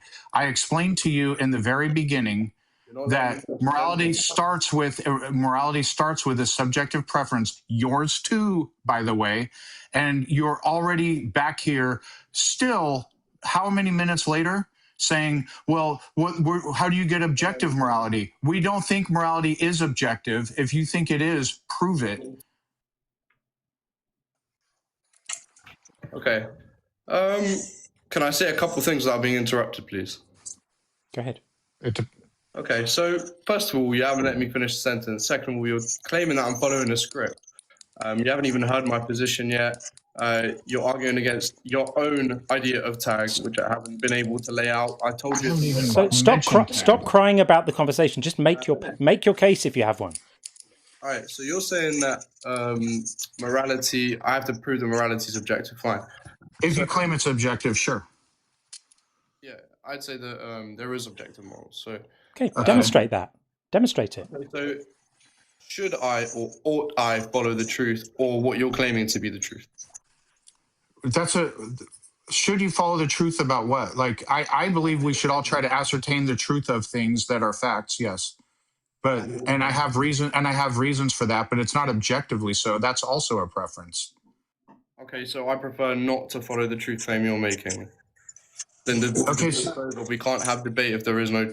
If you don't care about truth, then go ahead. It actually depends on whether you want people to take you seriously or not. So if you don't want people to take you seriously, then continue arguing how you are now. And if you do want people to take you seriously, then base your arguments in evidence and reason. It's totally up to you. I'm not going to moralize about it. It depends if you want to be taken seriously or not.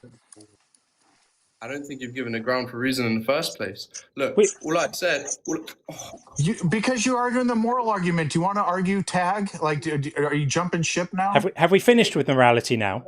You're making a value judgment on truth and falsity. That in itself is implying objective morality. Oh my lord! No. When we make a value judgment, if I hold the view, if I express the view that... Then you're dishonest. Hang on, I haven't said what I'm saying yet. If I express the view and I say, I think it's a moral good, and I think it's a moral good to pursue truth. If I express the view and I say, I think it's a moral good to pursue truth, I'm not making a claim about anything objective. I'm expressing my preference. I'm saying that I think it's a virtue. I think that it aligns with aligns with my moral values to try to ascertain what's true and express it. That's just a preference that I have.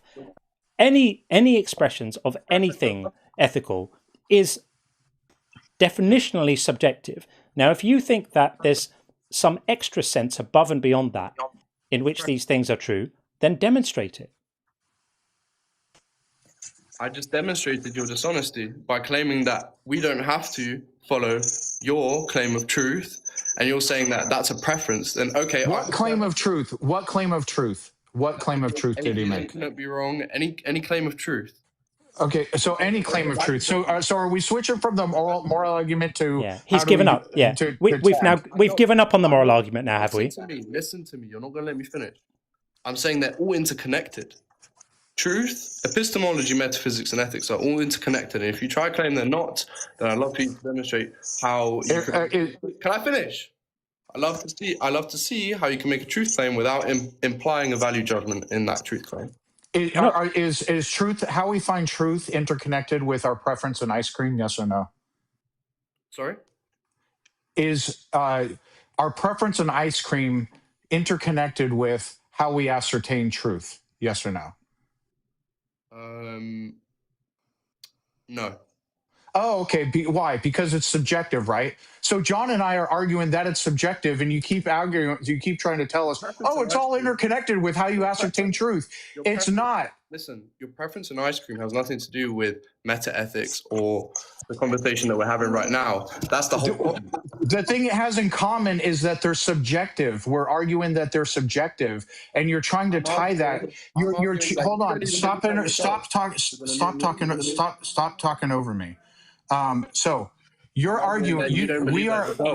Wait, what did he just say? I don't know. He just can't be quiet. I said that you don't believe that yourself.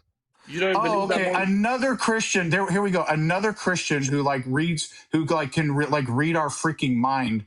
That's pretty wild. The nature of morality has been debated by philosophers in the philosophy of ethics, whether it's objective, whether it's subjective, or what have you, for centuries. But is it all people who claim morality is subjective that are lying about their position, or is it just unique to me? All right, so you didn't engage with the argument at all. No, I'm engaging your claim. You made a claim that I don't believe that. You made a claim that I don't believe that myself. So you're purporting to know the contents of my mind. Do you know the contents of my mind or not? I'm not saying that. You claim that yourself. How do you claim what? How do you not get that through your head? I think I can cut through the confusion here. I think I can cut through the confusion here because I think I understand what's happening. What's happening here is that we're pointing out that we're saying our position is that all ethical statements are subjective indications of preference, which is what I maintain they are, including yours. You're then countering that by saying, but a defeater to that position is to say, do you value truth? Is it a noble good to pursue truth? And we're saying yes. And you're saying, but how can you say that if everything is a subjective preference? Am I tracking you correctly or not? Not quite. There's a slight difference. But I'm happy that you tried to clarify that, and I appreciate that. Okay, so clarify your position, because I at the moment it seems to me like you haven't adequately engaged with the position that Sean and I have taken, which is to say all ethical statements are expressions of subjective preference, including yours. Okay. What I'm trying to say is you were almost there. Is that the claim for the objectivity of truth in itself infers a value judgment. Therefore, the value judgment in itself is also an objective claim. You should follow truth. No. And truth is truth is invariant, right? Right. The claim of the objectivity of truth is not a value judgment. If a statement correctly maps onto reality, then that proposition or statement has the property of truthfulness. Right? There's no should about it. It might be the case that you would like to, and if we all universally agree that you should, then that is still just a commonly held subjective preference.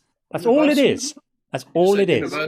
How do you account for universal? I'm saying if. I don't account for it. I'm saying if you find unanimity amongst everyone you ask, all it means is that everyone happens to agree and have the same subjective preference. And there's a reason for that, which is that we understand that if you want to be able to live in the world, that you have a better chance of living in the world if your beliefs are true than if they're false. And so we see a value in it, like a utility. Right? But it's not a noble good. And if you think it's a noble good, then that would be a subjective preference too. So this entire argument is nonsense. Now, you just came in here. All we've had for the last 13 minutes is standard presup bollocks. That's all we've had. How do you ground this? How do you justify that? That's all this is. We've explained to you in detail now 4 times what our basis is for ethical statements. You don't appear to have accepted that. I mean, I don't know any more than we can do other than saying it 4 times. And when that didn't seem to be working, you did shift to talking about how do we justify claims of truth. I told you they're interconnected. Right. Let me make it clear. All right. There's 2 things that I want to talk about here. First of all, Hume's Isork problem, his Isork guillotine. Secondly, let me trace it back. Sorry, trying to keep it all traced together. If you're claiming that there is no, there isn't a case where I should follow the truth in all instances, then that's dishonesty, because in debate, that's what you're assuming already when you're debating. But no? I'm saying we could make that claim. Yes no? I could make that claim and say we should always follow the truth, but that is an expression of my subjective preference. That's all it is. I'm not elevating it up into some special magical place in the sky where it exists as sacred truth. I'm just saying that's my subjective preference is we should follow the truth. You're entitled to disagree if you have a different view. You said you should always follow the truth. That's a universal quantifier. When I said universal, I just said that it was ubiquitous amongst humans. Didn't mean universal. I didn't mean if I misspoke, I'll take it back, but I don't think I did. By universal, I just meant universally held, as in commonly held, ubiquitously held. That's not a position being universal. Universality of a position is independent from whether it's actually objective or subjective. So, for example, if you give a math classroom a hard problem, let's say 60% of them get it right, 40% of them get it wrong. It's the correct answer is still an objective fact of reality, even though you don't. Hold on. Jesus Christ. Oh, so do you agree or disagree that 2 + 2 = 4 is an objective fact of reality? Whether we agree or disagree doesn't have anything to do with the truth falsity. So answer my question. Do you agree or disagree that 2 + 2 = 4 is an objective fact of reality? So please just answer yes or no. Please just no, because you're pivoting and you're trying to distract and you're trying to get away from the point. You asked how so. Are you saying you disagree? Is 2 + 2 = 4 an objective fact of reality? Yes or no? You're basically asking me to grant your yes or no. If you're stuck on stupid, okay. If you're stuck on stupid, let everyone know by not saying yes or no with the very next words out of your mouth. Is 2 + 2 = 4 an objective fact of reality? Yes or no? Are you gonna let me talk?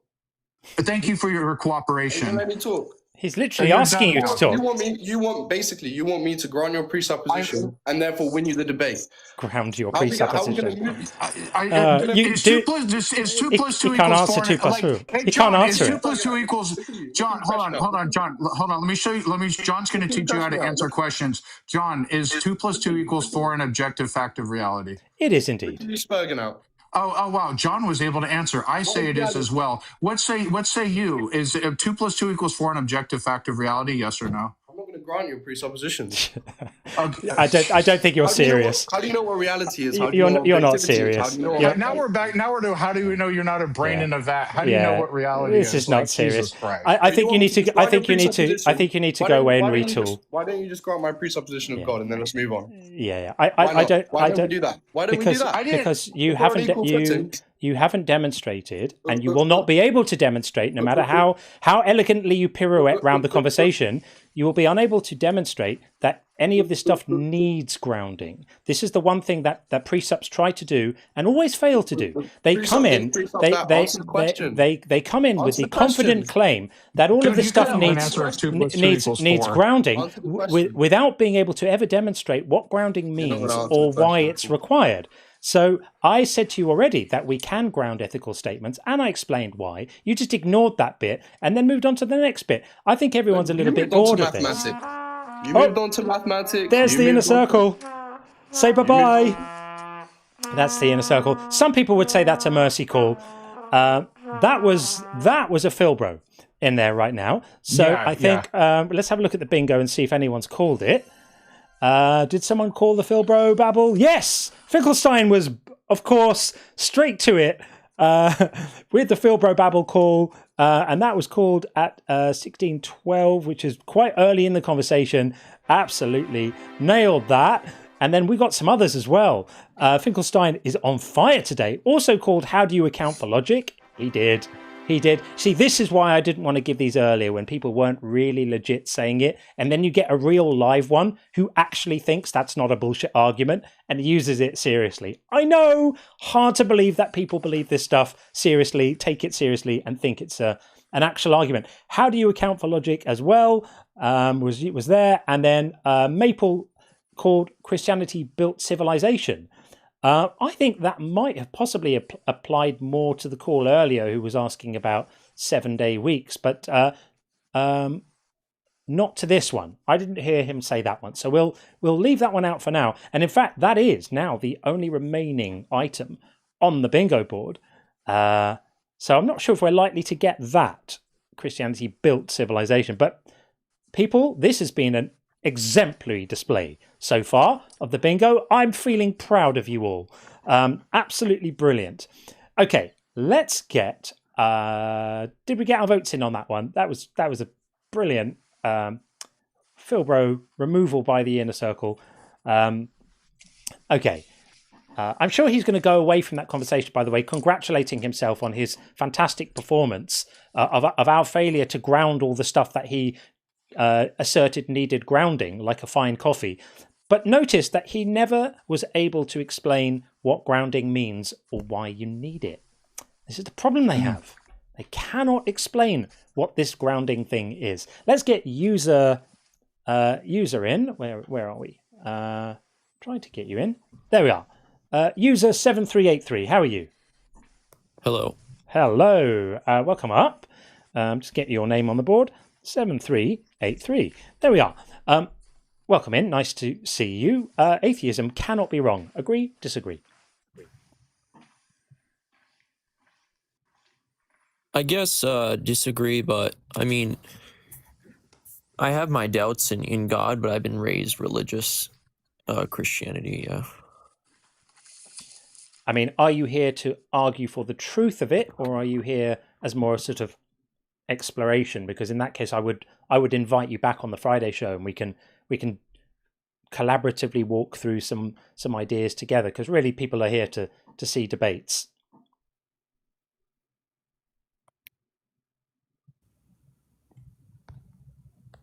It sounds to me like maybe. Oh, we dropped down. Yeah, he dropped. Okay. Well, there we are. It sounds to me like this wasn't quite the right call for him. But if you're still listening, I would warmly invite you back to call on the Friday after hours show. It's 5 p.m. Eastern. And I'd be really happy to talk to you about your doubts and why they don't make you a bad person. Okay, let's get in. Looks like Jomar. That's what it looks like to me. There is discussion in the chat of resetting the bingo, given that we've only got this Christianity Built Civilization. I could, now I'm not sure what to do. So I could call the winner on this board and then start a fresh one, because I think we're reasonably unlikely to get Christianity Built Civilization in the time running. Or we could be true to form and just hold where we are. Let me see if I can put, I'm going to put a vote out. If you're on the TikTok side, because most people on the TikTok side aren't using the bingo, I think.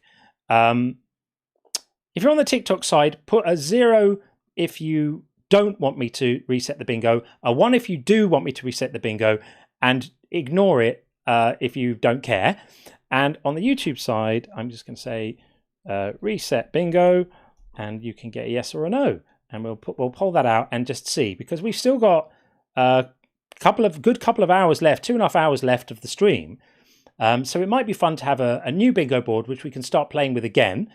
We're getting quite a lot of support for some 1s and some 0s on the TikTok side, 73% for yes on the YouTube side. So we didn't quite fill it. I know we didn't quite fill it, but we've reached a point on the bingo where there's only one remaining square, and it's a bit of an obscure one. It's Christianity Built Civilization, which is not an argument we hear that often. I might swap it out for the next show for something a bit more ubiquitous. But why don't we have a look and say, well, okay, our winner of the bingo to this point, our winner of the first bingo game of the evening is it is, hang on, let's have a look. Finkelstein. Well, that doesn't surprise me at all, because Finkelstein's been an absolute demon on the Beagle and has just called Christianity built civilization. That's hilarious. I could call that there. Okay, so Finkelstein is our winner on the bingo there, with Elizabeth B in second place, tied with Maple Drizzle, and Kif in fourth place, or third place, and there we go. So I will reset the bingo now, and then it'll be the same board again, but we'll just keep it running. So fresh board. Imagine if we managed to fill it up twice. That would be amazing, wouldn't it? Okay, I've cleared the bingo. It is virginal. Look what it looks like. It's a beautiful thing. Hang on, let's get it back to the main board like that. That's the bingo like right now. And there we go. Sorry. Right. We will get in. It looks like Jomar. I can't quite read it because the text is funky. But have I got? Let's see. Have I got your name right? I wonder. Hello. Hi. Is that Jomar? Am I reading that right? I can't quite read the text. Yeah, Jomar. Jomar. Yeah. Oh, well, welcome in, Jomar. Yeah. Right. Hi everyone. Hey everyone. So- Atheism cannot be wrong. What do we think? Agree? Disagree? Yeah. Before everything, I just want to say that my English may be not good, and I might be slow on some areas. So just a quick warning on that. And also, I am an atheist, but I think that this statement is kind of misleading, you know. So can that be like? Can I talk about this here or the Friday show? I mean, yeah, we are really looking to debate with believers, really. I mean, could you encapsulate very quickly why you think this is wrong or misleading, and then we could take a view on whether we think this will be a productive conversation for this show, and maybe if not, I would invite you to call back in on the Friday show. Yeah, because just because we can't be 100% true about everything, right? Yeah. And our human perception can be distorted to perceive other things as certain ways, and I don't believe in the supernatural at all. Okay, yeah. So, but I do think that it is a legitimate argument to like in philosophy, not in science. I'm also like a big science guy. So in philosophy, I think that it's a legitimate argument to bring about like non-falsifiable hypotheses. And one of these non-falsifiable hypotheses is that God created, like a quote-unquote God or a creature or anything, created the universe at t=0, right? Yeah. Because we don't know anything about that time. Yeah. So it can be falsifiable that, and like atheism is the belief that God doesn't exist. No, so if God exists, it's not. It's not. Atheism is not the belief that God doesn't exist, and that's where the argument derails. So, because that also would be non-falsifiable, in which case I would never make this claim. So, atheism isn't the belief that God doesn't exist. Atheism is the lack of a belief that God does exist, and they are different. Because the lack of a belief that God doesn't exist is not making any unfalsifiable claims, because it's not making any claims at all. It's just saying, I reserve judgment, but I am without a belief. Therefore, still a non-theist, but I'm not making any positive claims at all. And that's why I say this. Make sense? Kind of. I mean, for me, it treats the same as agnosticism, you know? It's not, because agnosticism is about what you claim to know from gnosis, knowledge. You can be an agnostic atheist, you can be an agnostic theist. Agnosticism is not a midway point between believing and not believing. You're either a theist or you're not a theist. And if you're not a theist, then you are an atheist, and then you can go one step further and becomes an atheist who also makes the additional claim, there are no gods. That's an extra thing, and that, of course, could be wrong. Okay, so correct me if I'm wrong, but like it's like atheism is that I don't believe at all. It's not that I don't believe that there is no God. It's just that I don't believe at all, right? It's a lack of belief in a God. It's just saying I lack a belief in a God. Okay, then yeah, that okay. Then I just misread. Sorry. Sure. No, there's a value in this because other people may hear this conversation and have had a similar misunderstanding, and now they won't. So that's a good thing. So thank you for helping us clarify it. Thank you. All right. See you. Take care, Gemma. Bye bye. Okay, there we go. We will do that. Okay, let's have a look at some super chats while we wait for our next guest to come up. Aleph Naught here says, oops, sorry, I think you dropped this. Keep it up, John. You're doing Puff's work. Well, thank you very much. I appreciate that, Aleph. Nice to see you around here. Really appreciate that very much indeed. And PBG, good to see you in the chat. My mother listened to the stream in the background and was invested. She complimented you guys, speak very cordially and with respect and warmth. Well, that's nice. Send our very best to your mother, PBG. Hope you guys are all doing well. We know you've had a bereavement in the family recently, so sending love to all of you. And thank you as ever for your work on the timestamps. You and Espresso are absolute demons, and we love you for it. Brilliant work. Thank you so much. And Kelly says, do you think I woke up one sunny day and thought, good morning, God. Today I think I'm going to blaspheme you for the joy of it. Right.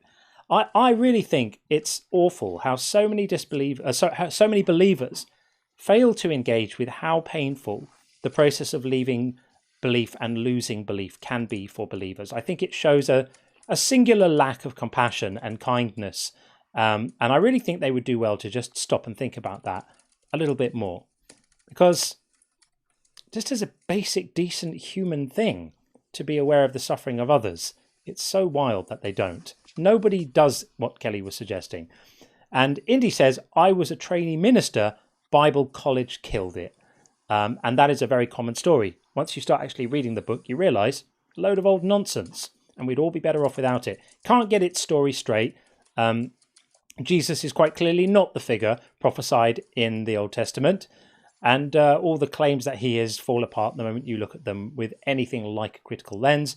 All the failed prophecies, all the mistakes, all the contradictions, all the basic scientific errors, and above all, the absolutely horrific morality embodied in this belief system. It is absolutely horrible. And Babs says, I was training to be a lay missionary. I flunked. Babs just doesn't stop. Always brings it. Thank you, Babs. And R. Yates Guitar says, use Joel's pithy formulation of this. You cannot be convinced of something that you are not convinced of. Exactly right. This is why belief is not a choice. If you're not convinced of it, and remember, convinced doesn't mean certain. If you're not convinced of something, you can't believe it. It's not possible for you to believe it. It's literally physically impossible. Something has to convince you first, and by convinced just means make you think it's true or likely true. Okay, we're going to get Relatable YN in, has just joined the TikTok queue. Relatable YN. Hi, Relatable. How are you? I'm very good. How are you doing? Very well indeed, thank you. So, atheism cannot be wrong. Agree, disagree? Atheism cannot be wrong. I just wanted to come up to get like a bit of clarification, if that's all right. Sure. Because it seems like a simple question, but it could be a bit more complex. Yeah. When you say wrong, right, you're obviously comparing it to something that would have to be right, because something can't be wrong if there's no right. So what is wrong in comparison to what? Atheism is wrong in comparison to theism? Atheism is just a wrong way to think. Right. So you're right to touch on the ambiguity there, because it's actually it's a feature, not a bug. So I actually mean it in two different ways. One is that it can't be wrong in terms of compared to reality, just as a statement against reality, because it's not making any positive claims. Atheism is not the claim there are no gods. If that were the claim, that could be wrong. It's either true or false, right? But the atheism is just withholding a belief in a God. It's a description of somebody's belief. So it's not amenable to truth testing. It doesn't have a truth value. It's just a statement of what someone's belief is. Now, you could say that someone who is an atheist and lacks a belief in God has a view of reality which is incomplete. That's something you could say. But okay, that's not really what this is about. But the other sense in which I say it cannot be wrong is the more important one, and that's morally. It can't be morally wrong to be an atheist. And Islam and Christianity are predicated on the idea that it can be, and that it's really, really, really bad, and that if you are, you deserve to be punished. And the punishment is really severe, and it lasts forever. And I think this is crazy work. So what's your view? Okay, that's interesting. I appreciate the clarification. I mean, sure. I'm a Christian. I've been a Christian my entire life. I think it's quite interesting. So first, to answer the question, can atheism be wrong? I think by my definition of what atheism is, right, which would be the negation of theism, right? Would you agree with that? No. No? I think it's a difference between active negation and withholding assent.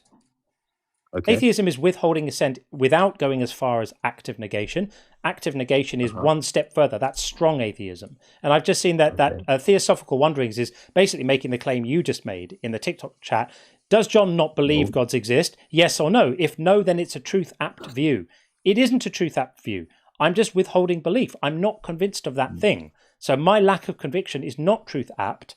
It's not. It doesn't have a rightness or wrongness. I'm just saying I'm lacking that belief. I'm not asserting the contrary position. I'm not the best with all the terminology. You have to forgive me. Sure. Would that not be as someone who's agnostic then?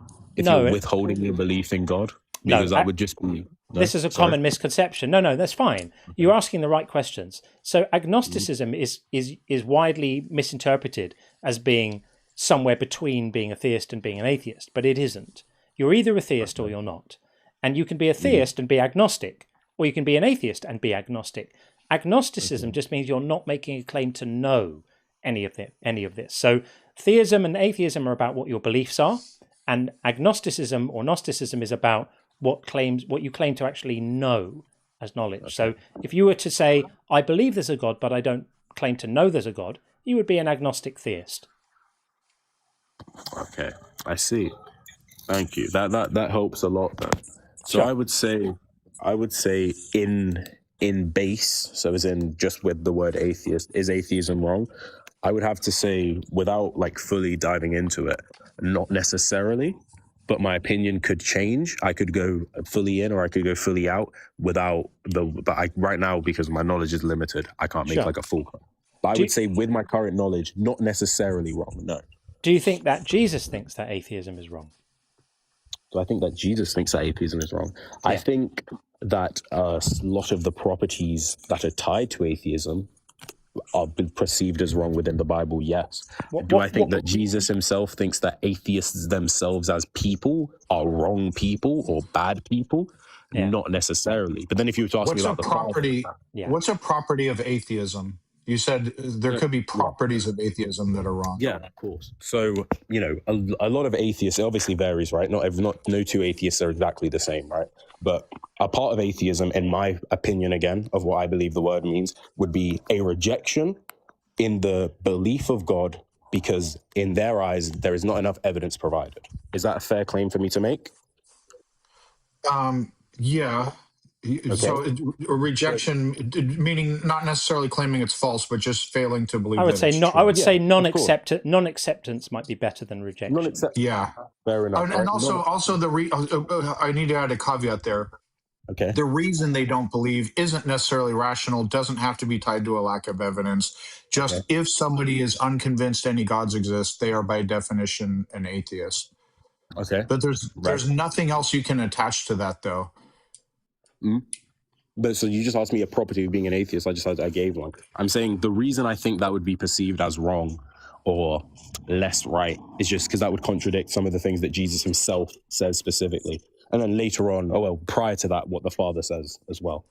Well, I would agree with that. And unfortunately, it doesn't inure well for your position, because the fact that it contradicts Jesus shows that Jesus does take a strong view on the morality of non-belief. And he talks about in his conversation with Nicodemus, or in the book of John, they're having a conversation, and in 3:18 it says that anyone who doesn't believe is condemned already. And condemned presumably doesn't mean something nice, does it? Of course. right? So non-belief in the biblical theology is framed as a moral failing. It's framed as a falling away from what's good, rather than being a morally neutral thing, which is what I think it is. Because purely for the reason that if you're not convinced that this stuff is true, what can you do about it? You can't imagine someone has done all the studying, done all the looking, done all the prayer groups, done all the searching, done all the praying, done all the opening their heart, done all the listening at the door to see who's knocking, done all the seeking and waiting to find, done all of that hard work. And at the end of it, still just genuinely finds themselves just unconvinced by the truth of any of this stuff. Then do they deserve punishment for that? I think this is where something important has happened. So in this example you've given, right, where this person has fully, effectively committed themselves to studying Christianity, right, and with the end goal of to believe in it, I think no. Because therefore, if this person has lived their life in such a way where they've, because they want to be a Christian, like really bad in this example, yeah, I think they have held the Christian values, lived their lives as a Christian, they'll die. And at the point where the evidence is right there in front of them, right, they've lived the perfect life, and then they've accepted, oh my gosh, this is it. This is heaven right in front of me. Like I can't deny this. I see it with my eyes. Can I clarify something then? Can I clarify something with you? Are you suggesting then that no matter what you've believed in your life, at the point when you die, you then get presented with evidence that would convince you that it's all real, and as long as you accept that, you'll all be fine? There's a verse that speaks perfectly of this. So yes, give me just 2 seconds. I have to go off the app. I'll bring it up if that's all right. Yeah, sure. Because if that's the case, I'm interested in this verse too. Good news, everyone. No need to worry. For all you unbelievers out there suffering from religious, yeah, exactly.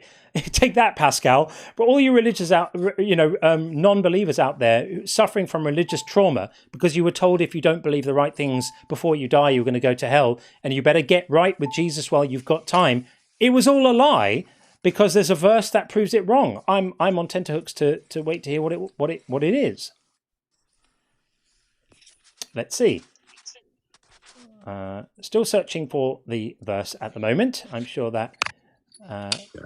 Are we back? Okay. There are just a couple. I had to like crop out some parts so it was big enough, but I just got the starting part of it because it wouldn't be big enough. So do you want to give us the verse number and we'll have a look at it? Romans 10:13. For everyone who calls on the name of the Lord will be saved. And then somewhere else in Romans, I think it's Romans 10:9, but I can't say that with all certainty. It talks about how he who declares the Lord their Savior with his heart and believes in the resurrection will be saved. Right. Those aren't non-believers. Those aren't non-believers. These verses apply to people while they're alive, dude, not after they've died. After they've died, you don't have these options anymore. What about the verse would imply that the person has to be alive? Because it references like their heart and speaking. Yeah, while they're alive.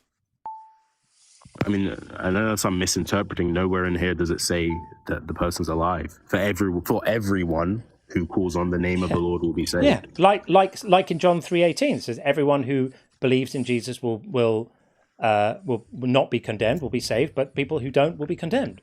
It's basically a recapitulation of the same thing. Does it say everyone who doesn't will be condemned? It says those. It says those. Yeah, all who don't. Yeah, it does. Yeah. You're describing a scenario where literally nobody at the time that it matters will be a non-believer. So why even have all these verses about non-belief if there's going to come a point where every single person is actually convinced it's true, and it's irrelevant if someone believes or doesn't believe, because at one point eventually everyone will believe. So why even put that? That's why I had to specify within the specific scenario that I was given by John. John, is it? Yeah, by John. Yeah. Where this person, their entire life, has studied Christianity, upheld Christian values, wanted to be a Christian, and at the point of them dying, they just didn't have enough evidence, right? But they'd still lived and walked the path of a Christian and lived the life of a Christian. Well, that's a different thing. That's a different thing. Hang on. Lived and walked the path of a Christian isn't what I specified. I didn't say someone who's lived the life of a Christian. I just said someone who's been intellectually open and honest all their life.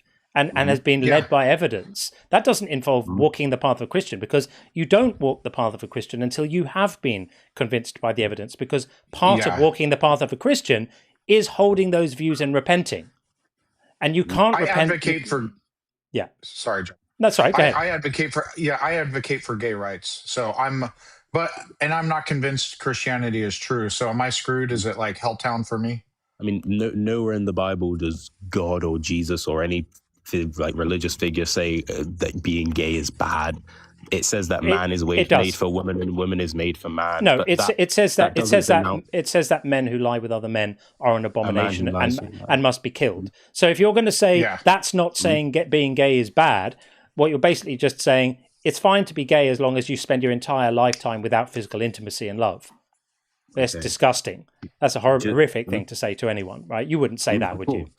Of course. No. But again, right, you're referencing something that was said in the Old Testament, right? Not to question your intelligence, but just when reading a book, we're aware that things that happen later can overrule things that happened previously, right? So we're getting off topic. Yeah, we are getting off topic. Yeah. We're getting it. No, it's conversations digress. So basically, this is what we're getting at. So like, I was in a position where I was trying actively to believe in God. And that's what you described, someone trying to believe in Jesus, walking the path of Jesus, what have you. Well, for a great many people, it's actually the honest approach to trying to ascertain truth. And it's where I'm at now. I'm no longer actively trying to believe in God. I'm just trying to believe what's true. So if God exists, any gods, whether it's Yahweh, Shiva, Jesus, what have you, I want to believe that God exists. I want to know that it's true. And so I'm doing an objective, non-biased. I'm not trying not to believe. I'm not trying to believe. I'm just trying to ascertain the truth. I'm not walking the path of Christianity. I'm a humanist. I care how actions affect the well-being of others. As a humanist, I go against Christianity on some issues, not all issues, like gay marriage, gay relationships, what have you. I go against Christianity. So is it Helltown for me? Am I going to hell? Or at least do you believe that I would be? I know you're not the ultimate judge, but according to Christian doctrine, is it Helltown for me? I mean, very quickly, in order to get into heaven, you understand that you don't need to be perfect, right? Like even some of the closest people to Jesus weren't perfect, right? Jesus traveled with murderers, criminals, etc. No, because everyone's a sinner, according to Christian doctrine. Yeah, everyone's a sinner, but you have to believe in Jesus and worship Jesus. There's like different Christians have different what do you call it? Criteria for getting into heaven. So according to your criteria, as a non-believer who is imperfect, am I screwed? Am I going to hell? One more clarifying question. I do apologize. Sure.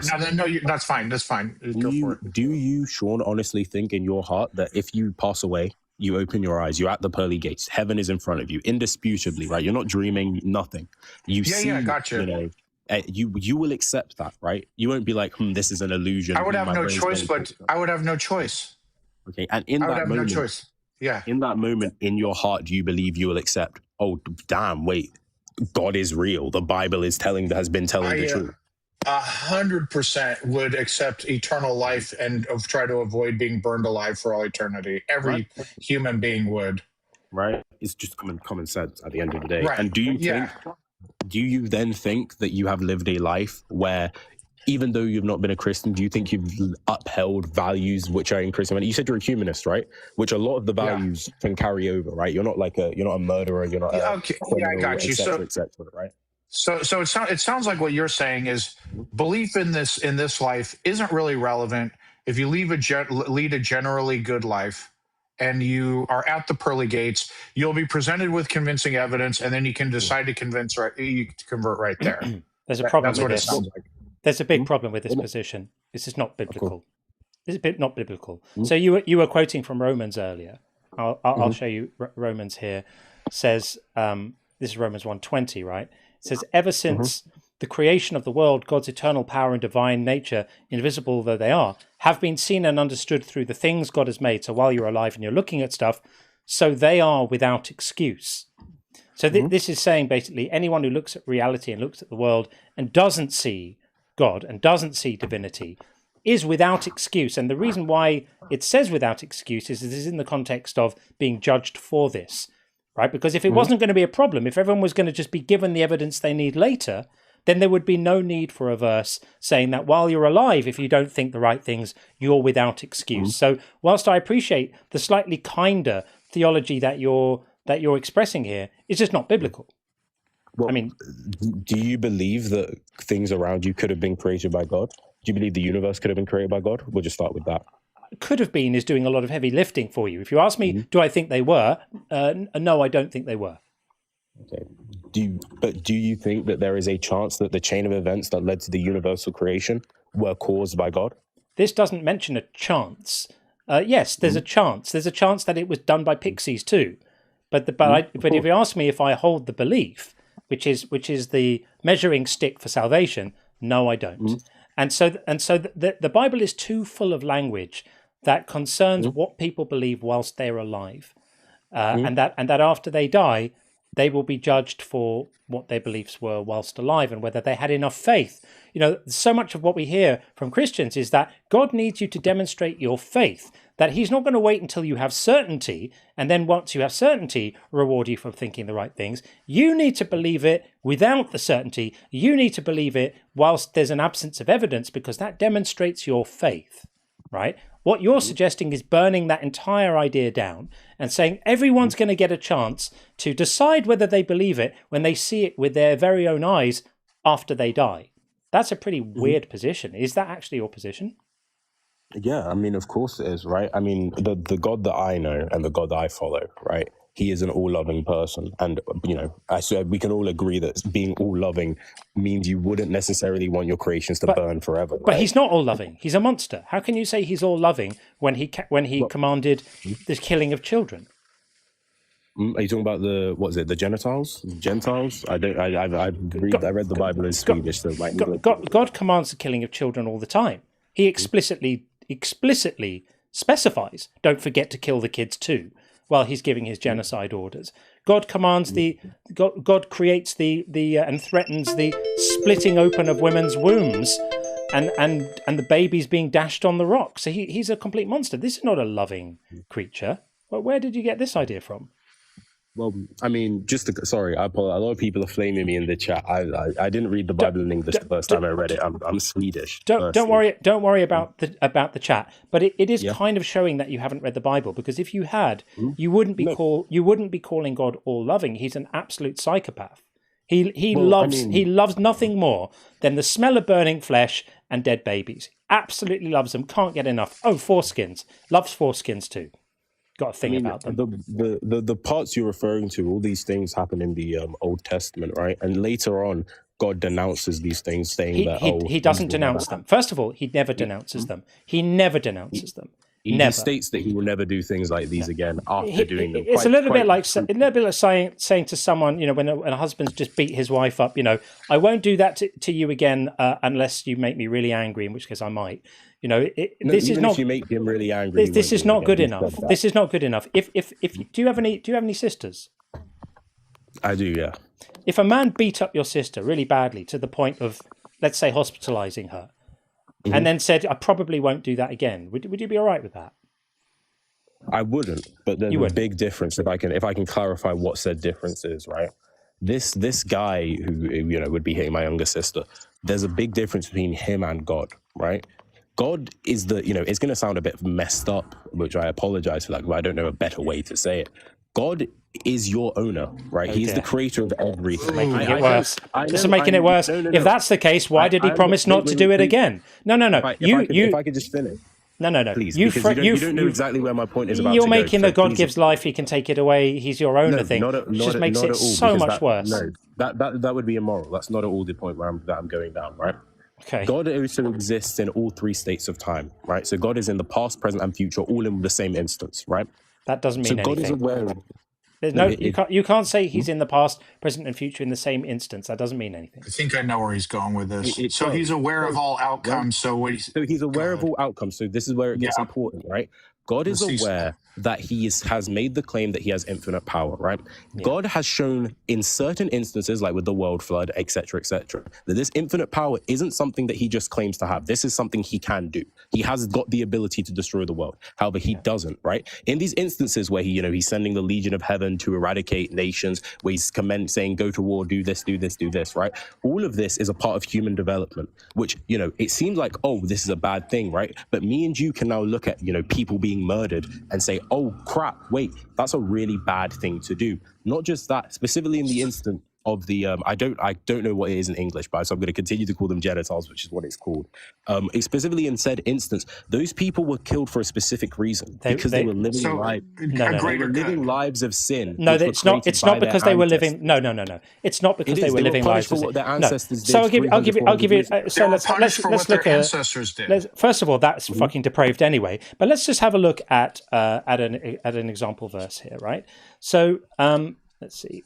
Where have we got? So this is the 10th plague visited on the Egyptians. At midnight, the Lord struck down all the firstborn in the land of Egyptian, from the firstborn of Pharaoh, who sat on his throne, so the innocent child of the Pharaoh, to the firstborn of the prisoner who was in the dungeon, and all the firstborn of the livestock, right?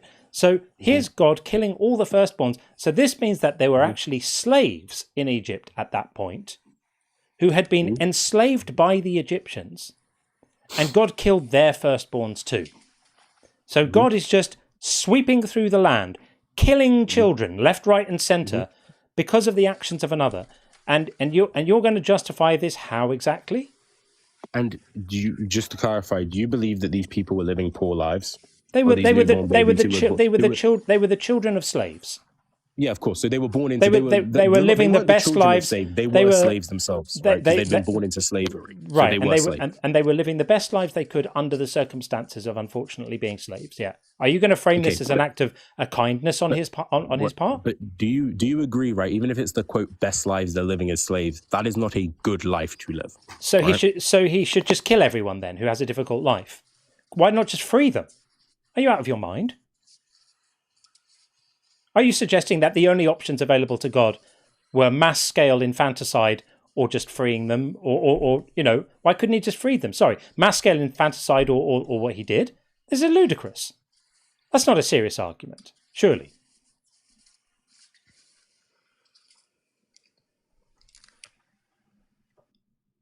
He's muted. I didn't mute him. I didn't either. Weird. Maybe he got a phone call. Yeah, strange. We'll wait for him to come back. That's a ludicrous argument to make. That we are to look at God killing the innocent children of the Egyptians and including the slaves of Egypt, killing all of those children as actually an act of mercy because their lives were hard. I mean, he couldn't have stretched the extra mile and just set them free, could he? No, he had to kill them all because their lives were hard. This is insanity. I don't know if you're there, but we can't hear you. Yeah, well, I'll give you another 5 seconds to come back, and if you're not back, we will move on. Looking like... Yeah. Just give me 2 seconds. Yeah. I'll receive the call. 2 seconds. Well, that's pretty wild. That's actually an argument I haven't heard before, that God killing all the firstborn in Egypt, including the firstborn of the slaves themselves and the people of Egypt who didn't have any hand in Pharaoh enslaving the Israelites, which, by the way, we know he never did, that all of those children deserved to be killed because it was an act of mercy? That's wild. By that logic, God should just go through the world now, killing all children who have a difficult life. And we should thank him for it, because it would be so nice of him to do that. The God of the universe with unbounded power, who could have just arranged to have them freed, had to kill them instead. Wild. Okay, dude, if you're not back in 5 seconds, we're moving on. This is crazy business. We can't all hang around while you take phone calls. Decide. Are you having a conversation with us or are you not? I think that is going to be a not. So yeah, we don't have all day. We will move on from that. If Relatable wants to come back, he can request up again. You can get your ratings in for that call right now. I'll leave the name up there for a moment. And we'll read a couple of super chats before we get looks like memes to go is going to be our next call. And then we have IA over on the YouTube side after that. Yeah, pretty wild. I don't know where that guy went. Okay, I'll close off the Relatable now. I'm sure we've got our votes in for that. I'm quite stunned by that argument because it's so completely bizarre. Buzz said, They get offended by Sky Daddy while saying Heavenly Father with a straight face. Good show, guys. I know, right? Sky Daddy is fair. And Buzz says Jim ran away the very second you called him out. So again, this is Jim who was in the YouTube chat earlier. He comes into the comments of every single video I post on YouTube. He comes into the comments always saying that I'm evading him and running away. And every time he does, and I've even mentioned it on here before, I just say, hi, Jim, lovely to see you back. Here's the link to the show. Please come up. I'd love to talk to you anytime. And then he vanishes. So that's what he does. It's becoming a running joke, and it is quite amusing. Eliel's, lovely to see you. Thursday is named after Thor. Checkmate atheists, right? I mean, that's the standard of the arguments that we're in receipt of now. One day someone's going to come in with some decent arguments, but me feels it may not be today. And Aleph, nice to see your message again. If God commanded to stop believing, should you? Ah, that's a good one. I hadn't thought about it like that. If God commanded you to stop believing, I guess they'd say yes, but then they'd be caught with, well, then who am I obeying in obeying this order? And they'd get into some kind of weird paradoxical loop of logic and combust. That's something like that would happen. And Carissa Whelan sent 20 Unconvinced gift memberships out. I really appreciate that. That's really, really kind. Thank you. You're always so generous with those things, Carissa. Massive, massive thank you. And Buzz says, Eternal was actually a call score prophecy. A call score prophecy. 03 Eternal. I'm not following that one, Buzz. That might need some clarification. One more super chat, and then we've got an update on the bingo, just from our last call, I think. Tim said the Romans were Christians. The Romans made civilization. Oh, yeah, and crash out. No, you're crashing out. My cortisol is low. You just hate Jesus. Done. Nailed it. Nailed it, Tim. Absolutely nailed it. As always.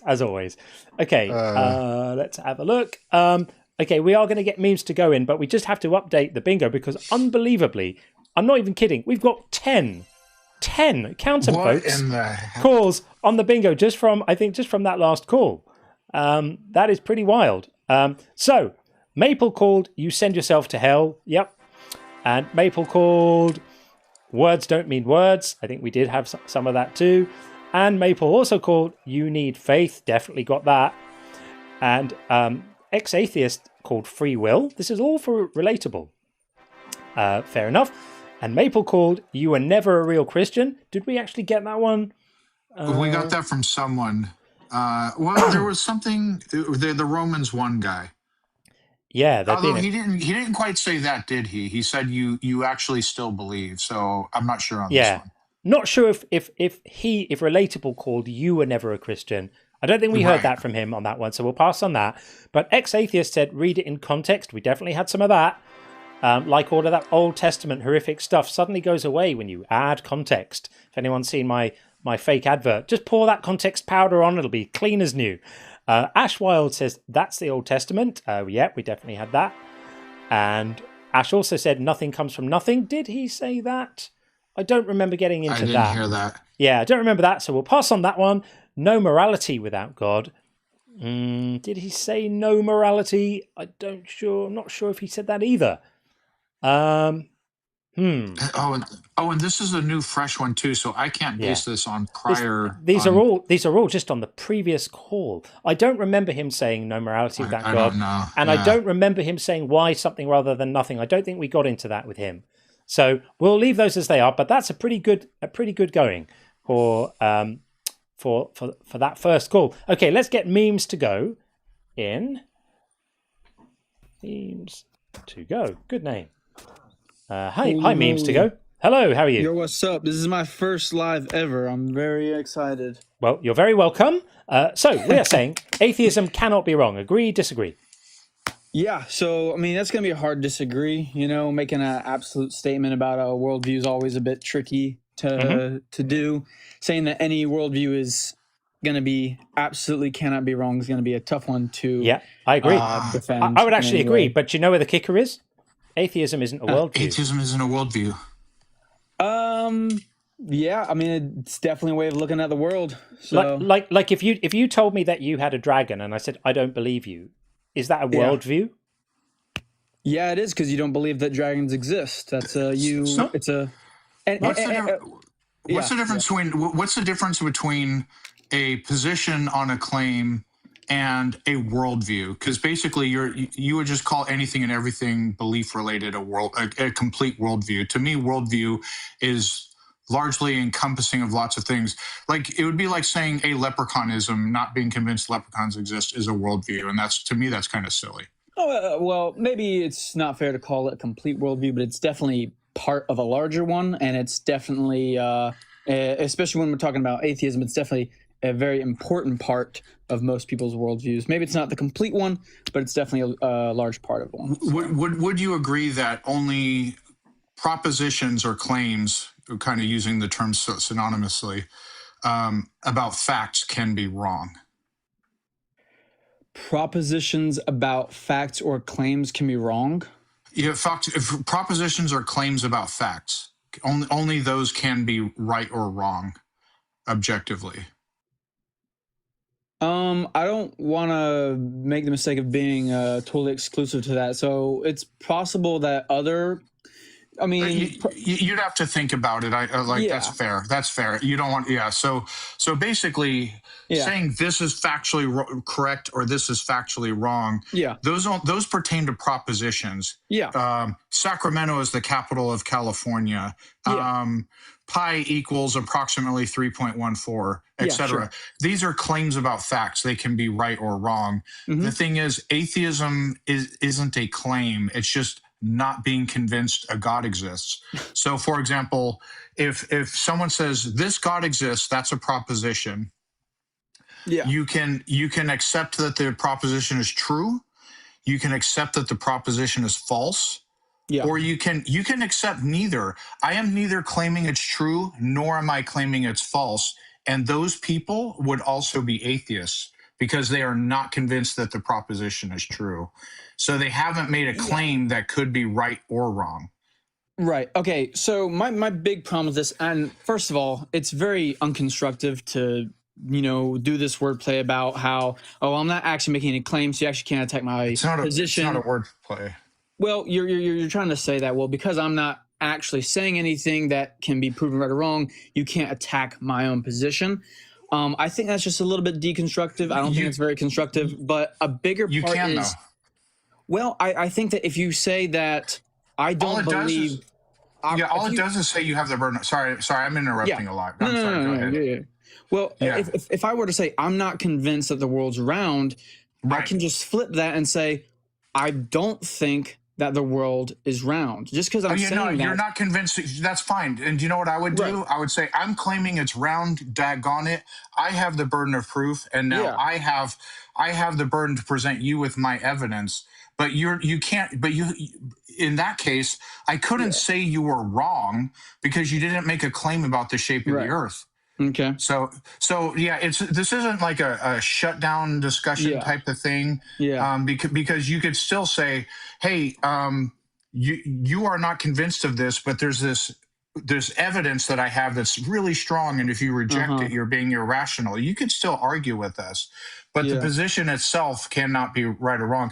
And the point of it isn't like to try to be like, haha, I got you. It's to really, the first point is to really educate others as to what atheism actually is, because a lot of people hold that all atheists are claiming no gods exist, making the positive claim, and that's not actually true. It's to educate people on that. It's atheism in its base state is not in itself a claim that can be right or wrong.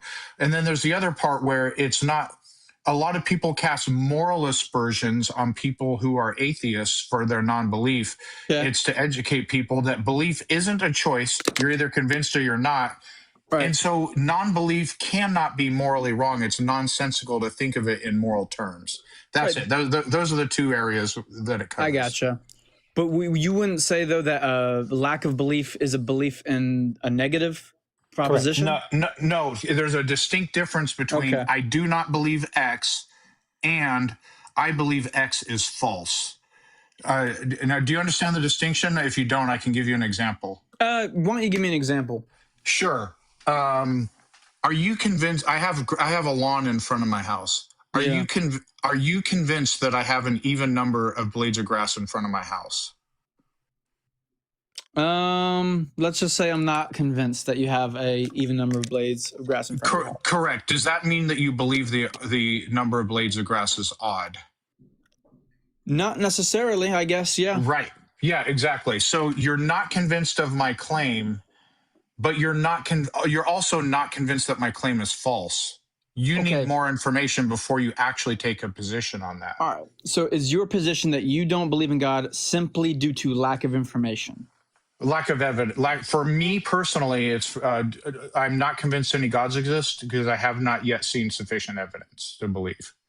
But I'm not making a positive claim that no gods exist because I can't possibly know that.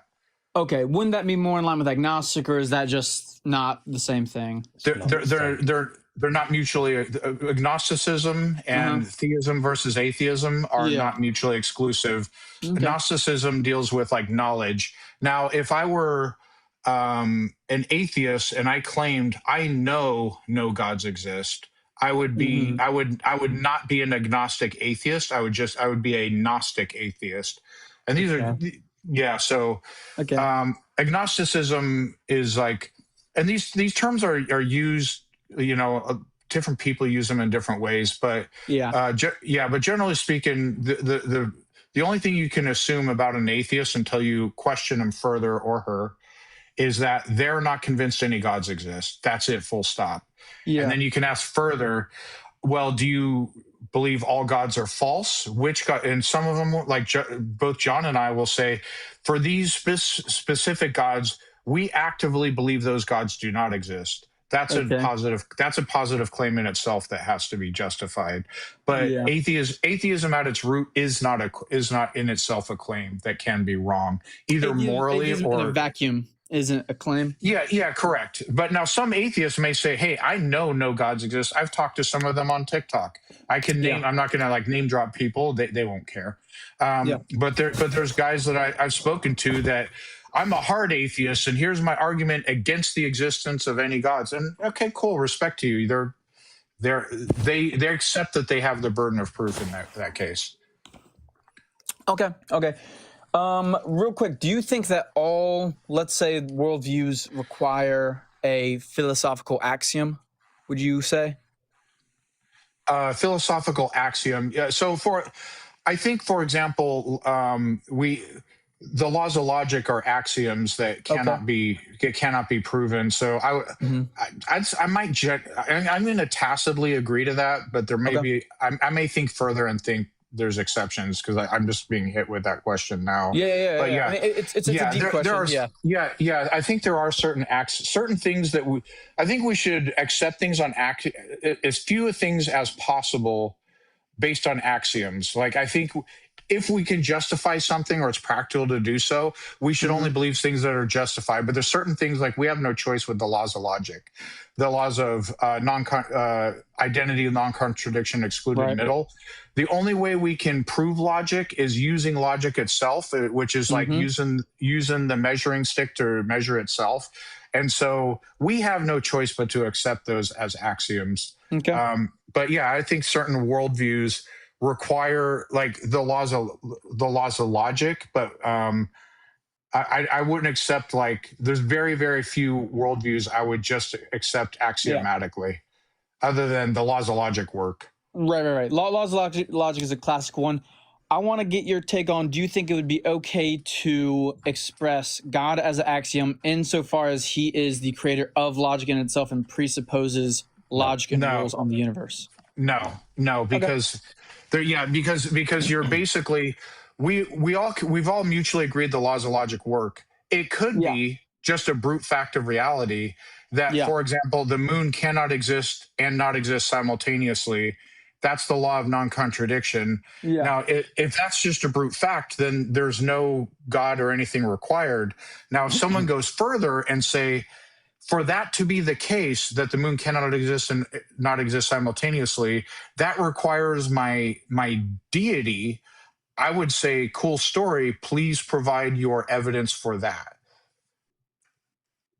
Provide the evidence that the laws of logic require a deity?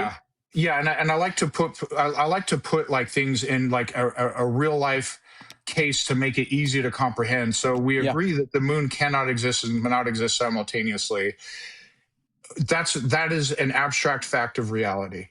Now, does that being a fact of reality require a God? I see no reason to believe it does. But if you claim it does, you have the burden of proof for that. Yeah. I think in order to make claims about consistency within the universe, we have to rely on first our mental faculties and the ability, and we have to recognize that we even have the ability to comprehend logic as a thing that actually exists. And I think that if you want to really delve into specifically the law of non-contradiction about things being contradictory to each other, I think we're sort of exploring the possibility of that being true in quantum physics, about how things can sometimes be in two places at once, but that's sort of just not, that's just sort of a side point. But I think that you can make a decent argument for certain laws of logic relying on our own perception of the universe, and that being reliant on God. No, I don't think you can. I don't think you can. Okay. These are more just these are more just conventions to make sure that our statements are meaningful and that we can correctly infer things from them. They're not. They themselves are not really reliant on anything. They're just self-evidently true. Like if we say the example I often use is, if statement A is every time it rains, the ground gets wet, and statement B is it is raining, then you don't need anything magical to be able to get from those two to therefore the ground is wet, right? Statement C follows necessarily from A and B if they're true, right? And you don't need any kind of authority to enforce this or to make it happen or to have authored it or to make it intelligible. It's just C follows inferentially from A and B, and there is no getting away from it. And to even claim that it's a problem that requires solving to figure out why that's the case is to magic a problem up and then demand a solution for it, which isn't really a problem. It's just that one thing implies another thing. This is how statements work. And I don't think that these flavor of presuppositional arguments, I don't think they're strong, because they fail in two ways. The second way they fail is presenting God as the solution. And the first way they fail is in demanding that there's one needed. Gotcha. Okay, interesting. Yeah, I just wanted to try that one out. That was one that I've been feeling with in my head, but I can see the problems. Sure. Well, thanks for engaging. You've been a totally an honest interlocutor, and we really appreciate that, because that's what we enjoy, is just thinking about things. And if something pops in your head where like, hey, I think you're wrong on that, please let us know. Like, because we like to share our genuine ideas, and you're approaching this like, hey, I really want your perspective, and I want to think about these things, and I want to like come to the right conclusion, versus I'm going to come in here and own these people and I'm trying to win. And like, I really enjoy these discussions. Well, this is my first live, so I want to make good impressions. So good stuff, Meme. You've done well, Memes. Welcome back anytime. Oh, thank you, man. All right, take it easy, man. Take care. Bye. Okay, that was good. Nice young man, as you say, Sean. Good. Yeah. Well mannered and decent. Okay, so we will get in TikToker 1432 next, and then we've got Sense waiting over on the YouTube side, and Herb, and one other in the TikTok queue as well. We'll get to everyone. I'll just do a couple of super chats, and then we will get our next guest in. In fact, he just appears to have, or she, dropped out. So we will be going to Sense next on the YouTube side, as soon as we've heard from Buzz, who says, I've deployed my Holy Spirit to yet again impregnate the Virgin bingo card so it may birth a new Lord of the Earth. Shout it from the mountaintops. We do have 4 calls on the bingo, actually. We'll need to update those in just a minute. So we'll do a few more super chats, just 3 more, and then we'll do the bingo, and then we'll get Sense in. How about that? So, moving along, Buzz says, even Jesus was born an atheist. Possibly so. And David Burke says, don't Christians believe they arrive in heaven and it goes forward infinitely? When did heaven start? If it goes back infinitely, they can never get there. Good call. I guess they might say God created it at the same point he created everything else, and so they may not assert that it is of infinite age. But I find it interesting that people don't have a problem with time being unbound in the future. They only have a problem with it being unbound in the past. And that I find aesthetically offensive. And I can tell you, Richard Feynman would not have enjoyed that argument at all, because he had some interesting stuff about the symmetry of time and Feynman diagrams and stuff. It was fascinating stuff. Okay, one more super chat, and then we'll get on the bingo and then get sense in. Bethos says, thanks, Bethos, appreciate this. Religion pushed agnostic word use as a silly burden of proof shift. We can't prove God, you can't disprove God, implying it's therefore 50-50, which is so ridiculous. You either believe something or you don't believe it. It's got nothing to do with proof, right? Bethos nailed it here. You either believe it or you don't. If you don't believe it, you're not a believer. You're not a theist. And we have a word for that. Can anyone guess what it is? Right, checking in on the bingo. Let's have a look. So Maple Drizzle called Philbro Babble with memes to go. I don't think he was Philbro Babble. To me, the Philbro Babble doesn't mean just inquiring about a philosophical argument. It's more intentional than that. It's that'll be a blunder. That'll be a blunder. Go ahead. Over. It's all that silly stuff. So it's the sort of posturing behaviour of using that kind of philosophical talk to try to gain dominance in a conversation by being hard to understand. That's what we really mean. I don't think he was doing that. Definitely not. And XX Atheist says, crying about the meta. For memes to go, I definitely didn't hear that. I thought that memes to go was not crying about anything. I thought he was great. Agreed. And Maple Drizzle says, everyone knows God exists. For memes to go as well, I didn't hear that argument either. Yeah, I'm getting a lot of false call. A few false calls on this. This one's good. And XX Atheist, how do you account for logic? We did get a bit of that, didn't we? In fact, we did get it. And I think we explained it. And I understand why some people might have thought that was Philbro Babble, because we're getting into the pre-sup stuff. Yeah. But the Philbro Babble is really just about the delivery and the intention in the argument. Okay, as promised, let's get in sense. Hopefully the microphone will work. Let's have a look and see if it will. Side. YouTube side. Let's see.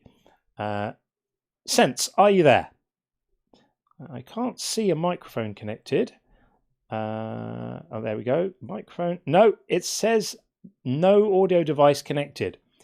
So Sense did say in the YouTube chat that they've sorted a microphone out, but there is not one there now as far as I can see.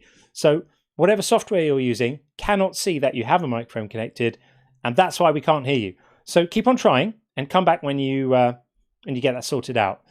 Okay, so on that note, then we're back to the TikTok side, and it's going to be Ari looks like Vajjar.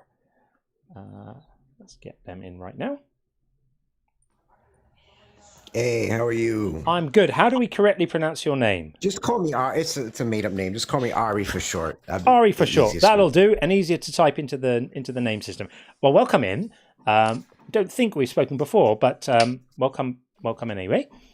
And yeah. Atheism cannot be wrong is the claim we're making today. How say you?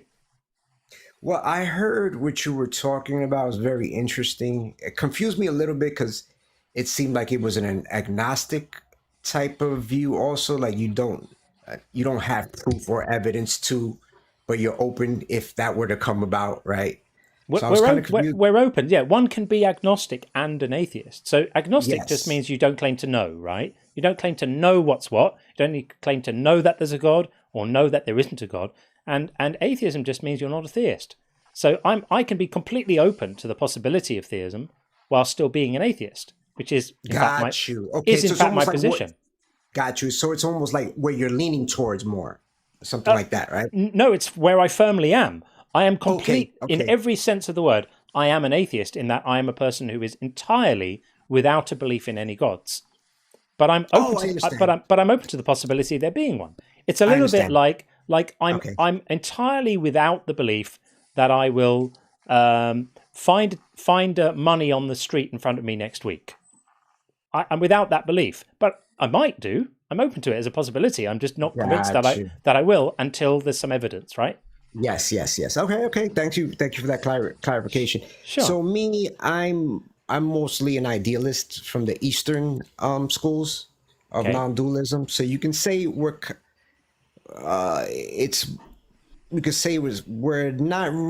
don't really believe in God. We see things as languages and bridges of the mind. We don't see that as a fundamental reality. So we can say they can be useful tools if you want to use them, but they're not necessary to use them. Well, right? it's if that's the case, it sounds like you are an atheist also. Welcome to the club. Come on in. No. We Buddhists are considered because we don't believe there's fundamentally when we look into if you I don't know if you ever studied Buddhist teaching, but he had the law of impermanence which is almost like thermodynamics. We don't believe there's anything that exists by itself, that everything is relational, right? Yeah. And if something is relational, it cannot be pure within itself. Now, are you convinced any gods exist?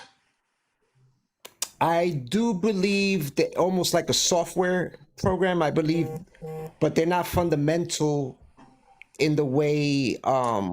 So we believe that source is fundamental, and that gods are forms, are just forms, relational forms, just like everything else is. So it sounds to me like the kind of conversation we might have is slightly outside of the scope of the kind of conversation that we normally have here, because what we like to do is engage with people who actually do believe in a god and do believe, for example, that people should be punished for not believing. And those are the sorts of Christian stuff. I'm definitely not into that Christian stuff. Sure.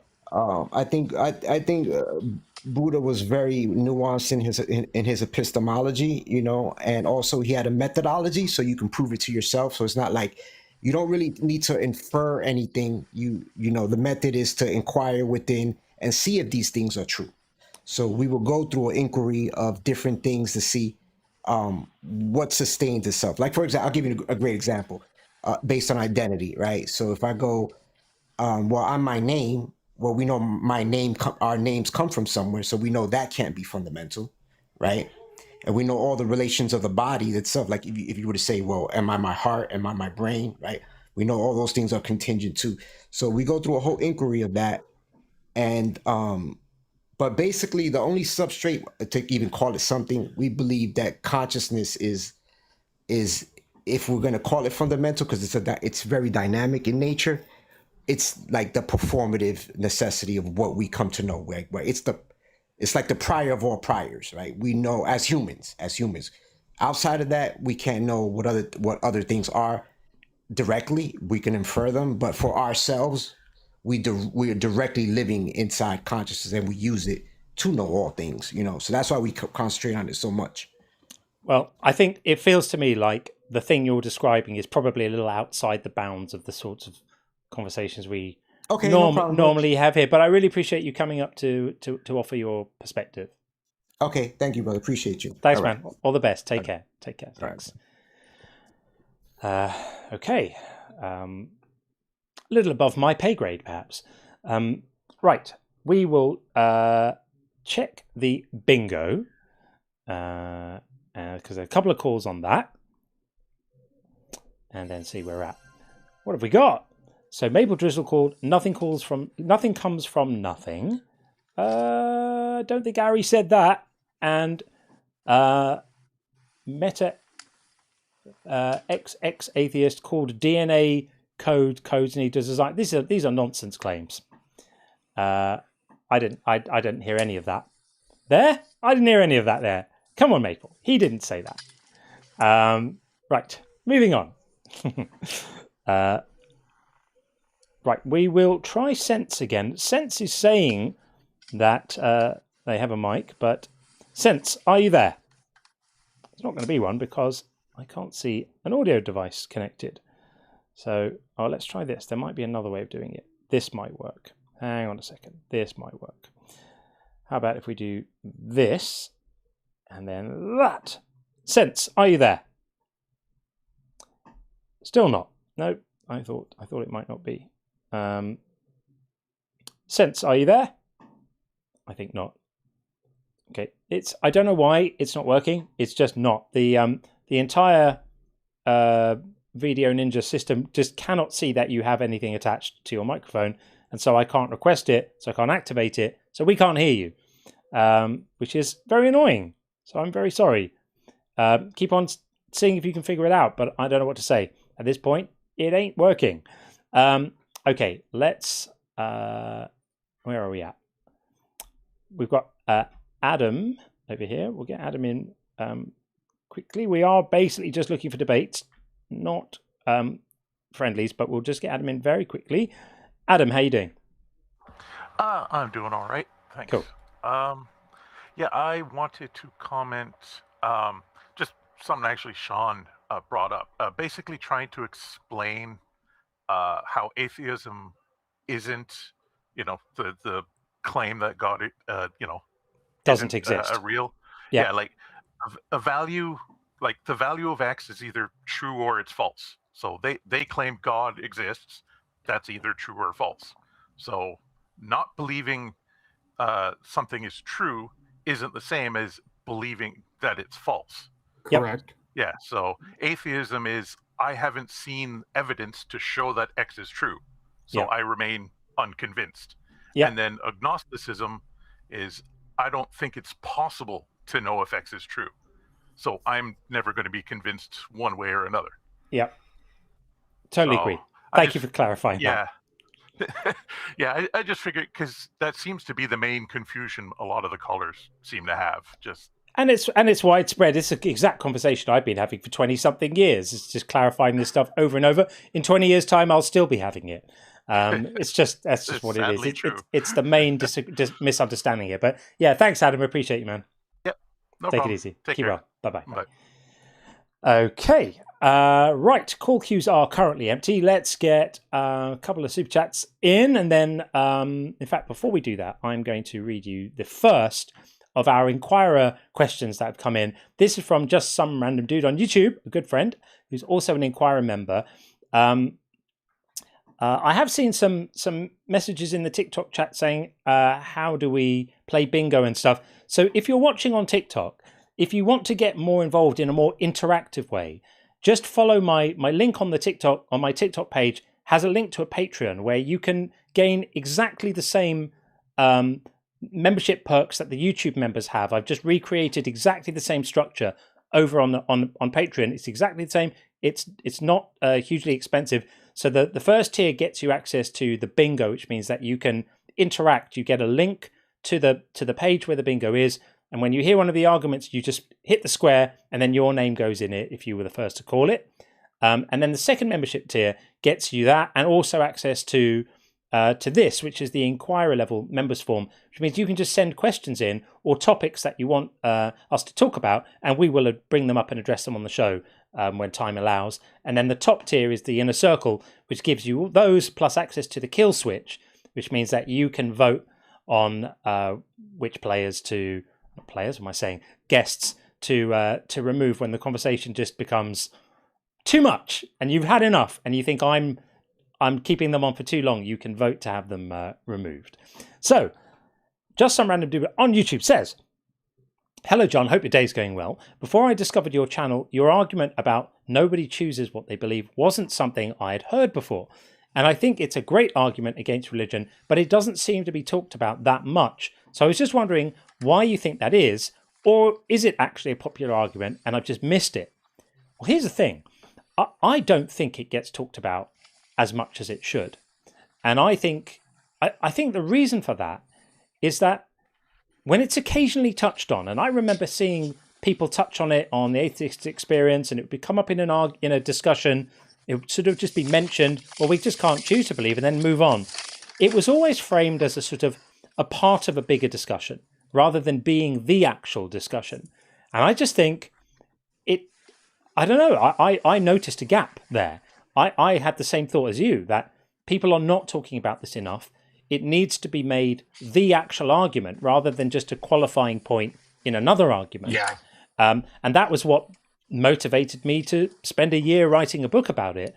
In fact, I'd been thinking about it for about 2 years before that, and gathering my thoughts. But I just thought it needs to be out there, and it needs to be an argument that more of us use, because they, the other side, don't actually have a response to it. The only responses they have are either trying to argue that belief is a choice, and that always fails because it isn't, or they lean into Calvinism, which is to grant that belief is a choice, but to just say, well, God's going to send you where he wants to send you anyway, in which case there's no point talking about any of it, and you're roasted if God wants you roasted, and there's nothing you can do about it. So I agree with you, it's not talked about enough, and I'm hoping that when the book comes out, which is in November, I hope that it helps people to talk about it more. I did write it as a kind of, not exactly a manual, but I laid out the arguments in a very systematic way that people can take them. I've got a whole chapter called Common Objections, which is every argument I could find against it and why it doesn't work. And so I'm really hoping that that people will read it and use those arguments. It makes me very happy when I hear other people saying this stuff, because I think it's a really powerful argument. And it means we also... I still remember... Go ahead, John. Sorry, John. No, I still remember literally the first time I ran across John's live where he was in the prompt pushing this idea. I thought I was sort of the lone crusader who was, shouting from the rooftops, people start using this argument. I hadn't even linked up with John yet. And I see John he wrote an entire book about it. It was the main theme, the prompt, the whole thing he was discussing had to do with belief not being a choice. And I was like, finally someone else gets it. And I talked to John and I was like, I've been saying this from the rooftop. Somebody else is finally, I see someone else doing the same thing. And that's how we met. The neat thing about this argument is you just can't get away from the problems it causes for classic theism when it comes to Abrahamic God, belief-based salvation. It's problematic for this, and it's easily testable. Just by everyone can test it for themselves. Mentally try to believe in stupid things like Superman or what have you, and you can't do it. And then what we've learned arguing with these points with theists, some theists will lie and say, okay, I now believe in Superman. Okay, well, then you got to switch it up. Believe the house is going to come down on top of you within the next minute. And then they will watch them 90% of the time. They will they will keep coming up with reasons not to do the experiment because they know they are lying. They know they can't do it. We did have one guy was like, okay, well, I'm now leaning against the wall. And he did this whole performative thing. But anyways, either way, they look silly and it's easily testable. And the logic is unassailable. Did I use the right word there? The logic is unassailable. Yeah, the logic is infallible. Belief-based salvation makes absolutely no sense because belief isn't a choice, and now you're making salvation based on some things people cannot choose. Especially when if a God is all powerful, boom, he can give everyone the knowledge he exists, and chooses not to. Exactly that. Yeah. And then Kirby, who is a wonderful, wonderful member of our community, of course, sent this in on the same form. Is there an example or something you could share that could help a newly deconstructed person from Christianity to get away from the thought of hell? I get no one knows what happens after death, and anyone that says they know is a liar or a fool. I try to imagine it's like Dawkins says, after death is like it was before birth, just not existing. Well, the lingering fear of hell is often the last thing to go. Even when your mind has got with the program and realized this stuff is all nonsense, you can still be left with anxiety, intrusive thoughts, nightmares, and stuff about, am I getting this wrong? Am I still in line for the punishment? Is it still there? And it's very, very, very often the very final piece to disappear is this fear of hell. And sometimes for some people, it never completely goes away, but it just fades into the background and you learn techniques to just make it, manageable. And eventually some people just end up laughing at it, but it is hard. And I don't want to understate that it's hard. I think the best thing I would recommend is think about how much time you spend worrying about the hell of other religions, because Christianity is not the only one that threatens hell. You know, do you sit up at night worrying that you might be offending the God of Islam or other religions that you may not even have heard of? There could be a God that sends people to hell for being gullible. And the judgment that God does is when you die, you arrive at the pearly gates and he consults the record and sees, were you taken in by ancient Bronze Age myths? And if you were too gullible, you get sent to hell. And if you applied critical thinking, you go into heaven, right? You can apply this thinking to any idea of hell. And when you realize all the different ideas of hell that don't bother you one bit, and you're just worried about this one, and there's no more evidence for this one than there is for them, that can be, for some people, a really useful way of framing this issue so that it starts to sound, you know, less scary. Another thing to think about is that the concept of hell didn't even exist until later, until later in the New Testament. The Old Testament, God had plenty of time to tell people about hell, but apparently had absolutely nothing to say about it for 1,000 years odd. You know, in the Old Testament, God could have said, God created the heavens and the earth, and he created this special place called hell where bad people go. There was none of that. Not a word of it.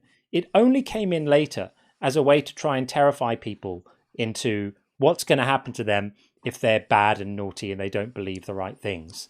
So I get that it's scary. I get that it's persistent and nagging.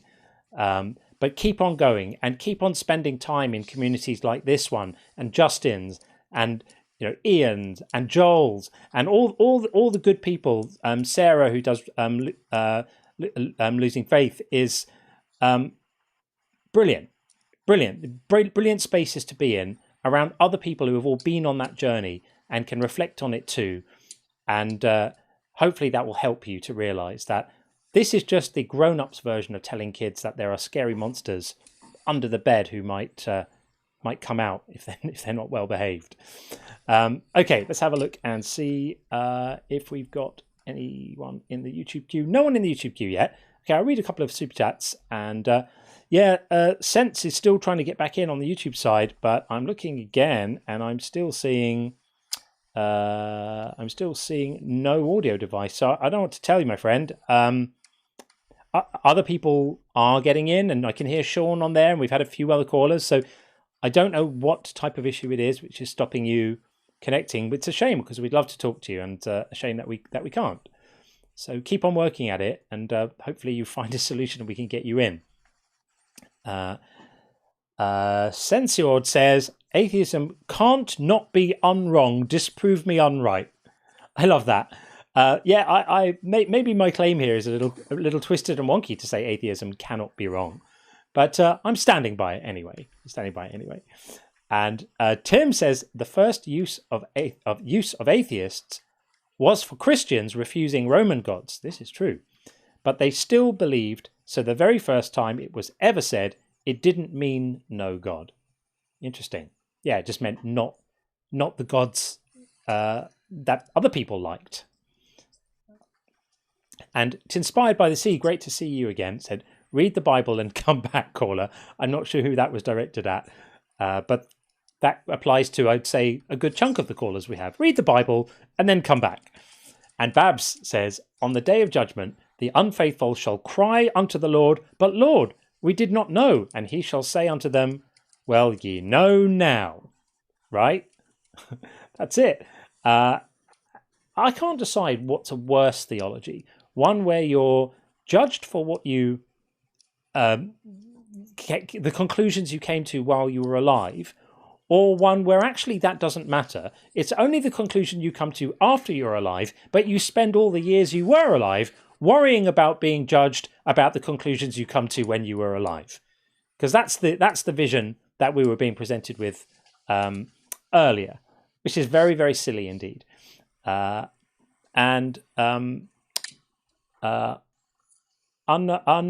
Child says, first time struggling with religious trauma. Thanks. Well, I'm really sorry to hear that you are struggling with religious trauma.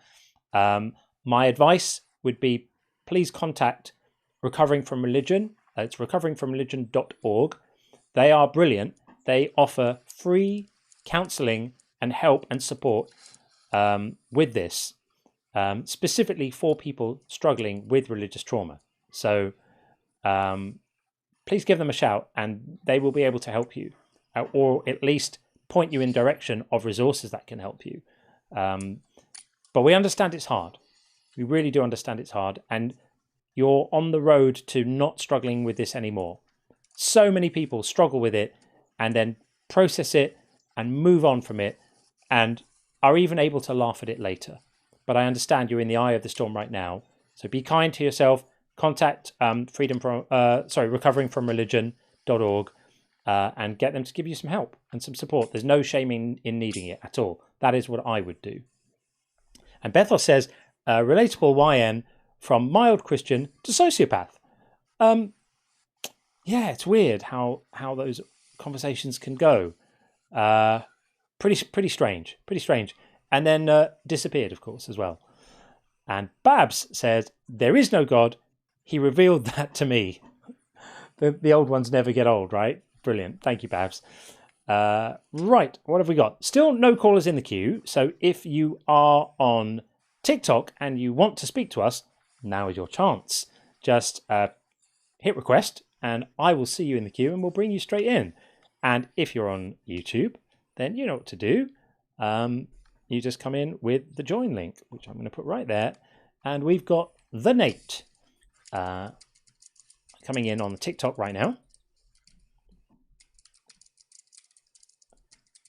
Coming in. There we go. Hi there, Nate. How are you? Hey there. Can you hear me? Perfectly. How are you doing? Oh, perfect. I'm quite well, actually. Good. Well, welcome up. So our claim is that atheism cannot be wrong. Agree, disagree? What do you think? So I'm only here because the queue was empty. Okay. And I just want to pitch a... do you follow a creator called No Nonsense Spirituality? Have you ever stumbled across her? I have heard of her. I don't follow her, but I have heard of her, yeah. Okay, she did...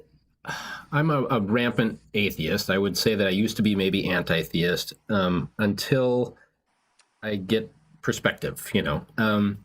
And she made a video, essentially. What was the last time you checked the bingo board? There was one remaining thing. It was well, before we reset it, it was civilization was built by Christianity. Yes. Okay. So that's what I'm going to say. So you can check it off. Oh, that's long gone, dude. We wiped that board clean and started again. The new board's already got however many entries on it. Quite a few. But it's still there, so you can check it off this time. So you want to check it off now? What are you making that argument? Okay, so this is what I watched this creator's video, and she made essentially, I can remember. I tried to look back at it so I could come at it with fresh eyes, but I couldn't find it.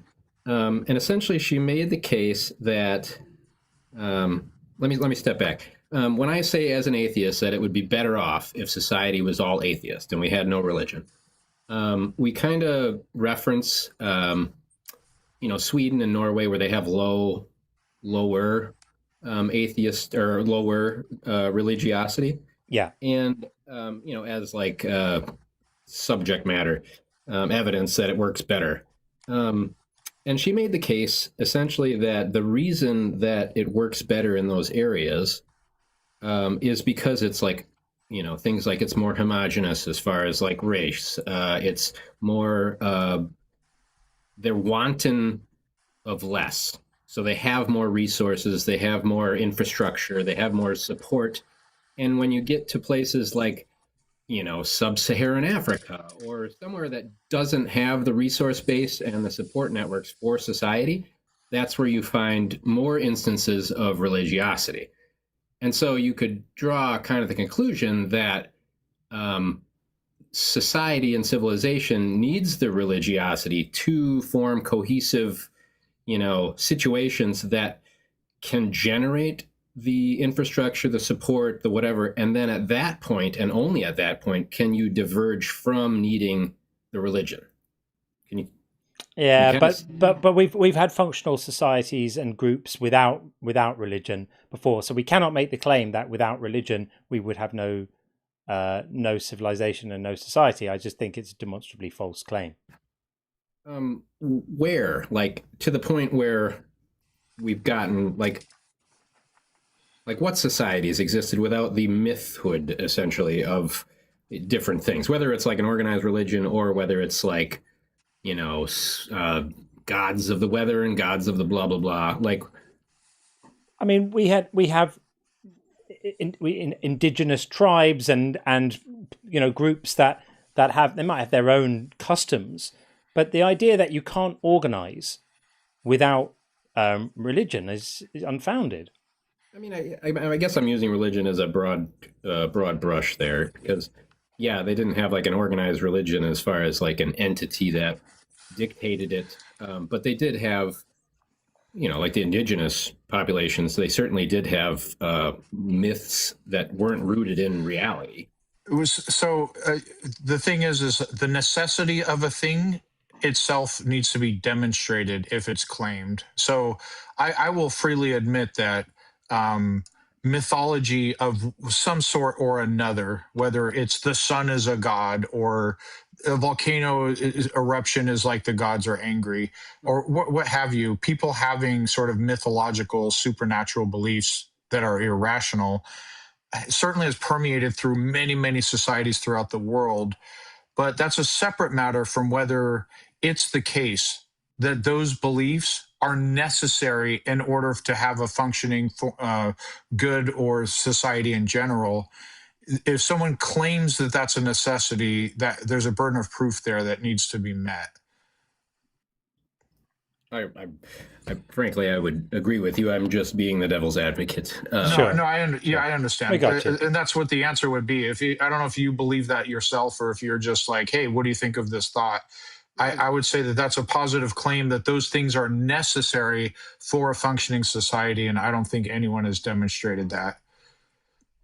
Yeah, I guess it would be option 2, more of just a food for thought type of thing to kill the dead time.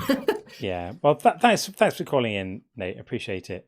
Yeah. If you get, you can drop me and then take whoever's next. I'll be listening. All right. Thanks, man. Thanks for coming in. Okay. Dropping down. We still don't have anyone in the call queues right now, but I'm sure that will be remedied shortly. Someone will want to come in and defend their God, I would imagine. I mean, unless they've given up and they don't want to. I notice there's some bits going on in the YouTube chat. If anyone's got a different view, feel free to come in and tell us. In the meantime, we've got another Q&A question that was sent in, and this came from V42. Is there any better method of turning a Christian into an atheist than getting them to study the holy bile of Christianity? Christianity. No, I don't think there is a better method. The one reason that I hear more than all other reasons combined for why people lost their belief was actually reading the Bible. It's almost guaranteed, if you read it properly, to make you lose your belief, because it's such a load of old nonsense and it disagrees with itself everywhere. And it makes loads of prophetic predictions that obviously don't come true, and all sorts of claims later that they have come true where clearly they haven't. And Jesus makes loads of promises that are obviously broken. And God is a complete psychopath. Like, it's just full of reasons to cast this nonsense off and live a life without it. You do not need it. We do not need it. It doesn't make life better. Imagine thinking that there's an all-powerful being that has the power to condemn you for all of eternity, and that being is watching you 24 hours a day, constantly watching you, constantly watching what you do. When you think you're in private, you're actually not. When you think your thoughts are your own, they're actually not. Everything you do and think is subject to the scrutiny and judgment of this psychopathic monster that loves seeing children killed. What a horrific way to live life. I can think of nothing I would want less. And so I think when people actually read the Bible and they're engaging with a version of Christianity which is not just the one they found on the side of inspirational mugs and on the calendar from Auntie whoever, but rather on one based on what's actually in the book, I think that puts a lot of people off. A lot.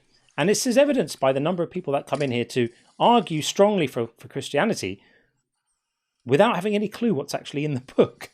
When you point it out to them, they sometimes are quite shocked. So yeah, I think that would be my advice. Read the book is the quickest way. Okay, let's get Little Boy in on TikTok. Hi, Little Boy, are you there? Yes, TikTok. this is Norbert. I'm in Plano, Texas. It's such a pleasure talking to you, John. I never thought I would get the opportunity, but there was somebody in front of me, and he took out and said to me, "Thank you." It is a fairly bad connection. But the other thing I would say is it sounds like you might be a friendly, and as much as I love the fact that you called in to say hi, and I love you for doing it, you'd need to call us back on one of the Friday shows. No. No. I have one thing that drives me completely crazy on shows like yours. When you say, "Do you need to read the Bible?" Because reading the telephone book also gives you absolute no understanding at the end if I ask you for anything. I study the Bible only for its full times, and I think this is an unworkable. I'm so sorry, I have to drop you down, but we can't hear a word you're saying. It's a terrible, terrible connection. So if you can get to a better connection and call back, we can speak. But unfortunately, we just couldn't hear you at all. Please get somewhere with a stronger signal and ring us back and try and figure out what it was you were saying, because we couldn't make it out, and I couldn't inflict that on the audience at all. Let's check out the bingo. We've got 3 more calls waiting on the bingo.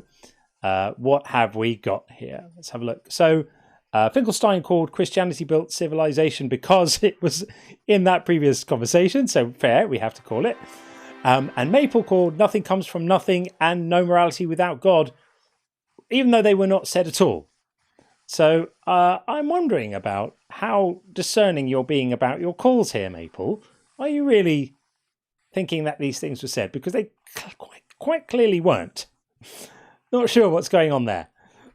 Right, that was not it. But still, let's see.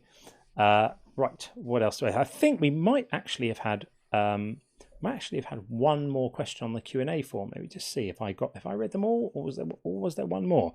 I think. Oh yeah, there's one more. This is a good one. Nice and simple, really. Let's get that in. Here we go. So this is from Omar, with lots of A's. For theists, would heaven really be a paradise to you, knowing that there are millions or billions of people being tortured for all of eternity in hell? And I think that this question doesn't get as much discussion as it merits, because those millions and billions of people are going to contain people you knew and liked or loved, possibly family members. I have a friend who's quite a devout Christian, and I remember sitting with him a few years ago, and we used to work together, so we spent a lot of time together. And I said to him, like, he has a son who's not a Christian, and I remember saying to him, "Are you going to be able to enjoy heaven knowing that your son is being tortured in hell by the same guy you're singing songs of praise to while you're up in heaven? How does that work?" And he never, ever gave me a straight answer to it. I understand why he didn't, because he kind of couldn't, right? The answers he gave were typically like, well, there's still time for him to come to Jesus, right? There's still time, which is to completely miss the point. What if he doesn't? There are many people whose sons in this situation didn't have time to come to Jesus, right? So then what? How does that impact on your enjoyment of heaven? And then it gets even worse, because then you read these things where they say, like, there are no tears in heaven, right? Everything is, you just feel wonderful, and everything is, you're happy about everything. And I can conclude nothing other than that involves some kind of heavenly celestial mind wipe, where you go into heaven and your memories of all the people you loved when you were alive who just didn't share your religious views get removed so that you're not going to be sad about the fact that the boss is currently burning them alive downstairs.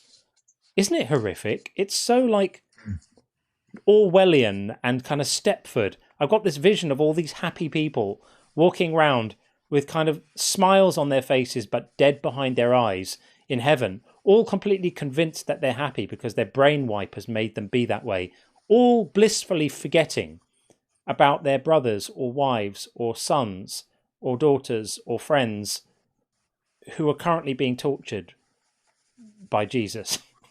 It's so horrific. This very thing, and I had the epiphany right on the air. I forget who we were talking to. I have always felt when I lost my faith, a sense of loss and no longer believing in the afterlife, because I think life is too short, and I hate the idea of just no longer existing. Even though I know I won't suffer, it's still scary. Yeah. And it's still the ultimate sense of loss, because I didn't just lose my car or material, like everything, right? Yeah. But then when I thought about it, if I had two buttons, button A, Christianity is true, and I'm going to go to heaven, be in paradise for eternity, etc., and at the same time, billions of people are going to be burning alive, suffering, like unspeakable suffering that's never ending. Yeah. So those two things are with this button. And in this button here, we all just cease to exist. There's no suffering. There's no joy. It's just lack of existence is the ultimates for everyone, including myself. I would rather give up my eternity in paradise. If I were to push a button, I would push the other button, because I would rather give up my eternity in paradise so that nobody is burning alive for all eternity, let alone billions of people, and probably people I know as well. So to me, I am still if I had the magic buttons, I would still push button B, where death is just death. Me too. Nobody's going to burn alive for all eternity. Me too. I'm not going to selfishly want this eternal happiness for me while all these other people are screaming in agony from being burned alive for all eternity. Begging for mercy while God goes, no, you left it too late. No. Crazy. But I love you. I love you. Crazy. Crazy. Yeah. So yeah, that really kind of puts, I still don't like the idea of ceasing to exist, but I'm glad Christianity probably is not true. I agree. Okay, let's get in TY. And then Little Boy is back again. I think that was Norbert, but it was a terrible line. Hopefully it's a better one now. Welcome in, TY. How are you doing? Hi. Hi, how are you? I'm pretty good. Thanks for having me. Sure, I just wanted to ask, based on what he just said, to begin with, I just ran into this conversation and I was interested in it. But based on what he just said, could you explain the same concept that you used? What about your possessions? The things that you have now, there's so many people that are suffering, right? Could you possibly, or could you think that you could give what you have so other people wouldn't suffer? Just in the same logic that you would not go into paradise or in heaven just so other people wouldn't suffer. Yes, I could give up. I do give to charity, but I could give more. Certainly, I could do more to hurt the suffering of others. Do you have a argument for my logic being unsound, or my reasoning for wanting to push button B instead of button A being unsound? Or is it just a tu quo Q fallacy, which is to say that position, you're being hypocritical on the position that you just espoused? No, I do understand what you were saying. I did understand, and I do think. So what is it a valid reasoning why I would want to push button number 2 or Yes, B, I should say? Okay. Absolutely. Yeah. I do not claim to be a paragon of virtue. I do give, and I've volunteered for causes and done everything. I'm not trying to prop myself up as the saint. Could I do more? I think everyone could always be doing more. I do enjoy a rich lifestyle as compared to people living in poor suburbs of like the Philippines and many different places. I fully recognize that. But I'm not sure what point you're trying to get at with that. My point is in the same concept that you said you would rather push a button and nobody suffers and give your your eternal life to give to the for others. Could you do the same thing with your possession? Give it all away. You couldn't, could right? could I give away all my possessions? Yes, I physically could. Yeah, I physically could. It would leave me in a certain situation. But what's the other than tu quo q? What's your? How does this point somehow tie into pushing button B, an argument against pushing button B instead of A? Because what I was trying to point out is your logic, and not to be disrespectful, but your logic doesn't make any sense because you wouldn't do it here on Earth. Why would you even consider? Hang on. There's something you may have something you may not have thought of. Why your point is disanalogous is that we don't have the option here to remove all the suffering of every. If I could give away what I own and it would remove all the suffering of everyone on Earth, I absolutely would. But that's just not an option. If you're saying give away what you own, make yourself completely penniless and poor with absolutely nothing, so that you can help however many people you might help through doing that. It's like there's a trade-off there where we're balancing self-interest, and we're not, as Sean said, we're not all moral paragons. We're not all perfect all the time. Like I eat meat, and I know I shouldn't eat meat. I know it's wrong. I know it's to my view, is morally wrong to support the global meat trade for lots of different reasons. But I do it because at the moment it's more important for me to do that than to do the right thing. Now that's for me to struggle with, right? That's my own sense of my own moral failing, right, with regard to that. And I'll probably do something about it. I think, I have it in my mind at some point soon I'm probably going to stop eating meat because it does weigh on my mind, right? But we all have to figure out how we balance up our self-interest against the interests of others. So I could sell absolutely everything I own and make life much, much better for 100 other people, 1,000 other people.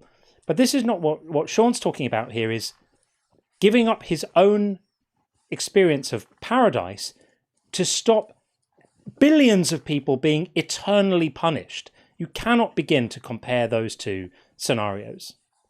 Yeah.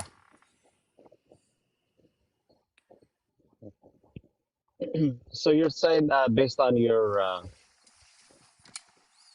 topic, saying atheism is not wrong?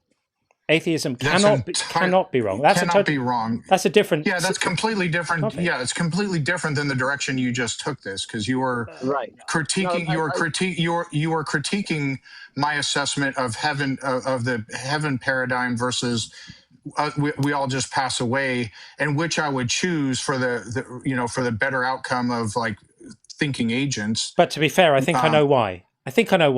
Have you just come into TikTok now, TY? Or have you been on the stream for a bit?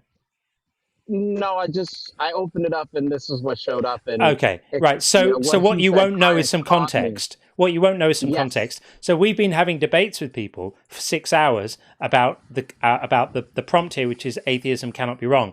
We temporarily paused the debates for me to read out some questions that had been sent in. And one of the questions was to do with this, the idea of people in heaven. How would people in heaven enjoy it if they had to contemplate billions of others being tortured in hell? So it was in the context of that discussion, which we would have been having no matter what today's topic was. So that discussion that you heard us having was not apropos atheism cannot be wrong. It was nothing to do with it. It was a side discussion. Does that clarify things a bit? Yes.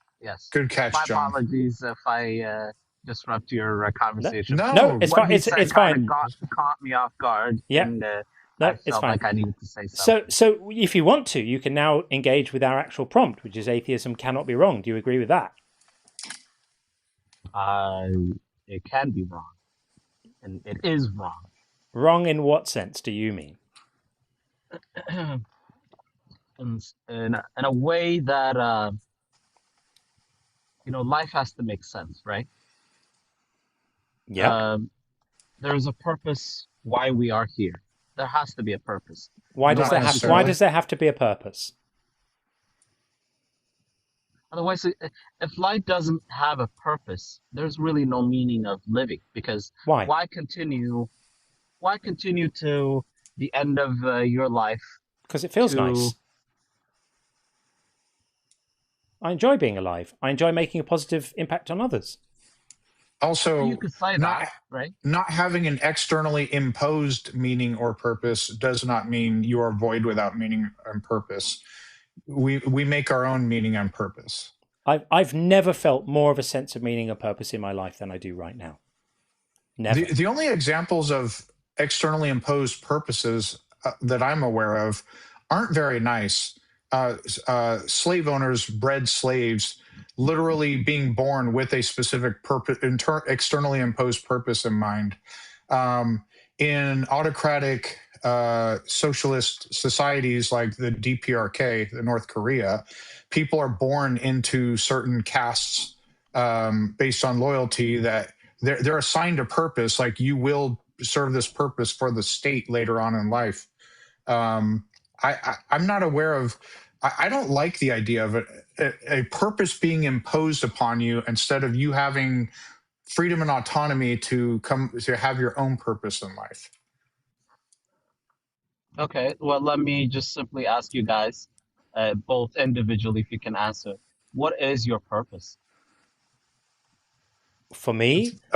Yeah. Do you want to go, John, or do you want me to go, or what? Let John first. I'll dive in first. So my purpose, in as much as I have defined my life as having this purpose, my purpose is to raise my son and give him the best start in life he can have, and let him know that he is valued and loved, and love my wife and my family, and then secondary to that, it's to make an impact on the world. I like making an impact on the world in a positive way. So I wrote a book. My book is coming out this year. I'm really excited to see how the ideas in my book land with people and help people.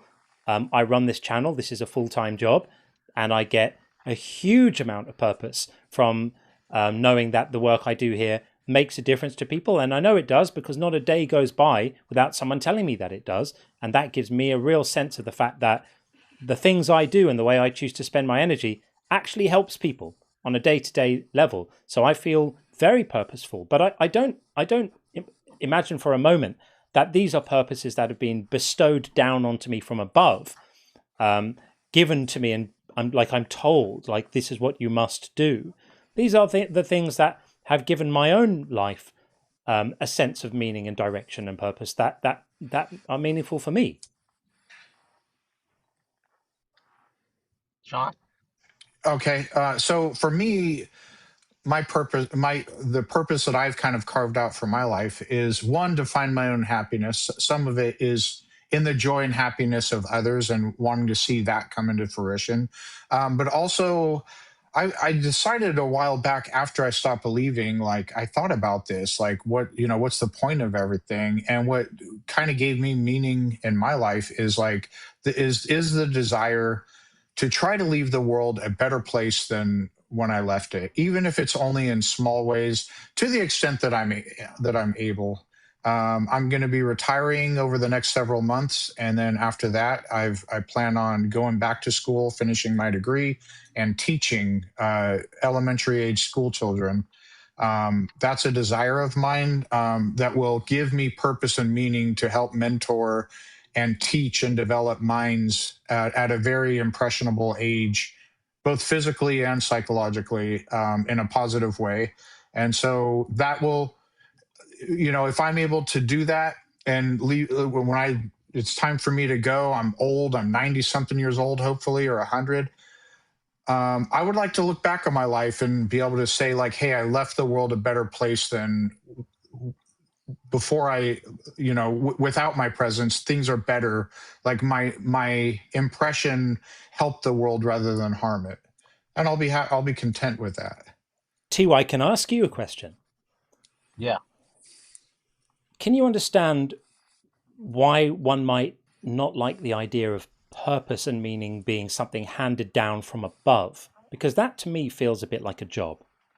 Like it feels a bit like saying, my life only has meaning if there's someone telling me what to do. Or imagine if someone said, if I don't have a boss at work, my life doesn't have meaning. It's not clear to me why a god or a religion or anything like that would give your life meaning. Why is it? Like, do you understand what I'm saying? Like, if you don't have a boss at work, you're not lacking meaning. And then if you suddenly get a boss, now you have meaning in your life. Why would you think that? And how do you engage with that? Well, when I say a meaning, a purpose to life has a broader sense than the day-to-day mundane. Just because there's a boss telling me what to do, it doesn't give me really a purpose. In fact, almost like the opposite.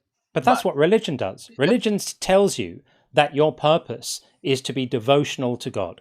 That the entire universe plays out according to a scheme which has been designed by a deity, and your role in it is to worship him and save souls or whatever it might be, right? But that very fact, the fact that there might be a God there, doesn't intrinsically imbue your life with any purpose at all, any more than just having a job would. Okay. Sorry to kind of change things, but let me ask you, because I'm trying to get like a background and try to understand like what are the questions that I need to ask or some of the things that I need to say to you, but I need to get a little background information. Let me ask this. Okay. Do you think there is a God that exists? No. No. No. You don't? No, there's zero evidence for any God, so why would we think there's one that exists? So how did all of this appear? Like how did this all of reality became? Yeah. I don't know that it appeared necessarily. It could be that the universe in some way, shape, or form has always existed, and if it did begin, I have no idea. Just think about this, though, right? John? Yeah, I mean, I would answer the same. First of all, we have no evidence to think there was ever a point that the universe didn't exist. But even if we think that it did, one would be perfectly entitled to just say, I don't know. But here's the problem that you have. That at some point, in whatever your conception of reality is, you have to take something as just being a brute fact, right? Now, you're taking as a brute fact, I'm assuming that you're a believer, so you're taking as a brute fact that there is some kind of magic mind that made everything happen. Just consider that any questions that you might ask us about where did things come from and why is there something rather than not anything could also be asked of the God itself, right? And if you're claiming that the God doesn't require an explanation or doesn't require an origin story or doesn't require accounting for in any way, then you're carving out an exception and saying there is a category of things that can exist for which no explanation is required. And I happen to agree with you. I think it might be the case that just the reality of the universe may be in that category. Does that make sense? Yeah, that makes sense. That makes sense. Yeah. But just the same as, Sean was saying, he doesn't know. And your answer is at the same time, you don't know. Right. I could also say about my God, I don't know, but in the same sense that I know he exists. But you're not saying you don't know. You're claiming God as the explanation, and when you do that, you have the burden of proof. And me not knowing does zero to substantiate your claim. Your claim is the evidence for your claim stands or falls on its own merit. Somebody else having an alternative explanation is irrelevant. And I don't know is a really, really good answer for some questions, right? I think we would all do better leaning into I don't know and not framing it as a cop-out or a weak answer or running away from the issue. There are times when I don't know is the only epistemically sound answer you can give to a question. Right. And anything other than I don't know is presuming more than is earned. So any of this design, let's say, okay, somebody tried to explain this to me. he brought a book into the office and said, "Look, I found this book. There was an explosion on my way to work, and I found in the wreckage this book, and it organized itself in such a way that I could read it, I could understand it. The image kind of explains themselves. Yeah. Do you believe me if I said it exploded and it put itself together in such a way that you can read it?" This argument fails in two ways, friend. In two ways. Okay. One is that we know how books are made. We understand the process of making books. We can see books being made, and so when we see a book, we recognize it as a man-made artifact because we understand how books are made. And so I just use that as an analogy. No, I hear you. I hear you. Use that as an example. The other problem is that nobody is suggesting that the universe exploded. That's not a thing. Nobody's suggesting that the origin of everything we see around us is merely the result of an explosion in the way that most people understand it. All we know is the universe started expanding very, very quickly, about 13.8 billion years ago, and we have rock-solid evidence for this. This is indisputable at this point, largely speaking. And beyond that, we don't really know. And if you're asking about how did complex things come about, how did life come about, how did biological diversity come about, planetary frameworks that do explain this. We understand how evolution as a process can lead to an abundance of complex things through just natural means. This is not a mystery anymore. There was a time when it was a mystery, and that time's finished now. It isn't a mystery. And the only people who struggle with evolution to accept it are the people who don't understand it. And that's not an elitist argument, because I know 10-year-olds who do. It's just a question of whether people have opened themselves to the arguments and taken the time to understand how a set of really, really simple principles can actually have such amazing explanatory power. And if you haven't, if you're still someone who thinks that, evolution, and I know we've switched really from Big Bang cosmology to evolution, and they are completely different subjects, but normally when people are making Paley watchmaker type arguments about apparently designed objects, they're talking about biological complexity. If you don't feel confident enough to be able to define what evolution is and how it works, I would say there's no shame in that. Just get educated on it. Read some books on it. Read some basic books on it, because there's so much really, really good stuff out there that you can use to get educated. Watch some YouTube videos. Just Google. Spend half an hour on YouTube watching videos on how do we know evolution's true, and you'll be amazed both at how powerful it is as an explanatory framework, as a basis that can explain so much by making so few assumptions, and also by how robust the evidence for it is. It's astonishing. It's overwhelming. There's nothing else in science that has as much evidence as this. And these things will stop seeming like mysteries, and then you'll stop needing to invoke a magic mind to explain them, because all through human history, we've made the same mistake over and over and again of explaining the things we don't understand by reference to a magic mind. Where does lightning come from? A magic mind.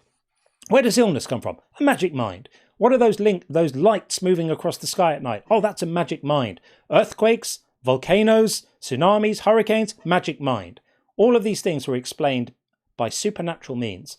And one by one, in every case, we have replaced the supernatural explanations with non-supernatural explanations, with natural explanations based on things we understand. And we do it over and over and over and over again. It's never once happened the other way, that we've taken something we have a natural explanation for and replaced it with a supernatural one. Never happened, and it will never happen. And so, over and over again, we have this process. And I'm just saying, the rational thing to do is to realize this is reality telling you something. It's telling you that when you have another gap in your knowledge, where did life come from, or what's the origin of everything, or how did complex things evolve, the answer is unlikely, yet again, to be a super magic mind. Make sense? Yeah. Thank you. Thanks for calling in. Got to get back. I'll follow you. I'll come back again. Thanks, TY. Yeah. Thanks for having me. All the best. Take it easy. Thanks for coming up. Okay, there we go. To give him credit, he listened. He listened well. Okay, we have got Little Boy is back, but we also have the DM's online school. I still can't figure out whether Little Boy was actually calling into debate or not. We'll quickly take them and see, because I just have a feeling that he wasn't, but we'll see. Welcome back, Little Boy. TikTok doing its TikToking thing. There we go. Welcome back, Little Boy. Do you have a better connection now? Good connection. I'm on Wi-Fi.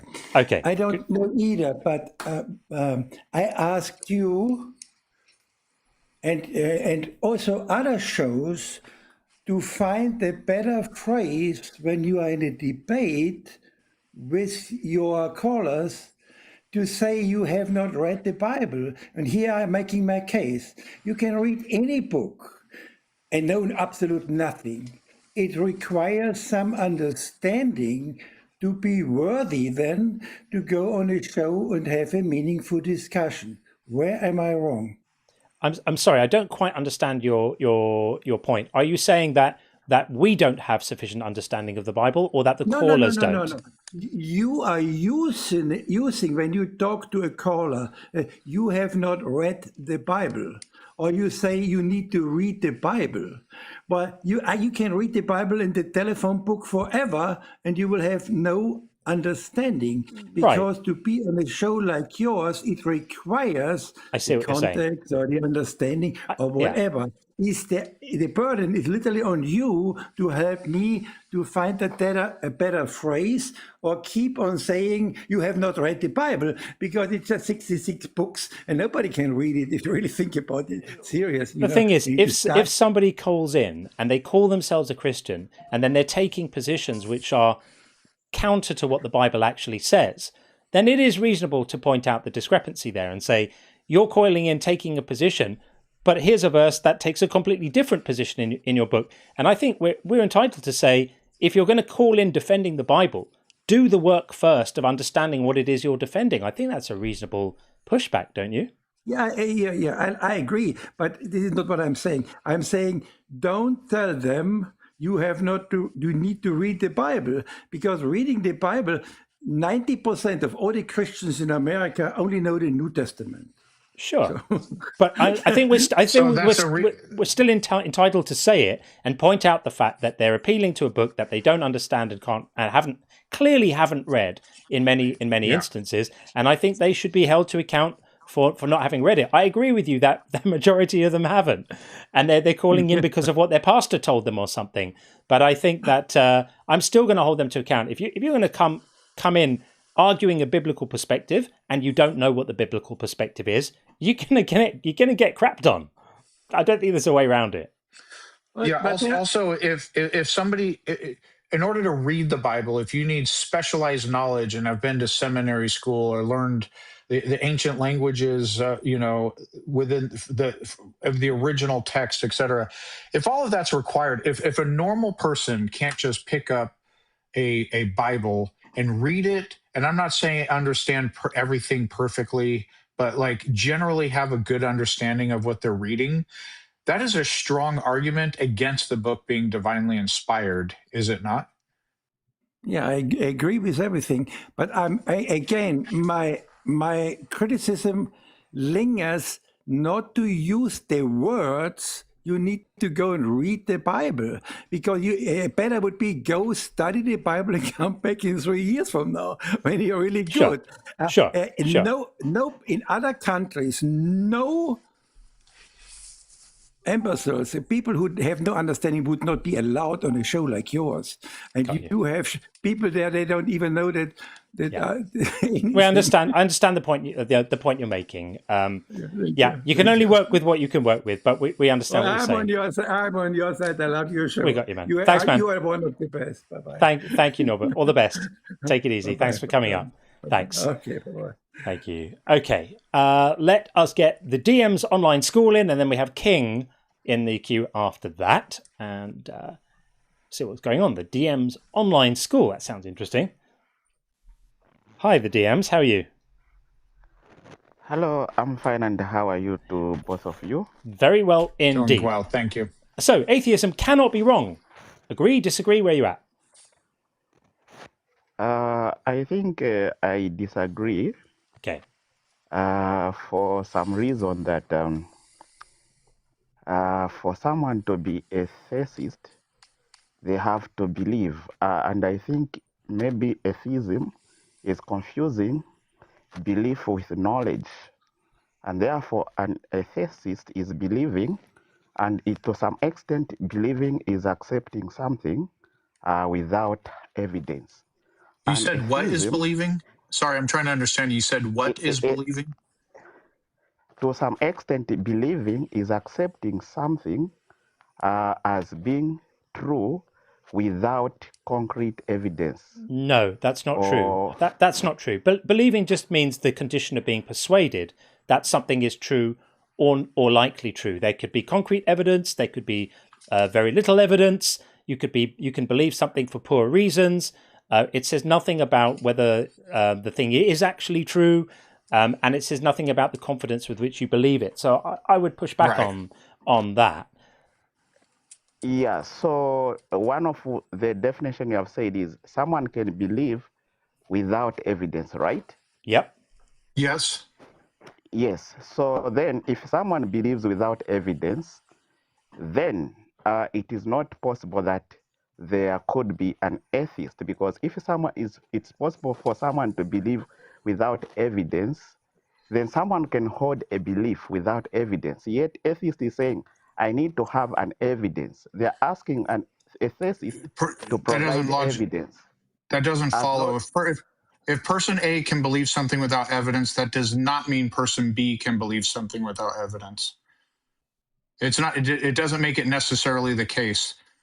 Different things are convincing to different people. One line of evidence may be convincing to Bob, but it's also not convincing to Tom. Just because Bob can believe X based on with insufficient evidence doesn't mean Tom can also believe X with insufficient evidence. Exactly. People have their own epistemology. People come to claims with their own psychology, their own biases, their own priors, their own individual facets that make them how they are, and everybody engages with the same set of facts differently. So which is how you can have two people can look at a situation and think completely different things about it, and why you get such strong disagreements, even when the underlying facts are agreed. So that doesn't follow at all what you're saying.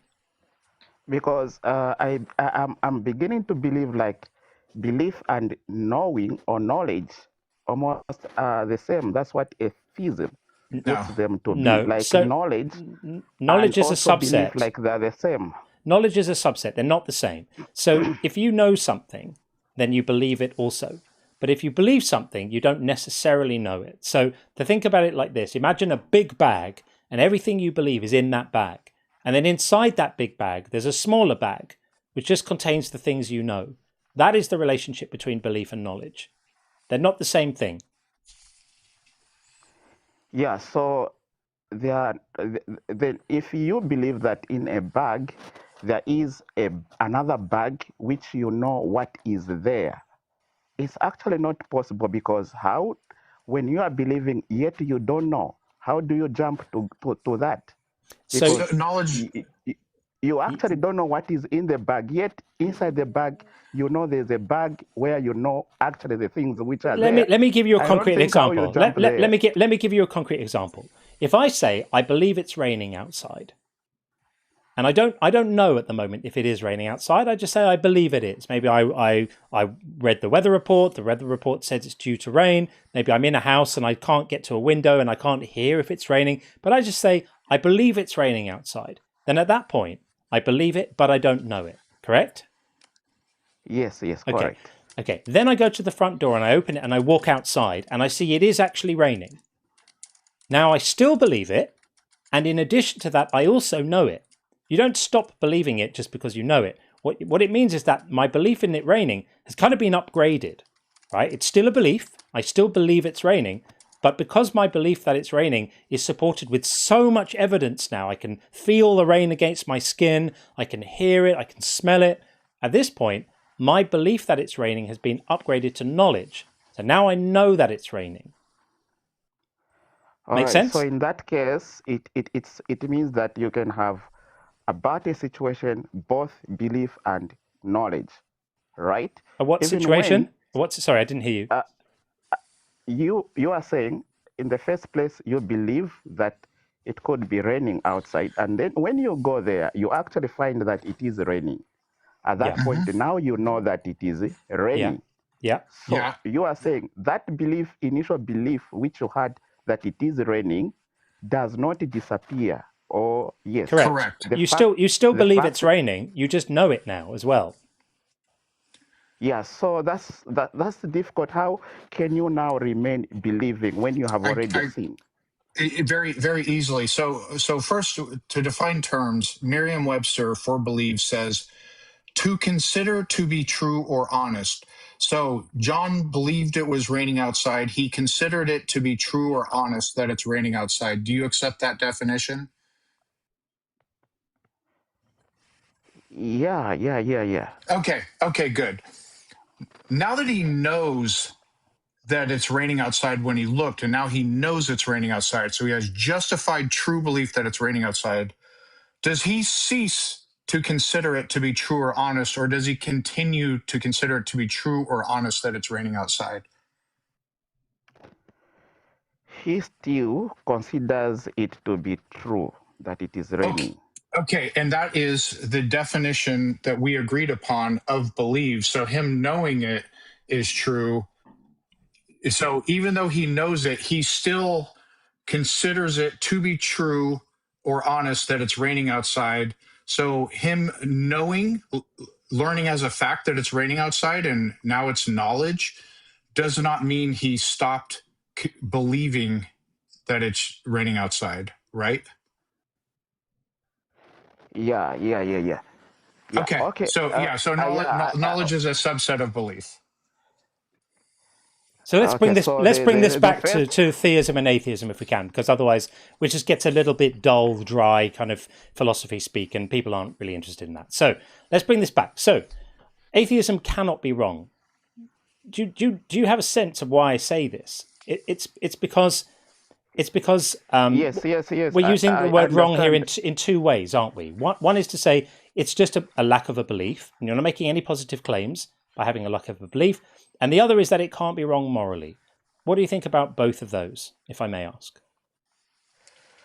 I think the first one is some kind of the one I was rebutting to say it's kind of wrong, of which we have moved on with that. Now, the second one where you say it can't be wrong morally, that's what you need now to explain more so that I understand. Okay, now that's fair for you to ask. So what this means is that if you're not convinced of something, you cannot believe it. And therefore attaching a moral value to holding a belief is to make a kind of category error. It's to think about belief being an action that you've chosen to do rather than just something that happens to your mind when you've been convinced of something. And this is why I say it can't be wrong. And this is why the whole of Christian theology collapses the moment you understand what belief actually is. This is why I wrote a book about it, and it's why we speak about it here all the time. Once you understand that belief is a thing that happens to your mind, it isn't an action that you do, then what does it mean to hold someone morally accountable for not having been persuaded by something? Maybe you didn't get persuaded because you just never bumped into the sufficiently skilled apologist to explain it to you. Maybe you just didn't get, missionaried by the right people. Maybe you've just never had access to any of the evidence that would have persuaded you, or maybe you had access to all of it and you still just didn't find it convincing. Then what? What are you supposed to do? If God's looking at me right now and seeing someone who lacks a belief, as I do, does God want me to lie about my beliefs or be truthful about them? No, he would want you to actually be truthful. Right. That's what God likes. Great, perfect. Yes. He likes truth. I agree. So what am I supposed to do? He doesn't. He would like truth, because Yeah, if I we say agreed with he you. likes, I it agreed with means you. you and me, we are accepting him, of which we don't know. Right. I'm saying I'm going with you on the thought experiment about God for the moment, right? So for the purposes of the argument, I'm happy to grant the existence of a God, even though I don't believe one exists, right? So if there is a God and God wants me to be honest, then what am I supposed to do when asked if I believe in God, if I just don't believe in him or it or them or whatever you want to say? I only have two choices. One is to lie about it and one is to tell the truth. What should I do? Yeah, he would like you to be honest and say the truth. Right. So, yes. So while he's contemplating whether to set me on fire for that honesty or not, do you think God would realize that all I'm doing is following my intellect the best I can? I'm looking at the world, I'm listening to what people say, I'm hearing 1,000 claims from different people all the time. This one claims to know the truth from this religion, this one claims to know the truth from this religion. They can't be reconciled. And I look at them all and I just say, you know what? I've listened to them all. I just don't find any of them convincing. Would it be right for God to punish me for that? He wouldn't punish you for that, but he will also ask for your own intellect. What is your own intellect saying? My own intellect is saying I'm not persuaded by these claims. And when you say he wouldn't punish you for that, he would punish you for that. That's the whole basis of John 3:18 and Mark 16:16 and Revelation 21:8, all verses that say that there's a special punishment for people who are not convinced of the right things. No. Yeah. Actually, that's what the Bible would say, but in some extent, in some verses in the Bible, like in Romans, there are those who were considered by Paul as Gentiles, but their morals, the inside of their moral, they showed like what was needed in the law. So for me, I feel like you can be an atheist, but if you are perfect in your being an atheist, I think there's also room for God. If he exists and he is a righteous God, there is room for that. That isn't what the Bible says, though, friend. That isn't what you're painting is a lovely picture, but it's just not what the Bible says. No. Let me see if I can find that in the Bible so that I can show you some verses in the Bible right now. So here's John 3:18. Those who believe in him are not condemned. No, it's not the one I'm talking about. But this is it, my friend. It's right here. I've agreed with it. I've agreed with that one. Right. So you agree with it. So when it says those who do not believe are condemned because they have not believed in the name of the only Son of God, what are you supposed to do about it? So I'm condemned right now because I don't believe in Jesus. What am I supposed to do to avoid that condemnation? If I don't believe, I don't believe. I can't pretend to. We've agreed that God wants me to be honest. You need to understand what your belief does. What does belief do to you? If you believe, what does it do? I don't know. Make you start liking slavery? I don't know. You tell me. So belief is just acceptance to say I am a human being. That's what I see it. You accept I already accept that I'm a human being, but I don't. But I don't accept that Jesus died for my sins, and I don't accept that the world was created in 6 days, and I don't accept that knowledge of good and bad was encoded in fruit and left in a garden for people to eat. And I don't accept that there's a need for salvation. And I don't accept that sin is a thing that exists. And I don't accept that genocide or infanticide or slavery or misogyny or the poor treatment of women are ever acceptable, even though Jesus / Yahweh seems to love all of them. So then where are we left? Well, in that case, it's more like you are given an opportunity to say, since you have been found wanting, either we execute you or we don't execute you, choose. Then you say, you execute me. Then that is your own decision. No. That's your own decision. This is where the morality breaks down, my friend. Because, first of all, there's so much wrong with what you just said. There's so much wrong with it. I almost don't know where to start. The first thing that's wrong with it is the idea that it would be a capital crime worthy of execution to just not be convinced of something.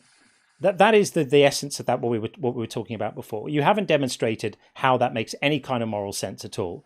And then it gets even worse when you say you've chosen your own execution, because nobody is offering you that. Nobody's going to say to me, execution or non-execution. I'll say, I'll take the non-execution, please. That is a mischaracterization of how this theology works. That is just absolutely not how soteriology does not work on that basis. Right, I agree. I am wrong maybe on that one, but maybe I did not put it very well.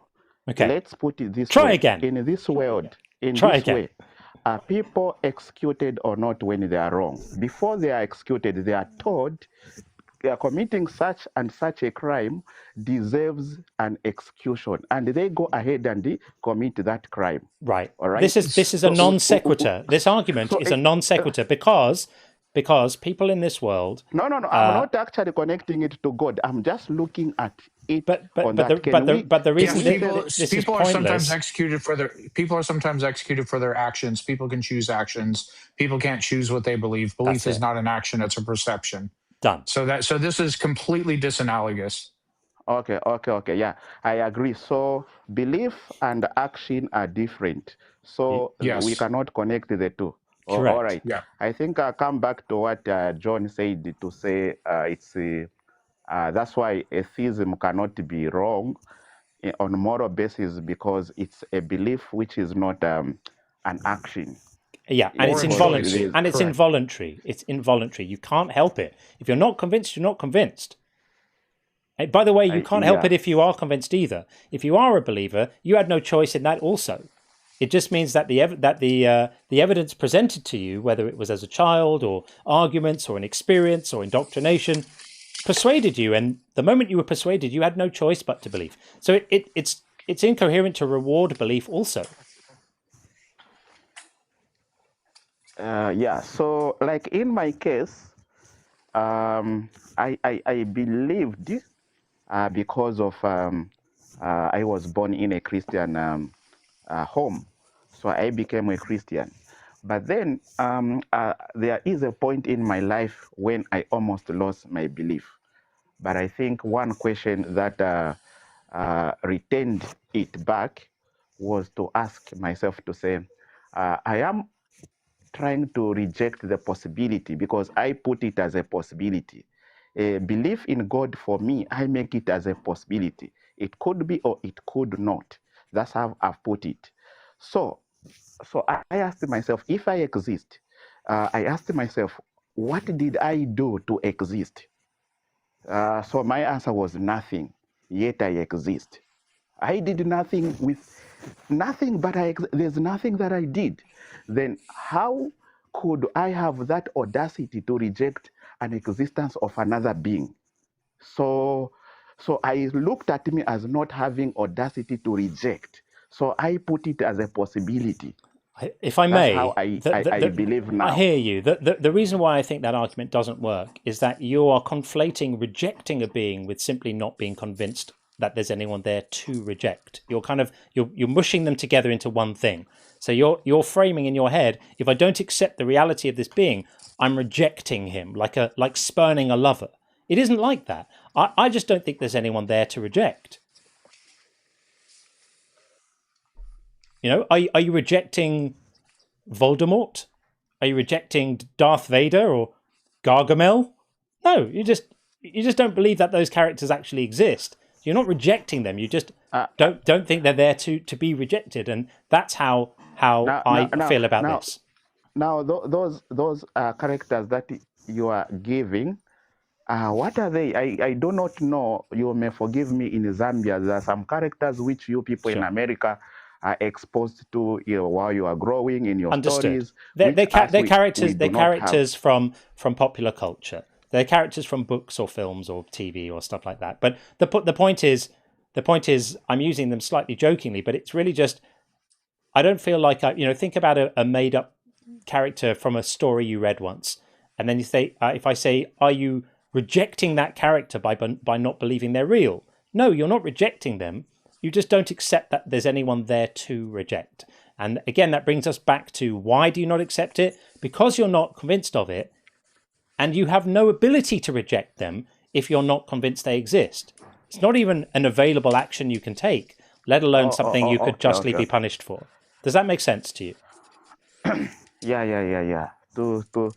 It's making sense. If there is no a character, let me rephrase it to see if I understand.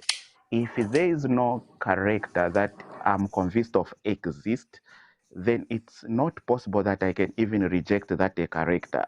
I don't know if that's what you are saying. Yeah, you nailed it. That's it. That's it. Yeah. Yeah, and that's why if God wanted me to know he was there, then he could make himself known to me. Absolutely, right? It wouldn't mess with my free will. It wouldn't force me. It wouldn't turn me into a robot. He could just introduce himself. He could do it right now.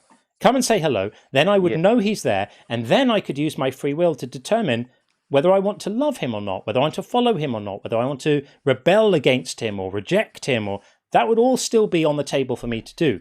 But God deciding to stay hidden, if he exists, is a big problem. If he's threatening to set people on fire for not having a relationship with him, and that's kind of the point we're making here. Yes, but God also has a right on his being, right? If he exists, has a right on his being, right? Has a what? Sorry, he can have the rights to do whatever he wishes on his being. He can do whatever he can do. He can do whatever he wants, but we're talking here about what's ethical. By whose standard? He cannot do by whose standard? By any standard, by any reasonable standard, it would not be ethical to punish someone for something they couldn't do differently. So if your version of ethics includes punishing people for things they couldn't do differently, then it's time to ask questions about where you get your ethics from. And obviously, God is going to decide that he's good, and then everything, every moral atrocity he does afterwards is going to be fitted into goodness. That's not a convincing argument for a thinking person. By Adolf's standard, Adolf is good too, or at least he was. He's not around anymore. By everyone's. Let's put it this way. I want to put it this way. In our civilization, we do recycling of substances, right? For good use. Okay. So we recycle metals, we recycle plastics. So those things exist, but we do not know as humans if they have got the feelings or not. But we change them from one form to another, right? We have no reason to believe they have feelings. You're saying, are you actually saying when we recycle plastic, we don't know if plastics have feelings? This is silly. I am actually saying we are able to transform, and God can transform us if he has better things for us than we know now. All right. Well, I mean, come back. You're getting into the moral argument for God. Come back and let's talk about that next time. Because I don't want to go down to that's another 40-minute conversation, and we have people in the queue right now. Yeah, thanks for coming in. Thanks for coming in, DMs. We appreciate the conversation. Thanks for coming up. Thank you so much. Thank you. All right. Take care.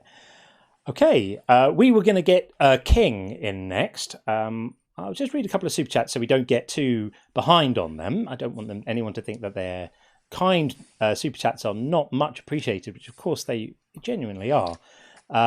Sammy and Pickle said, I grew up in the church. It has caused me to struggle with anxiety and lack of ability to set boundaries. Struggling to deconstruct as I worry about my family. If I don't pray, I know it sounds dumb. It doesn't sound dumb at all. This is a very, very, very common experience that many people have, especially when they're in the process of deconstructing and their family members are still in the same place they were before. None of this sounds dumb. I would very, very much recommend that you reach out to recoveringfromreligion.org. They are superb. They are an incredible organization. They will be able to offer you help, support, guidance. And of course, you're welcome to call in here if you want to on one of our Friday after hours shows where we take calls which are non-debate and we can talk about this stuff, or join the Discord as well, where we've got a bit of a community going on. But please do reach out to recoveringfromreligion.org. That's literally what they're for, is helping people like you. And I hope things continue to get easier. It will get easier. There are some tricky things to negotiate. Figuring things out with family is really hard, and you may need to just negotiate some no-go areas where you just don't talk about it. You can still love each other, you can still care about each other, and it can just be understood that this particular territory of conversation is out of bounds, and that way you can all just still get on with having a peaceful life together. But I wish you well with that, and it's tricky. We really do understand that it is. But good to see you here anyway. And Bethos says, singing Hosanna, Christmas every day, heaven must be great, praising God all day long for an infinite number of days. Doesn't it sound absolutely grim? I wonder if there's a way out. What do you do if you're in heaven, right? You finally got there. And then you find out that what it is like an 8-hour-long praise and worship service twice a day. And you just have to sing all these songs all day long for infinity years.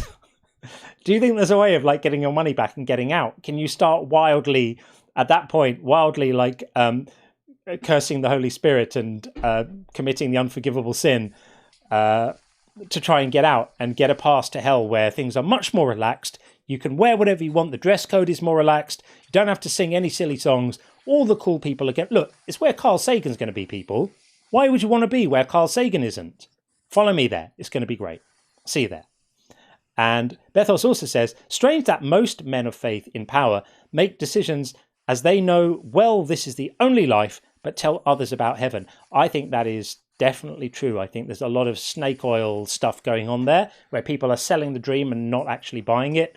That's definitely a thing, especially the ones with private jets. And Base Computer says, evidence-based morality. Come on, John, go vegan. I know. I'm not going to argue with you. I definitely see vegetarianism on the horizon for me.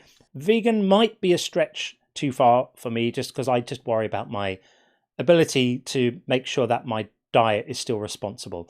But I think I see cutting out meat in the relatively near future for me because I am struggling with it ethically.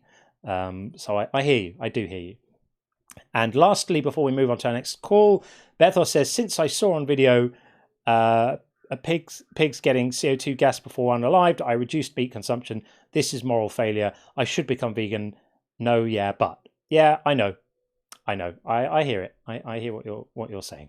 Okay, we're going to get King in next. Let's just move that out of the way and bring in King on the TikTok. Here we go. Coming in right now. Hello, brother. How are you? I'm good, King. How are you? I'm perfectly fine, man. Yeah. Good. You've got some very, very loud, low-frequency rumbling on your mic. I think it's stopped now. There you go. Right. Okay. All is calm.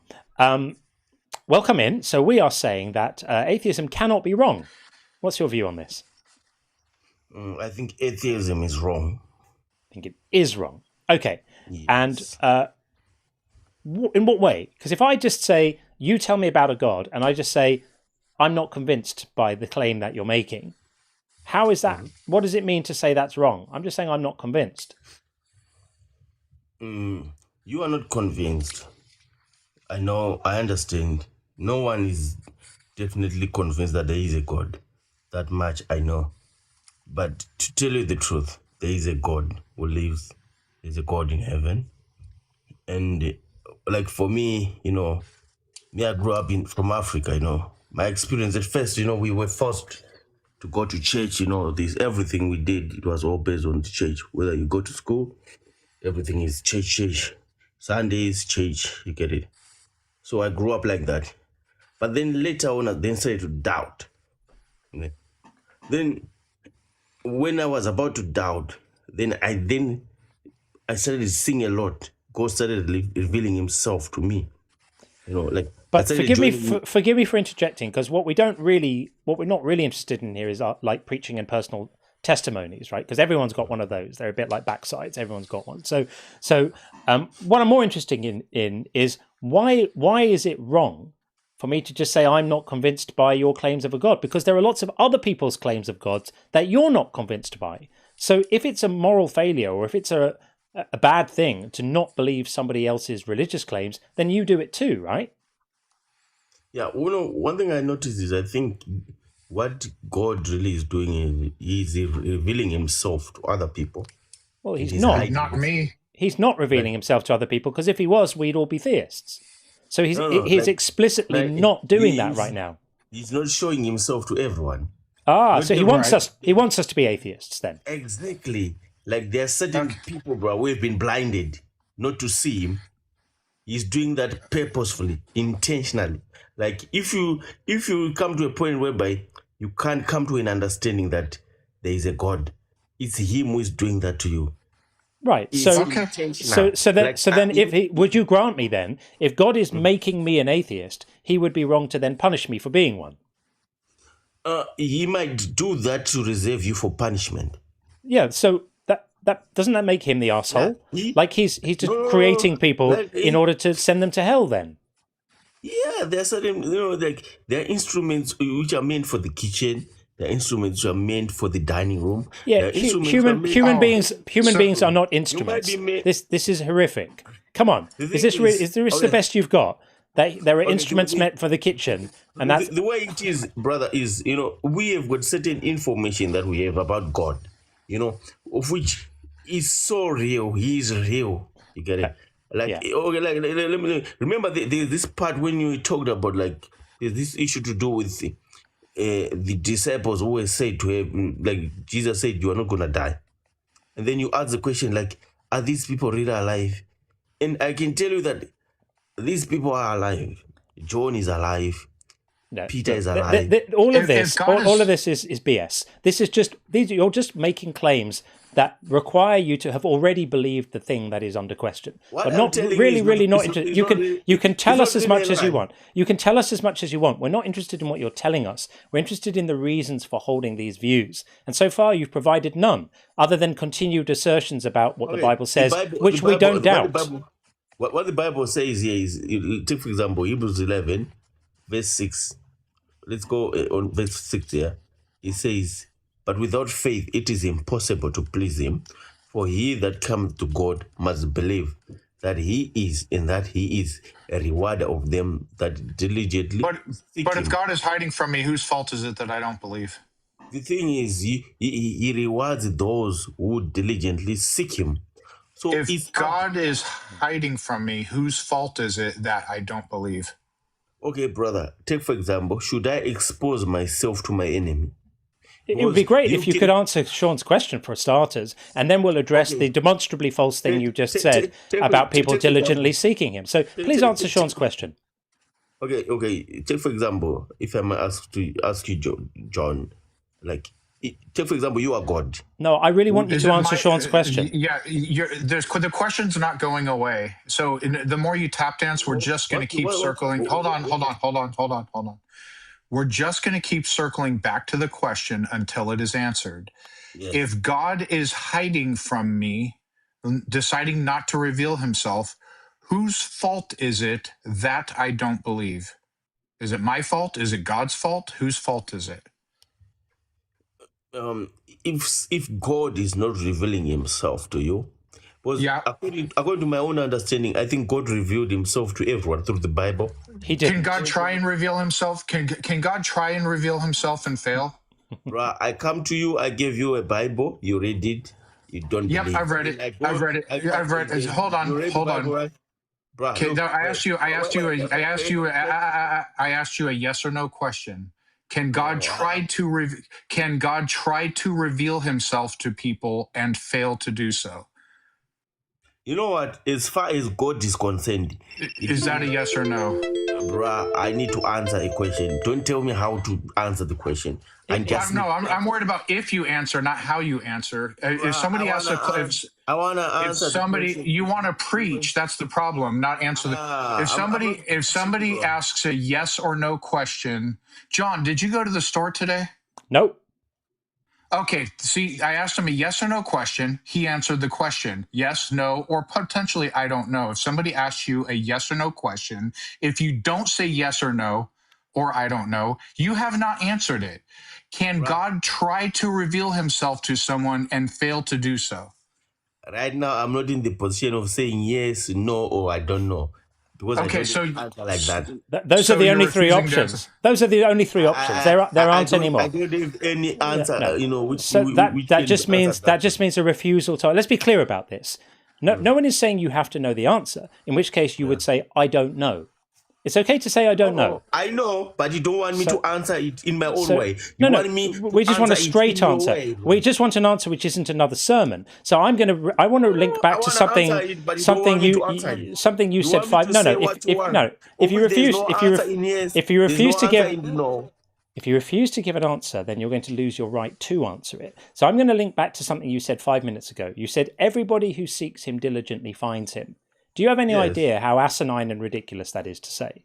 In a community here of ex-believers, many of whom, we're talking about tens of thousands of people are going to watch this, many of whom did diligently search God for years or had a belief in God and lost it and desperately tried to hold on to it with all their hearts and diligently did everything they could to keep a relationship there if they felt they'd had one before or find one if they didn't. And God ignored every single one of them. So you will say something. So I'm going to say to you, I'm going to give you an opportunity to take that dumb thing back. So are you willing to take it back now? Can I say something, bro? Because you are the only one who is speaking. You don't want me to speak. Can I say something now? I've asked you a question. Will you answer it? You're just asking me questions. Yes, that's how discussion works. We ask you questions, and a normal person would answer them. You are going to get room to speak, but it's very hard when you're being this evasive. We ask you a straightforward question, and you just immediately start preaching. No one is interested in that. So I'm going to ask you this question one last time. One last time. Are you willing to take back your claim that everybody who diligently seeks God finds him, given that it is demonstrably false? Yeah, he finds him. If you seek him, you find him. So I'm going to take that to be a no. You're not willing to take it back. Okay. Yeah. I'm not. Yes. Okay. Well, you're wrong. You're just wrong. I saw him and I didn't support find why him. I'm wrong. I'm saying no. Can I support it? You can try. Yeah, explain the contradiction. So you can explain the contradiction. I want to. I can. No, it's the same question. No, I'm gonna finish what I'm going. I can support my claim. I'm going to support your claim on the backdrop of the fact that I personally, when I was a Christian and began to doubt, sought God and did not find him. It's a fact. Sean sought God, did not find him, and your claim is that if somebody seeks God, they will find him. Explain the contradiction. Go ahead. You can unmute yourself. Okay. Let me say something. Can I speak? Allow me to speak without being interrupted. You can answer the question. For now, I think this is the 5th question. You get it? And you haven't answered any of them. Interesting that you've been asked so many questions and answered precisely none. That's telling you something about the structure of this conversation. We do have people who come in who actually are able to answer questions, and they might say yes, and then we can expound on it or move on from it. So, what is your question anyway? You weren't listening to his question. Okay. What is your question? You didn't hear. Okay, so your claim is that if somebody seeks God, they will find them, not might, will. Yes. I sought God and I did not find him. So please explain the contradiction between what you claim to be true and what, in my case, and the case of countless others in this live who have shared their stories. Please explain why your claim, our actual experience does not match up with your claim. Yeah, I understand what you're saying, and I understand your question. You really did seek God, but you didn't find him. But correct. Guess what? I seeked God and I found him. And if you are willing, I could teach you where he is. I could try to direct you so that you might find him the way I found him. First, do you acknowledge it's not always the case that if you got pride, bro, you got full of I know, so you can't talk anything. Even if I say anything, you won't give me a chance. You won't give me a chance to listen. You got what you know, bro. Your claim now is your claim now is that anybody who seeks God diligently will find him, apart from the people who don't, who will find him with your help. Do you have any idea how ridiculous that sounds? Bruh, who knows, bruh? You know, the fact that you got pride. It's got nothing to do with pride. Got nothing to do with pride. You only want to be listened to. So God will never find you and you never find him. You know? Again, you're just writing off the experience of the tens of thousands of people who have diligently searched for God. Are they all too prideful too? Chance to pick where God is. Of which I'm telling you, I know where God is. You don't know, I know him. Now I want to give you his address. You are saying you're not even giving me a chance to show you where he is. We're all waiting. We're all waiting for the evidence, friend. Provide it. Okay, let me now speak. Do you know? Okay. Do you know that, bro? God himself, the Spirit of the Lord, do you know that it ran away from Europe? You know, do you know that the last days of the apostles, of the followers of Jesus Christ, this is bullshit. This is bullshit. Sorry, I can't let this carry on. No, this is bullshit. No, this is not a forum for you to come up and give whatever weird ass lectures and preaching you think you want to give. No, I asked you. You said you were going to provide evidence of God to show us all where he is. Either do that now, or we're done. Yeah, I can do that. I'm very happy to do that. Okay, God is in Africa. God is in Africa. Lovely. Go in Africa. You go in Africa. Okay. God left Europe and he ran to Africa, bro. Do you know what's really sad? What's really sad is that your ancestors. Have you ever been in Africa before, bro? I was born there. Have you ever been in Africa? Yeah, I was born there actually. Yeah, I was born there. Where exactly in Africa? Yeah, in Johannesburg. In Johannesburg. So, good. Yeah. So I want you to cross over to Zimbabwe, bro. Yeah, Zimbabwe's a beautiful country. Now, listen, here's the tragedy, is that your ancestors, a few generations ago, had their own indigenous beliefs. And then people came over and imposed these ridiculous, horrible cult beliefs on them. And now you are brainwashed by them. That personally makes me feel sad. So that's something for you to dwell on. And you might want to look for Zimbabwean culture. Look, bro. Zimbabwean culture as it is, bro. You know, it's all Christian, bro. It's all Christian because it was forced on you by the sword. It's very, very sad that you are. Do you know that such captive to it? Bro, can I say something, bro? You're just speaking. You don't even know my culture. I know it. I want to teach you. You know your culture. I understand that, but you don't know my culture. So let me teach you about my culture. Maybe you might end up knowing God.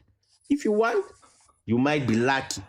But I don't think you will. Because I don't think we want to know this God, to be honest. Okay. So keep what you know to yourself. I'll keep what I know to myself.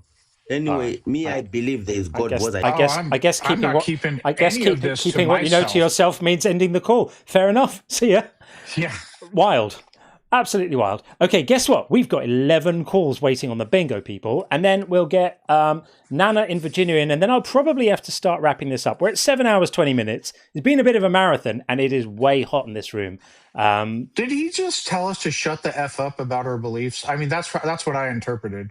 I'm not sure if he quite said that, but... keep what you believe to yourself, and I will keep it to myself. There is something uniquely heartbreaking about hearing an African man say that God is to be found in Africa when this is a country that was just so ravaged by people going over there with their own beliefs and imposing them on the indigenous people there with violence.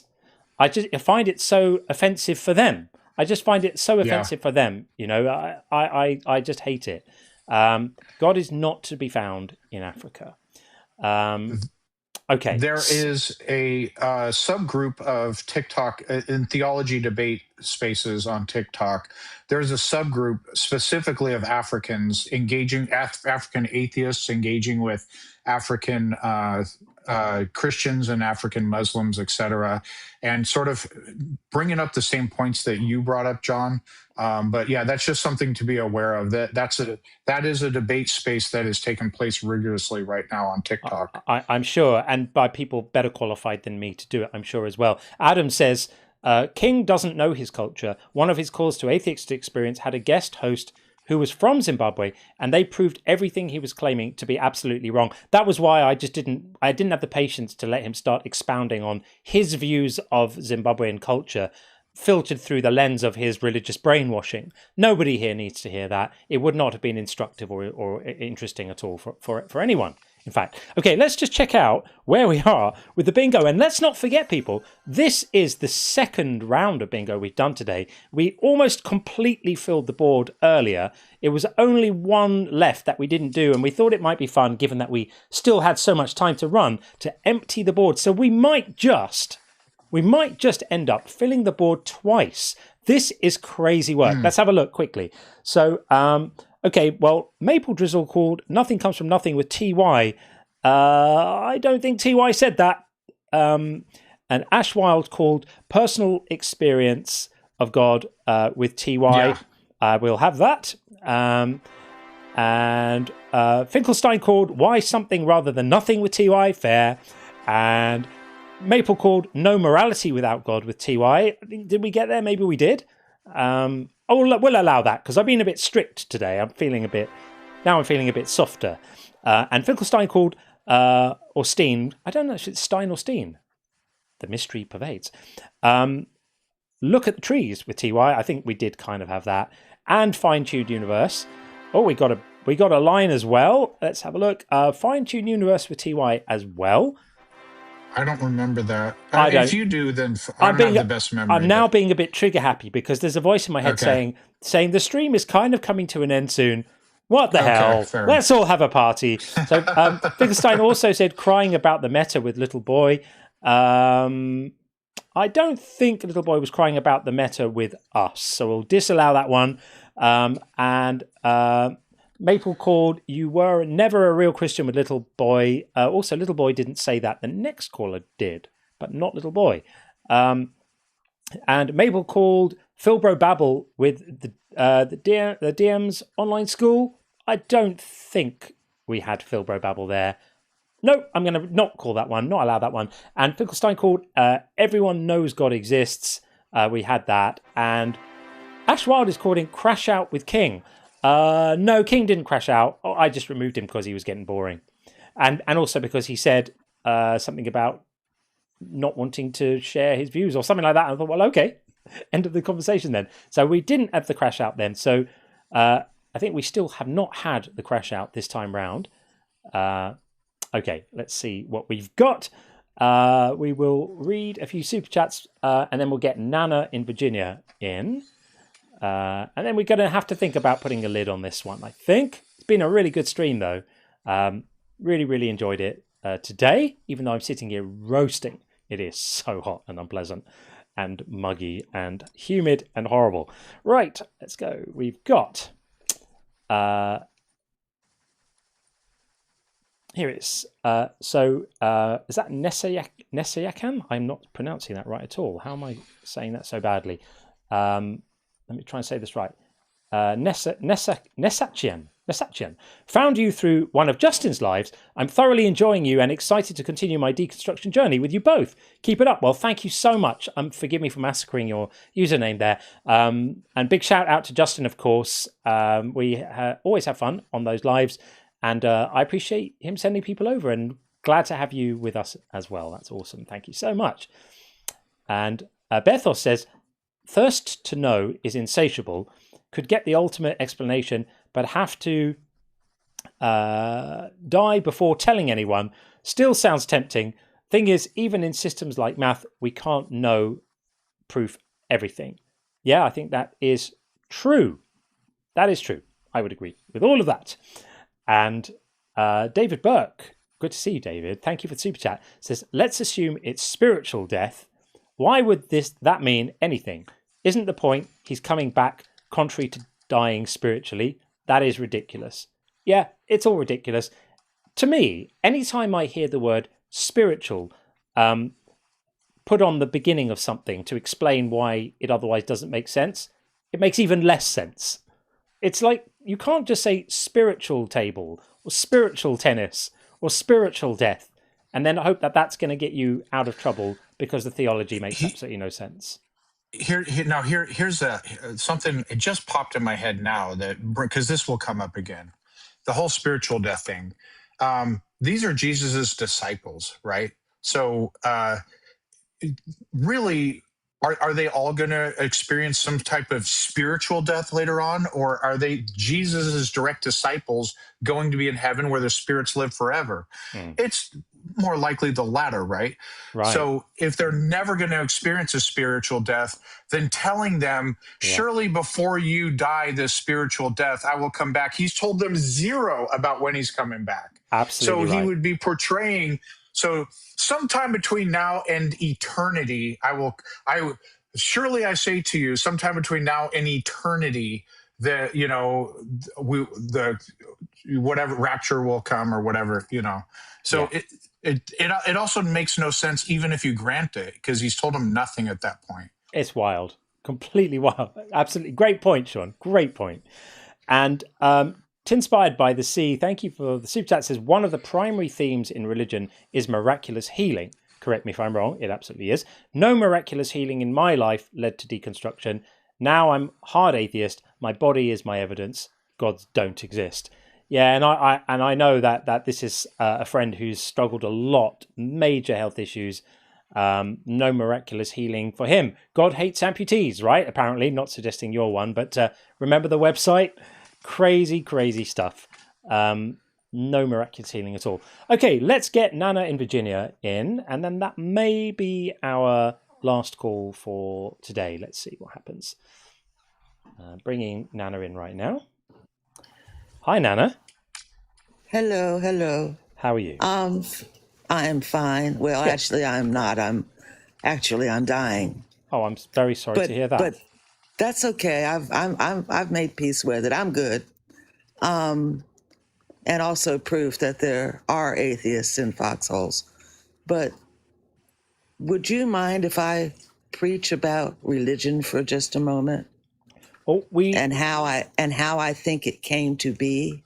We normally, this is a debate stream, so we don't take calls from friendlies on the debate stream anymore, which is not your fault for not knowing, because we've only changed this in the last couple of weeks. Could I ask you, Nana, please, to call us back a week on Friday? Every other Friday evening from 5 Eastern time, we do Unconvinced After Hours, where we take calls from friendlies, and there's no debate. And I would love to have you in on that. That's fine. I just have trouble keeping up with my days. That's all. And it's pretty quick, actually, but that's okay. If you want to say something quickly at this point, given that we have had 7.5 hours of nothing but debate calls, I'm prepared to make an exception for you here, Nana. Oh, you're so sweet. That makes me want to cry. It's my opinion that as a species, when we got to the point that we weren't just having to survive every day, we'd gotten past that point, and we had some free time. Yeah. And we're sitting around the fire, and we're asking. Excuse me, my nose is running from what you said. Okay. We had free time to talk and wonder about things. And we were trying to answer the basic questions that we all have. Why are we here? Where did we come from? And what happens next? That's it. That's how religion developed, trying to answer those questions. And we never will until we die. And honestly, I'm rather looking forward to finding out. Well, that's one perspective, and of course, any answers offered to answer that question would then themselves be amenable to being asked. Well, why that, right? So, say we wonder how we came to be here, how was everything created, or if it was, or these big questions, and then we get an answer. Whatever that answer is, we could always ask of that. Well, why that? Why did that come? How did that come about? Why is that how it is? So I'm not sure that it's even a question that can ultimately ever be answered, because... No, I don't think it can. I'm sorry, I didn't mean to cut you off. That's okay. No, just purely because any answer provided would then itself raise further questions as to the origins and meaning of that thing. Yes, but I think that's how we came to have religion, because... I agree. We try to answer those questions and we can't. Yeah, I agree. And we also like to, it's an interesting thing, right? If you look at the fact that across all different cultures, all around the world and at different places, there's something in common with the way people have done religion a lot of the time, not all the time, but a lot of the time, which is that we tend to personify nature. We create a personality behind the world we live in. There's an intentionality to it. And I think we can understand that in terms of being pattern-seeking mammals that infer agency. When we hear a rustling in the bushes, we think lion, or at least our ancestors did, right? Our brains are primed for that. And so because we've got all of this priming, this sort of cognitive priming to spot patterns and infer agency, and because we don't like I don't know as an answer to big questions, all of those things combine, and we make myths and we make stories and we tell each other the stories, and then we feel like we've answered those questions. And you're absolutely right. That's what makes religion.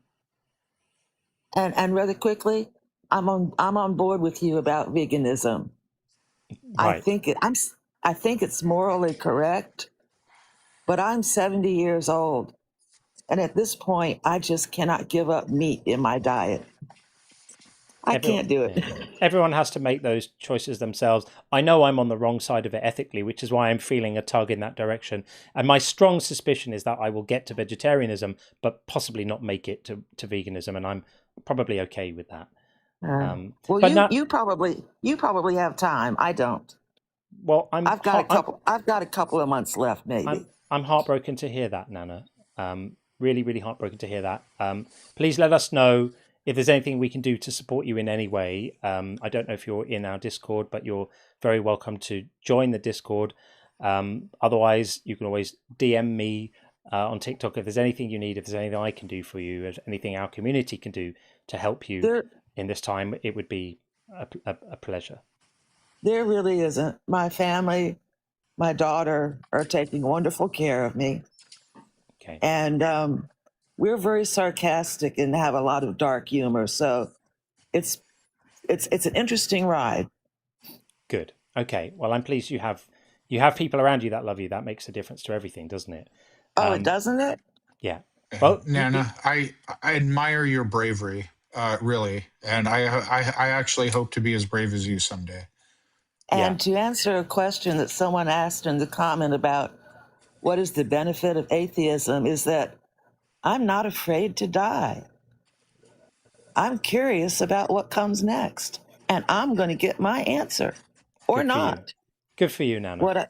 What I believe is that there was a time when I did not exist, and that time will come again. That's it.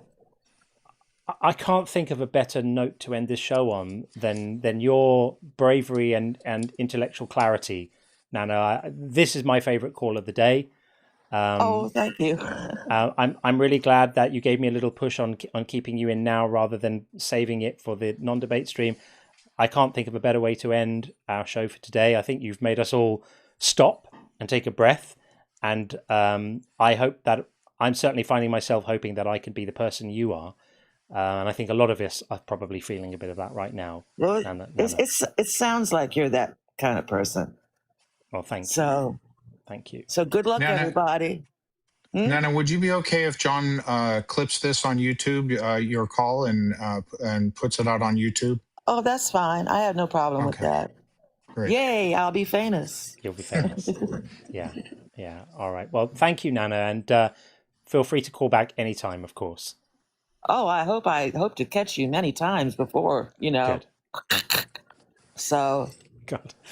Thank you all very much. Good. All right. Take it easy. Take care. Thank you, Nana. Okay. So, my strong instinct is to minimize the amount of time now before that and the end of the show, because I just think that's where the show needs to end.